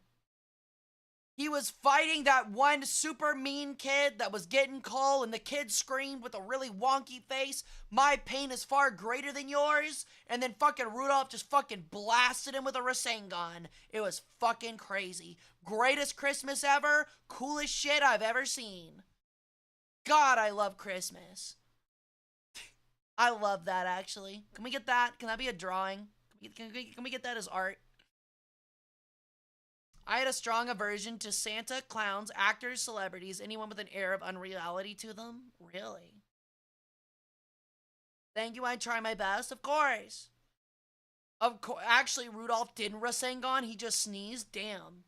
That's crazy. I think I could take Rudolph in a fight. Maybe. How much chakra you got? Christmas possible. Is that a bomb? Why does it look like he's putting a bomb in the Helping stocking? Hold on. Benighted parental figure make Christmas possible. Okay, it's a train. I'm not gonna lie. I only saw this part, and it looked like a bomb. I was like, alright, little Timmy's been a bad boy this year, especially bad, so instead of coal, we're just skipping straight to the bombs. We're just skipping straight to the pipe Rudolph bombs. brought Christmas Yeah, full I am circle. skipping to the pipe. Yeah, I'm delivering It was pipe now bombs. the children who really made Christmas possible.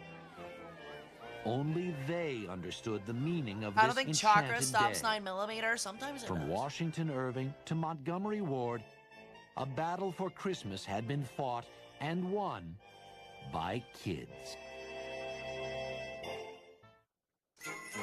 You know, it's honestly History Channel. I'm gonna say, buddy, that's a really weird way to put that.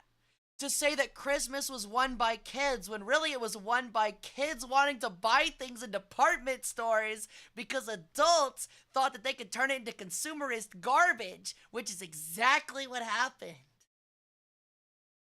Kids didn't win it, idiot. Department stores won it. Exactly. This Santa's like Ted Kaczynski. I'd be way more effective. Let's be honest. Ted Kaczynski was only successful like 2 out of 30 attempts. Hit Rudolph with a 120mm saber round? Nah, we're just gonna hit it with a SAM site missile.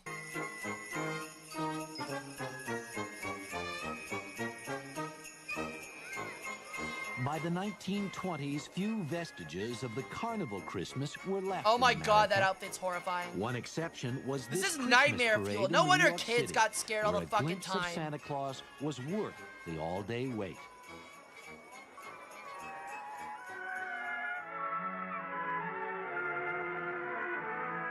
But by the 1950s, Christmas was strictly a family affair, with eggnog by the fire, Bing on the hi-fi, and a load Bing of on the presents hi-fi, under the baby. tree. Bing Crosby. Chestnuts roasting on an open fire. You want deer meat? What? Jack Frost nipping at your nose. Getting presents every year? Yeah, pretty much, Piku. Tiny tots with their eyes all aglow. This is a mood. Will find it hard to sleep tonight. The joy of opening up gifts is one of the things that makes Christmas what it is. He's loaded lots of Nothing says Christmas like deer It's the meat. mystery of all these packages. And I think that's why we Unlike like Hara, didn't firebomb a Walmart It's to dispose of the exciting to have a consumerist package competition. lying there with Exactly. silver paper on it. You don't know what's in it. And you open it up, and there it is. It's Wait, something whoa, that's really hold great on, hold that on. you- What'd that kid get? What'd he get? Captain Kangaroo's TV. What the fuck does that? What does that say? TV. Something aboard. Laugh aboard. Frag aboard. What does that say? I don't know what that says. What do you think it is? Why does it look like Albert Einstein? and Open it you up, buddy. it What'd you up, get? and Come there on. it is. It's God damn, giving this kid a Gundam kit would have blown this kid's fucking mind. Looks like Monopoly. I made pepper, cherry, smoked deer jerky. I was in love. Damn, that does sound really fucking good. Ugh. Load aboard? More like a load of crap. something that's really great that you really wanted. That is pretty cool, though. He looks very happy. I'm happy for him. But to give presents, you have to shop for them. Because that's better than winning World And War I or shopping II. has Most people long got been at nothing the out of heart those, even the of the winners. Christmas True. season. Critics say this yearly buying frenzy obscures the real reason for Christmas, to celebrate the birth of the Christ child. Celebrate the birth of Christ and the gift that God gave us, as much as the gifts we give our children. We got on build your Christmas own Day. gat kids. But What she the wants all fuck? the toys, right? Oh, I think a they're lot of cute. it is more commercialized than when I was younger. I remember going to church and having family dinners being more of an important aspect of it. So it's more like difficult Thanksgiving. because the children don't grow up realizing what the real meaning is. People say that Christ has been lost in Christmas. Implicit in that is the idea that Christ had ever been totally the center of Christmas.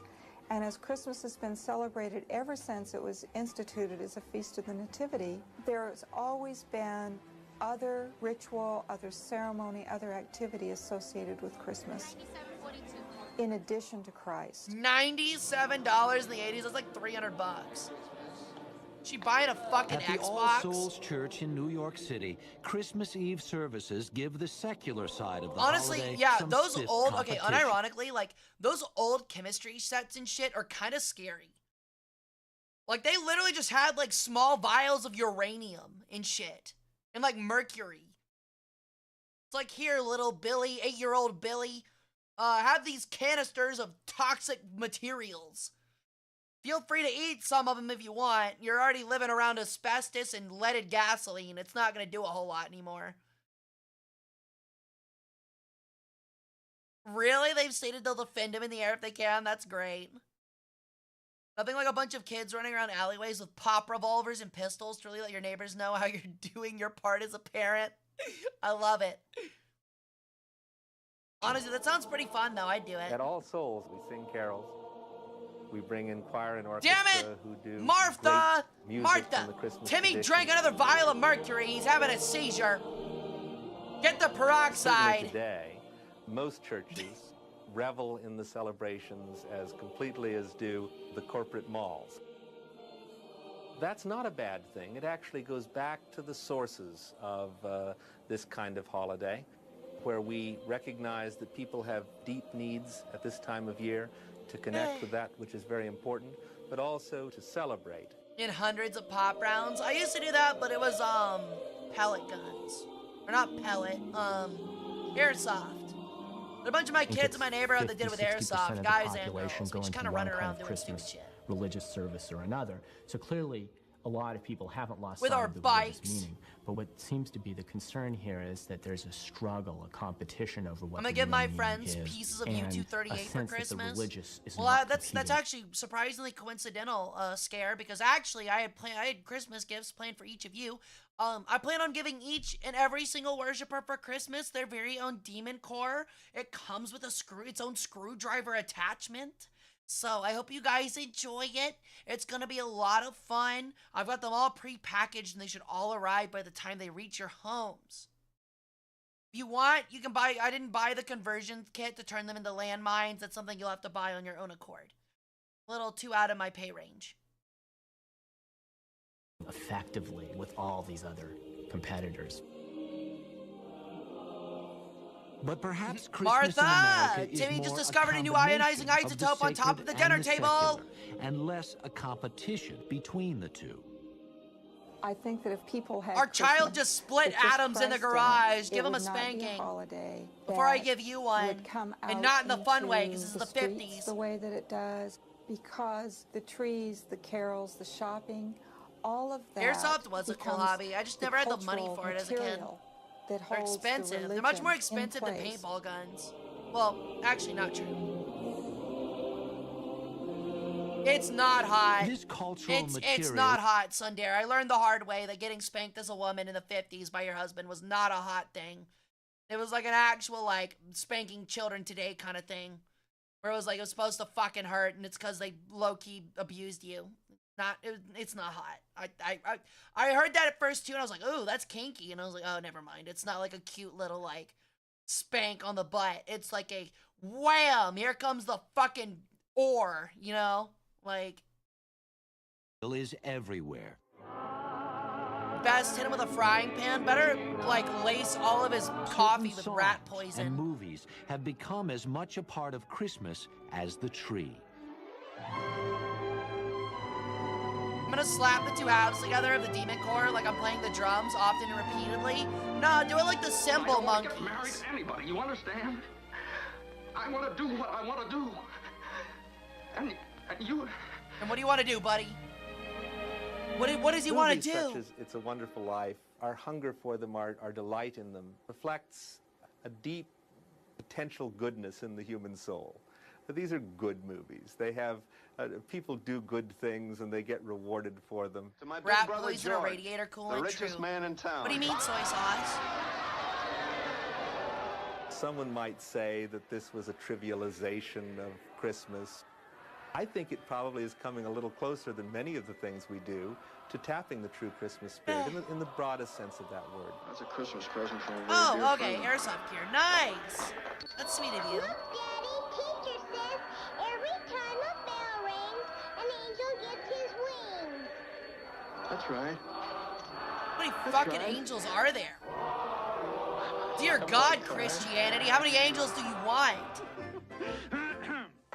Nowadays, kids watch new films and new TV shows. Why, Mr. Scrooge! Okay, this movie is actually adorable. I don't know if you've ever watched it, but this one is actually adorable. You leave me no alternative but to give you toys. Yes, toys. No. I'm giving you a raise. We always reinvent, and every time we reinvent, we think that what we're reinventing That was kind of is something aggressive. that has no beginning. You can reinvent Christmas or celebrate it the way your great-grandparents did.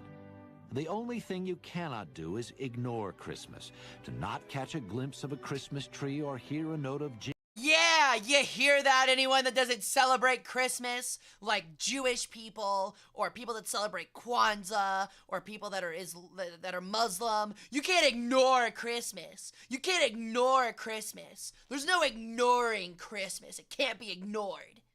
in America. Jesus Christ. Oh my lord. You can't ignore it the best you try with your weird fucking candelabras. Good lord.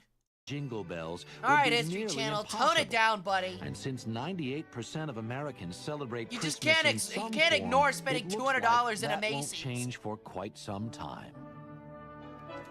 I agree, soy sauce. It is very smooth and very, Something very touches cute. American somewhere down deep in his belly button about Christmas. He can't really explain what it is about Christmas that he enjoys so much. I touch your mom real deep behind He her just belly knows that button. when all those red and green lights go up, you know, on the street, and you see Santa Clauses walking around with their bells. You cannot there's something escape Mariah happens to you. Carey. You enjoy it. It's true. Now you can be I've somehow cynical all you managed to want, because I don't listen to the radio. but you still enjoy it.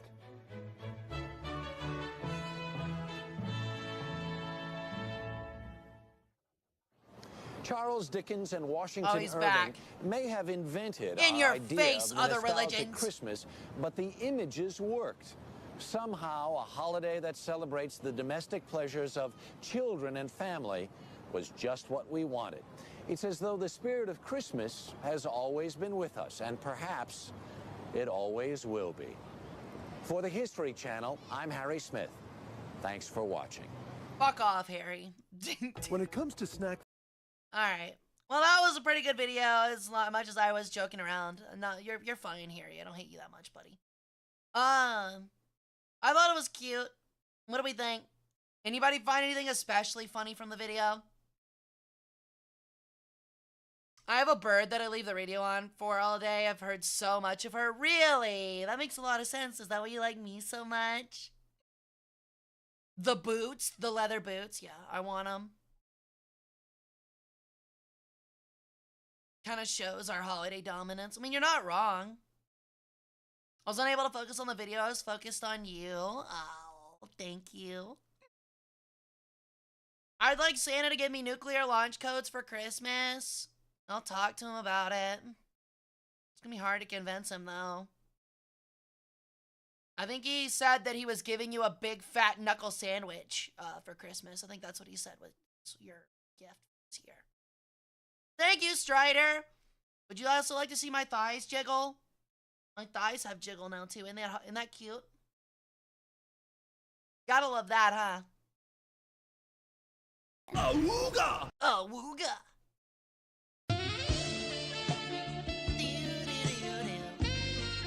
You know Santa? He knows of me.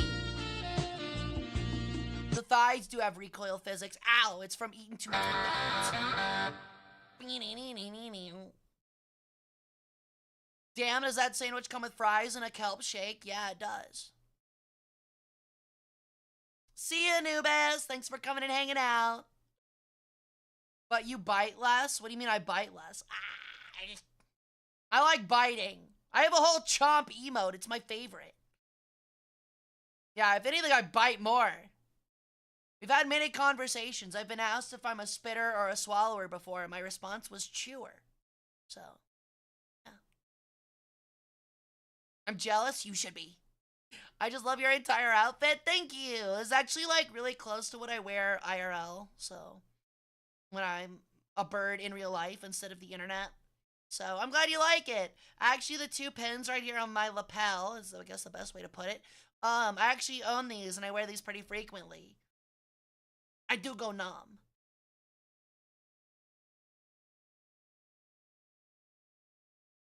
Honestly. I'll hit you with the killer move, the signature hip sway wink. With my eye not closing all the way.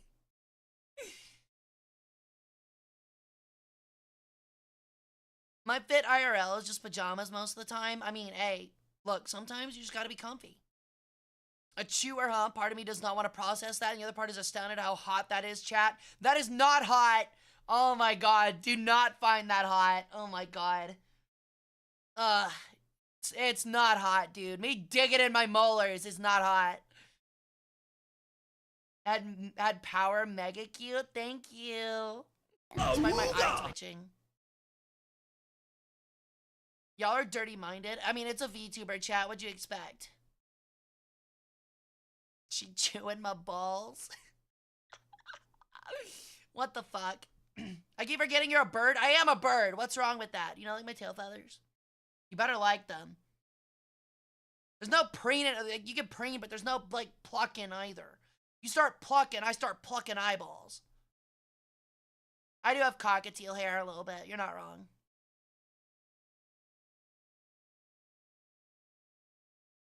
Ugh. Critical hit. Let's go.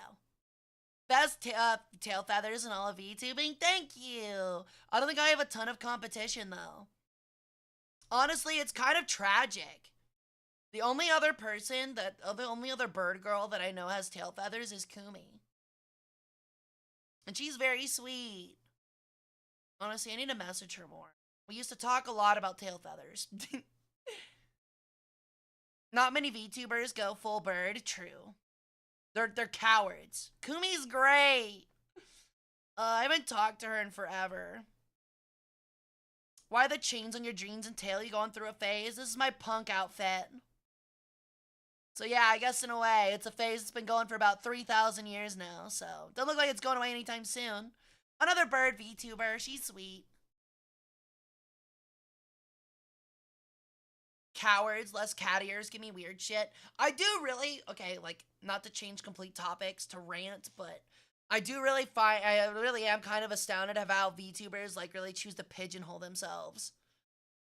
Like, it feels like everybody's, like, a demon, a cat, a dog, or, like, some kind of fish person that's not really a fish person. And that's about it. Like, that really does feel like that's about it sometimes.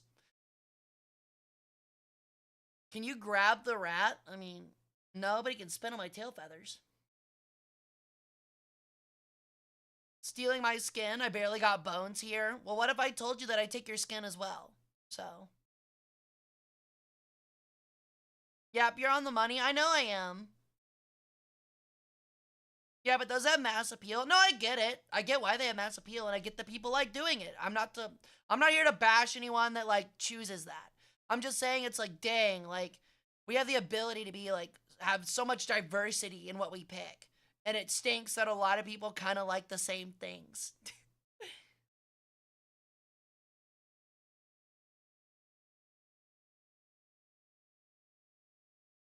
I read the fine print. You said organ. The skin may be an organ, but there are far more valuable ones here, Miss Goddess. I know, I'm just saying eventually I plan to get to the skin, so. Scare, what in the fuck are you talking about, buddy? We need dino girls or maybe horse girls. Actually, the person that I rated on Monday was a horse girl. Her name's Tomoe Umari. She's adorable. You should also check her out. Dino girls, I think there's a couple out there. Red Bulls or cookies and milk? Cookies and milk 100% of the time, please. Tomoe is awesome. She's sweet. Dragon girls or dino girls? Honestly, it's close enough, frankly. They're all reptiles. Yeah, I did rate Tomoe, yeah. I like Tomoe a lot. She's adorable. She's really cute. Not only because, like, I've never watched Uma Musume. I think that's the name of it, right? The horse girl racing one. But I find the designs really cute, and she reminds me a lot of it, so I think she's cute. And then she's also got a really cute voice and personality, so she's really bubbly. I like that. It's adorable. Can't believe I missed the Tomoe raid. You sure did. She followed me back, too. I'm pretty happy about it. I guess she likes the way I look. I guess she thinks I'm cute back. Maybe she thinks I'm cute back, chat. There are stars, angels, bears, fairies, rabbits. I mean, there is a VTuber for everything, don't get me wrong. I'm just saying I wish there were more that were some more designs that were more prevalent. Like, they're unironically, if you can think of something, I'm sure there's a VTuber out there that is that. Yeah, there's a couple dino VTubers. Wish there were more exotic ones. What do you mean by exotic? At least your say-so went up for her. Does she only like say-so VTubers? I kind of get it.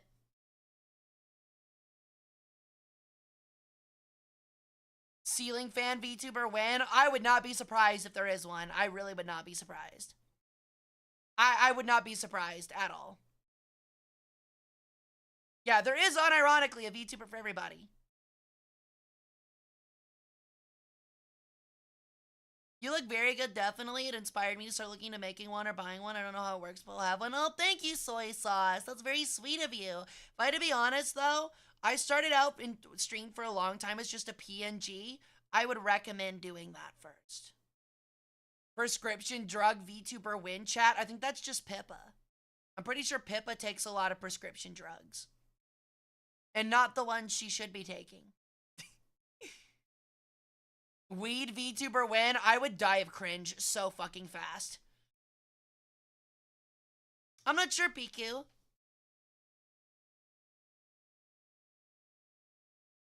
That sounds really cool, Gear.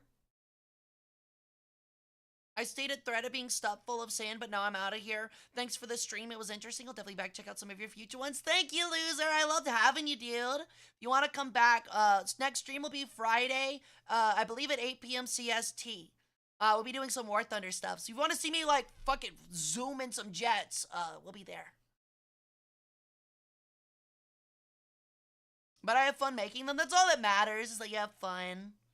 Honestly, like, Pippa is chaotic, bro. The worrying type of chaotic. I agree. I completely agree.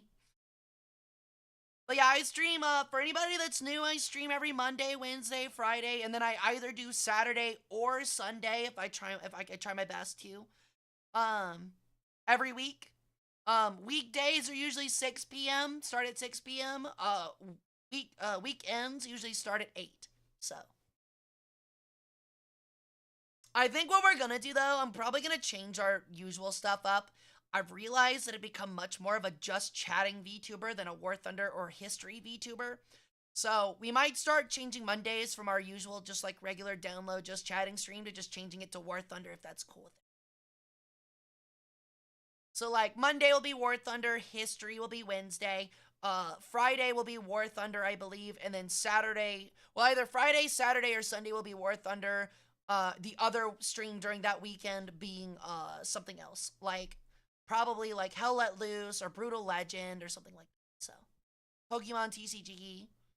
You stream on the days I take a shower? Let's go! Yo, welcome in, Raiders! Welcome in, everyone. My name's Hara Rae Sol. I'm an Egyptian Peregrine Sun Goddess. Hold on. Hiccups. Thank you for the raid, Salty. How was your stream, dude? Thank you again for a raid. But, I am a War Thunder history and variety streamer. You just missed out on really our history stream, but we're still talking history for a good bit if you want to hang out and chat. Thank you so much for the raid, Salty. I hope you don't mind if I pluck some organs out of a couple of your followers.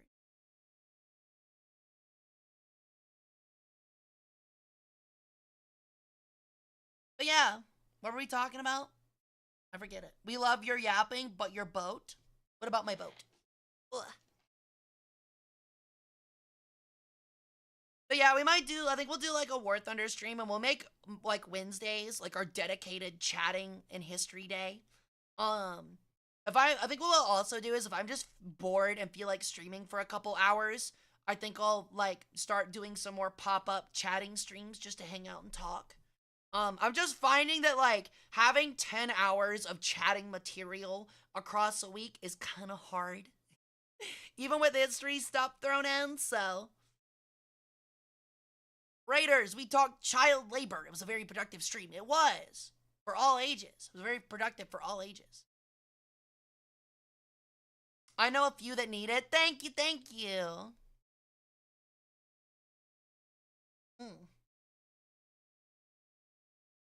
Alright, we're gonna pop our music back on, actually.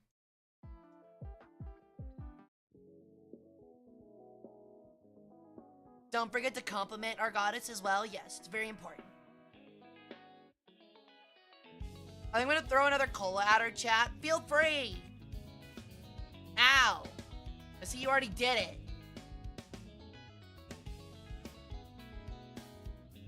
I gotta go, like, make more bombs or some shit. I got you. See you, Scare. Be well, friend. Hope to see you back on Friday for War Thunder. I did get cold. Enhanced our brains with the bird juice today, y'all. Yeah, the bird juice. You petted the bird. Let me guess. No chair, please. Ow! That was on my hip. That's gonna leave a bruise. Thank you for the chair. As donated by Brendan Fraser.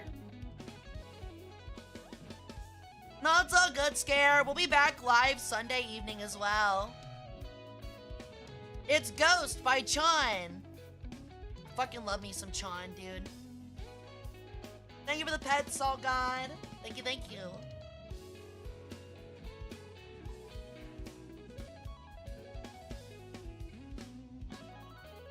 Ugh. Oh, something I forgot to talk about. Did anybody see the new Sonic movie? I know it's a little cringe, but anybody see the new Sonic movie? Anybody? I did not. Interesting. IGN gave it like a horrible fucking review. They gave like the last two Sonic movies like 7s, like both got a 7. And then on this one, they were like, it improves a lot upon its predecessors. It does this better than the old ones. And then they gave it a 6. Which is pretty crazy. They said it was better than the other, like the first two, and they gave it a 6. Hi guys, let me know what it is. I haven't seen any of them, but I heard they're pretty good. I'm not really a Sonic person, but I'm 35 with 2 kids, and I could not be excited more for this movie. Hell yeah. Hi, Aquilus Prime. Welcome in.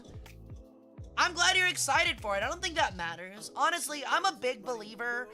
Like, okay, I hate to raid and fade, but I need to make lunch for tomorrow. Have a good rest of your stream. Alright, thank you, Salt God. Enjoy your lunch making. Have a great rest of your rest of your night. Same to you, soy sauce.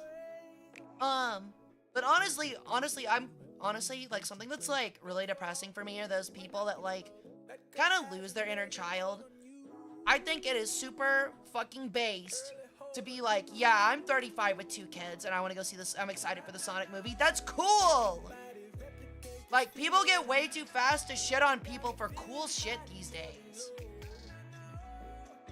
I mean, look at me. I'm fucking 5028, and I play with fucking Pokemon cards. And I'm an anime bird on the internet. Who cares? As long as you're having fun with it, dude. Let people have fun again. The Raid series? You mean Raid Shadow Legends? No, I haven't. I don't know what you mean, though. I just be silly and definitely say.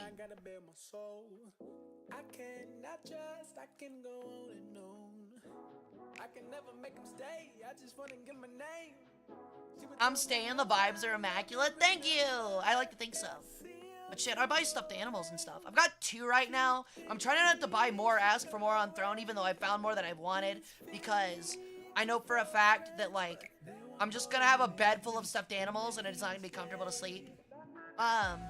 Actually, I said I have 2, I have 5. There's just only 2 are on my bed. I'm gonna be a kid till the day I die. Me too, honestly, in a way. Honestly, I feel like life just gets so much more boring if you, like, try to pigeonhole yourself into, like, I am corporate adult. I am corporate adult. Look at my taxes, kind of shit.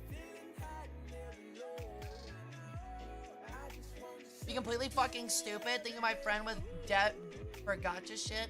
Not gotcha fuck, it's Yu-Gi-Oh! Look, you can indulge your inner child without going into debt and being irresponsible. I agree, Jump Jet.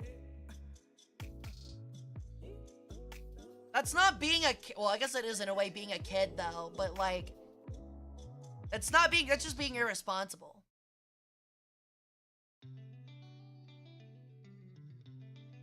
They're so comfortable. They are comfortable. Speaking of comfortable, I also, like, hug my body pillow nightly. Look, nothing's better than kissing on yourself, okay? Just saying. I'm gorgeous. And I'm gorgeous on that body pillow, too. A reality church never checks. Yep, a reality check never hurts. It happens. True.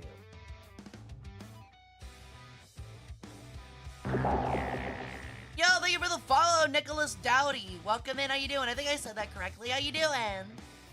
That's because you love cuddling yourself, so what? You can buy all the stuff you wanted as a kid.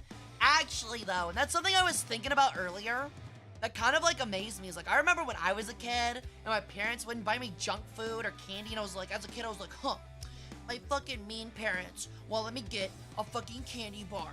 When I'm an adult and I have money, I'm gonna buy as many candy bars as I want, and I'm gonna eat nothing but candy bars. And now, like, today, I'm like, oh my god, like, candy bars are so fucking overrated. I'd rather just have, like, a cocktail or, like, some really nice fucking steak or something. Like, honestly, it's like, give me some cucumber and some cheese.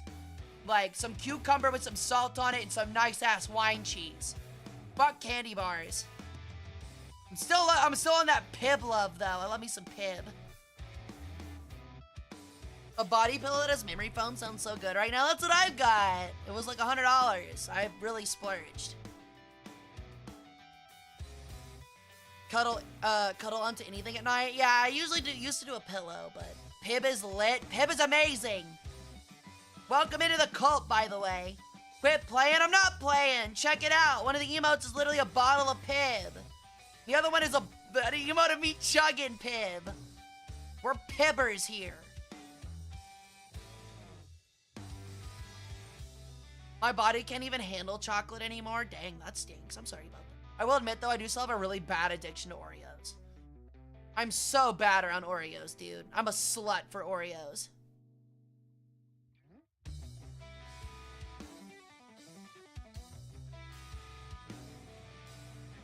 Hell yeah, pivot up, chat.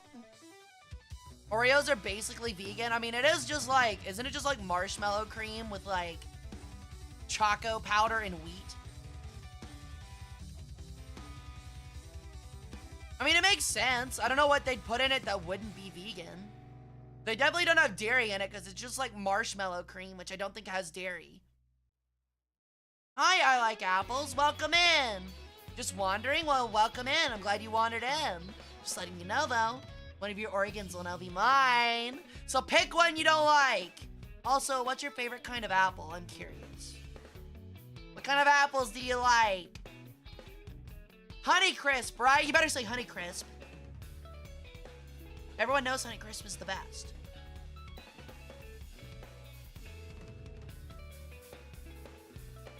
There are other ones that I will accept, but the best is Honeycrisp.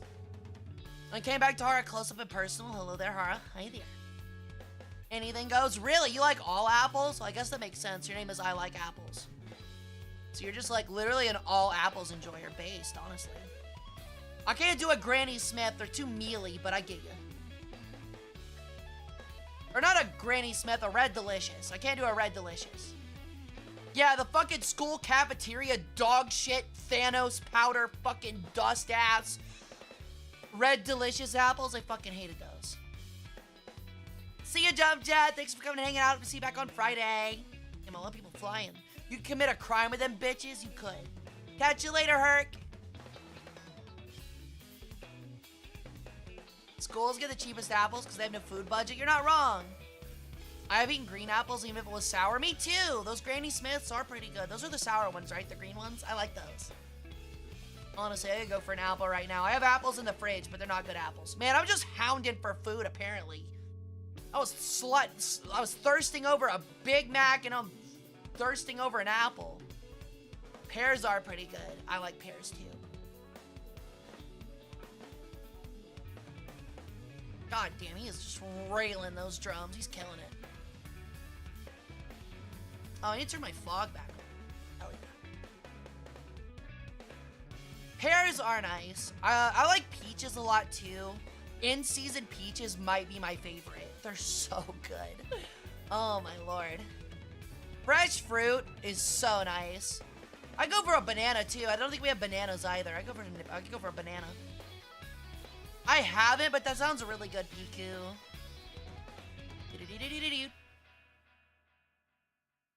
A fresh fruit salad would kind of fuck.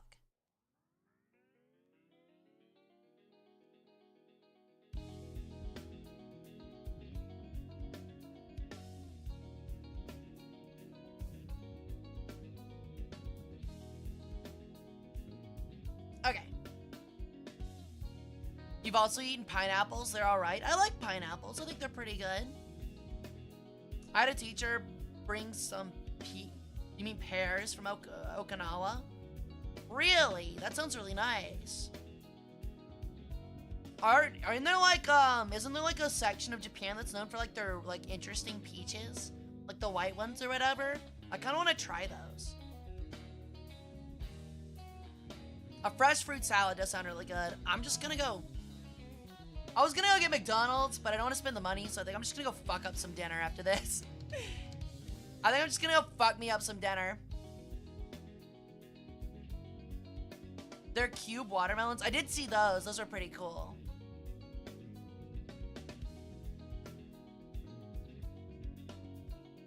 Go get some good fruit instead. My grocery store is closed. I don't really have any. I think I might have some raspberries in the fridge, but I don't know if they're good anymore.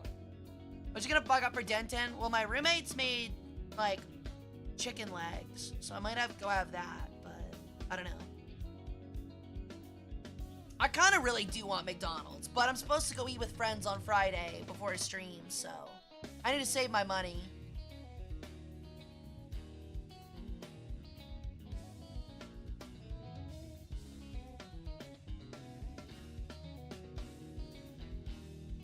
Chicken strips do fuck. Yeah, and fruits are always good for a snack, I agree.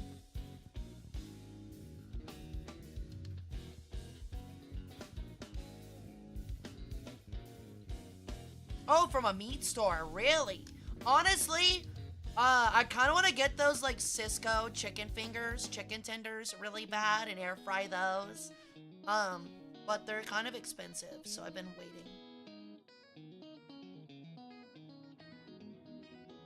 Late melatonin is starting to hit hard, then go to bed, Stunov. I hope you sleep well. I agree, Piku. That's the thing. I like fruit when it's not poor quality. The problem is that, like, supermarket fruit, like, is mealy and dry and has no juice most of the time, which sucks.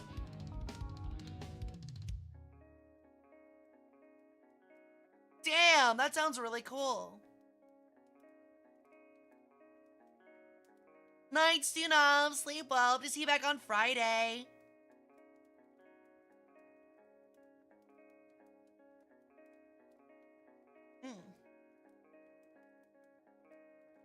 I've not had water, cucumber, and bananas before. No, that sounds interesting.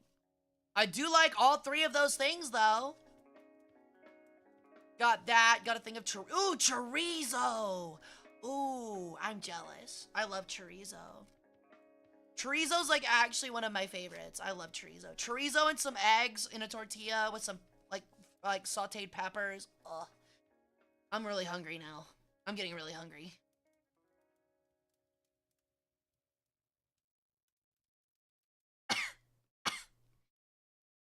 It sounds really good. I'll have to try it. What are you full of? Chorizo doesn't have a lot of oil and grease in it, so it's just pure meat and flavor. Well, the thing is like, it's fine if there's grease for chorizo. It's just that you're supposed to let it soak in chorizo, so, like in the grease, so that it gets its, like, it keeps its flavor. Like, unlike other sausages, you're not supposed to, like, dab it of grease. You're supposed to keep it in it and let it soak it back up. Brown sugared bacon wrapped dates filled with cream cheese. Holy shit.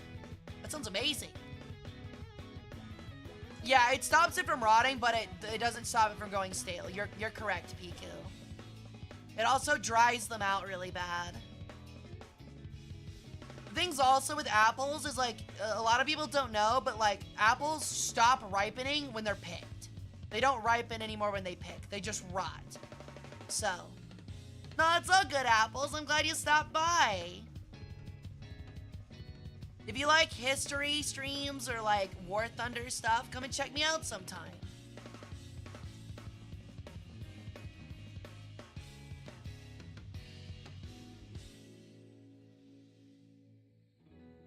No, I know about chorizo grease, but some of the supermarket cheap stuff just produces too much oil and I feel like I get scammed. No, that's fair. I feel you. deer would eat the apples off of. I used to live in a house that had a pecan tree on the back. Actually, I needed to go. See ya, farewell. Honestly, I need to, like, go back and pick it, because we still own the house, technically, and we're about to sell it. So, well, my family is.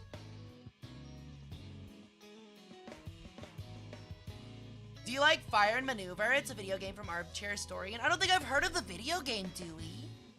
I know who Armchair Historian is. I didn't know he had a video game. That sounds sick. Please, go on.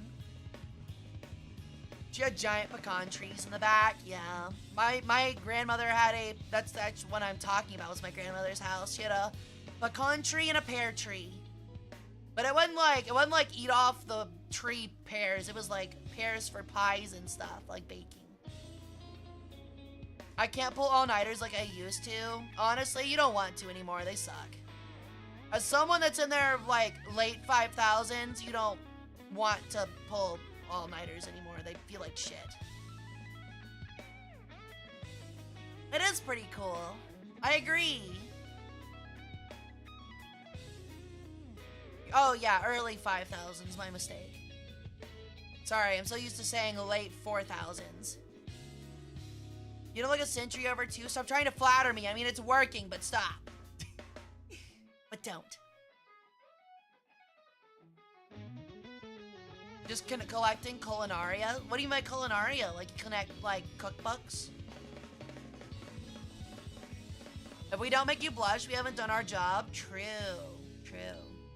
Spitting facts over here. All-nighters definitely suck. Bird could pass for a century-old. Hey, you calling me an infant?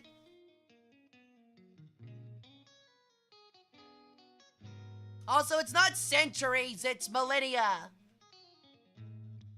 We have a job, you do, yes. It's to build monuments, induct new cultists, and gather organs for me. No, they're not getting paid. You get paid in exposure. Exposure to me.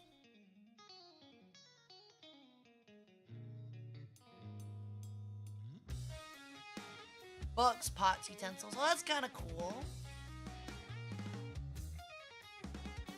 Time to become a mortician? Hell yeah. Do I flatter and get an organ stolen, or do I not flatter and get 2 organs stolen? I don't know. One seems pretty clear. My pay is being able to interact with Hara, actually, though.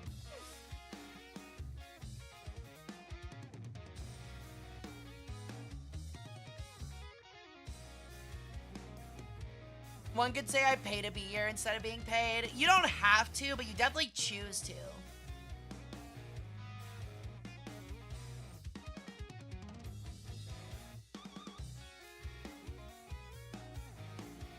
Yo, an Asian market? Hell yeah. Dude, get you some short rib or some bulgogi. It's worth it, I promise. So good, man. I've actually been eating a lot of Trader Joe's orange chicken lately. I've been fucking that up. I mean, I could squirt it in my mouth for $20. I could. That sounds really cool, dwarf. Holy shit. Why are we here? Just to suffer. Give it a try to fire and maneuver. Maybe you can find it entertaining, especially because it's a video game about the Victorian warfare. That sounds really sick. I'll be sure to check it out, dude. Take that bitch to Pizza Planet. Damn right, dude. Yeah. Get her the meat lovers. Extra large with extra meat. Orange chicken sounds so good. It is really good. And the Trader Joe's is actually really good. The sauce tastes just like the shit from Panda Express. Just put a little extra soy sauce in it.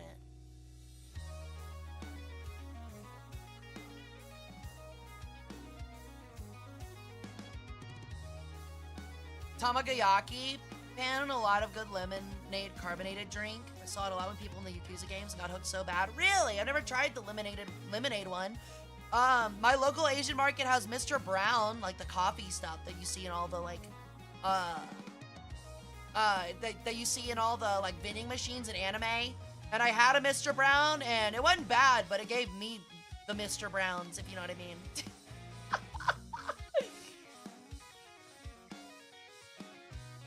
Hara's tail would look cool on fire, maybe even jump off a rooftop into a pool. Don't you dare set my tail on fire. Yo, Italian market sounds sick, honestly. I would kill for an Italian market.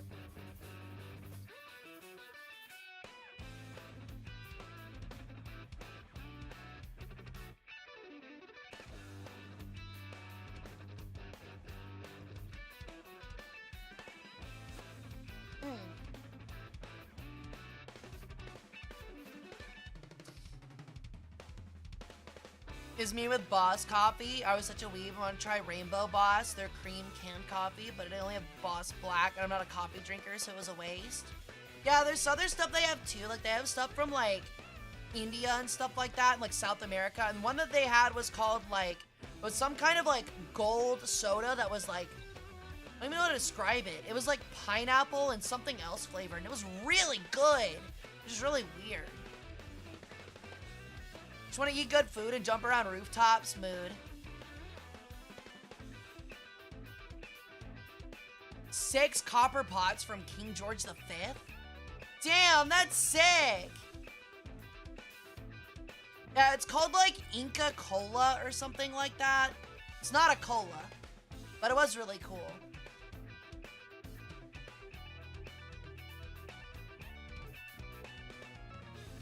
Those delicious drinks that you can't read the label on, so to describe it is like you're sounding crazy. Yeah, I definitely feel what you mean. Like, I don't know if you've ever had like the tan dum-dums, the fruit-flavored tan dum-dums that I think are pineapple flavored. It tastes a lot like those. Oh, is it Peruvian? Oh, thank you, Diguamar. Thank you for the clarification. I didn't realize it was Peruvian. It's really good. I love it. It's some good shit. I need to go get some more. But yeah, if I'm not mistaken, I think it's pineapple.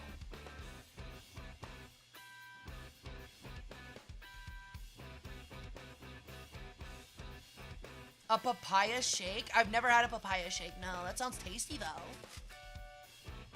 I don't think I've ever even had a papaya. I still want to try a dragon fruit. Oh, is it really just piña? Oh my god, okay, well then that explains everything. That's weird because I don't like piña coladas, but I do like that a lot.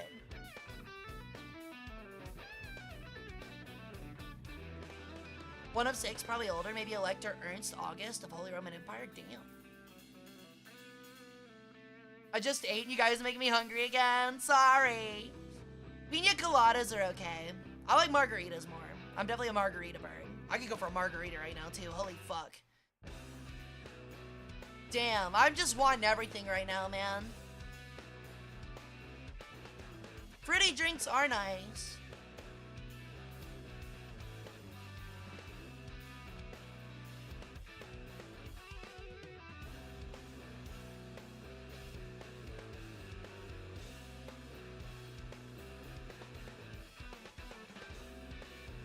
No, that's understandable, Gear. Coffee's more of my obsession. I feel you. Alcohol's definitely not for everybody, that's for sure.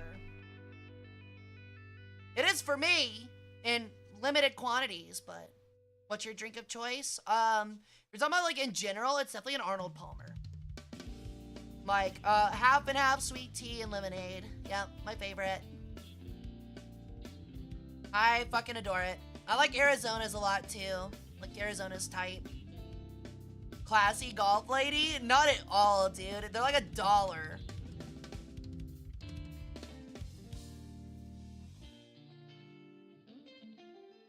Chicory coffee? Wow, that sounds really good. My favorite so far coffee-wise is pecan flavored, like a buttered pecan. Was it really for a fruity drink? That's crazy. Yeah, I remember you talking about that earlier, Dwarf. He did make it on a golf course, you're not wrong. I think it was called other things before that as well, like it existed before that. He just kind of made it famous.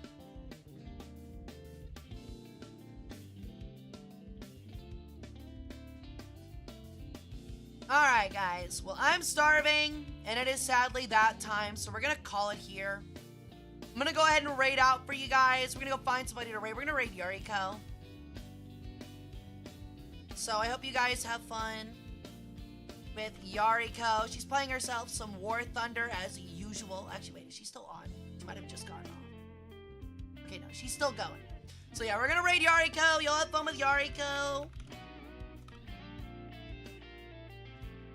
She is fantastic. She deserves all of your, praise. I definitely just put it into the wrong chat, so hopefully it still starts the raid up. It did not.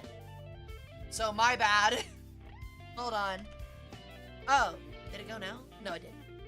Ow! Stop throwing things at me! Alright. There we go. I will go eat. I'm gonna eat right after this. I'm starving, believe me. Okay. I will see you guys back on Friday. We'll be back with some War Thunder. Hope you guys are excited. We'll be trying to fly the new TIE Alpha that's in the Japanese tree, and we'll be flying the Typhoon, the Eurofighter. So it'll be a lot of fun. Hope you guys have a great rest of your week. I love you guys a ton, and y'all have fun. Bye-bye, guys. Smooches.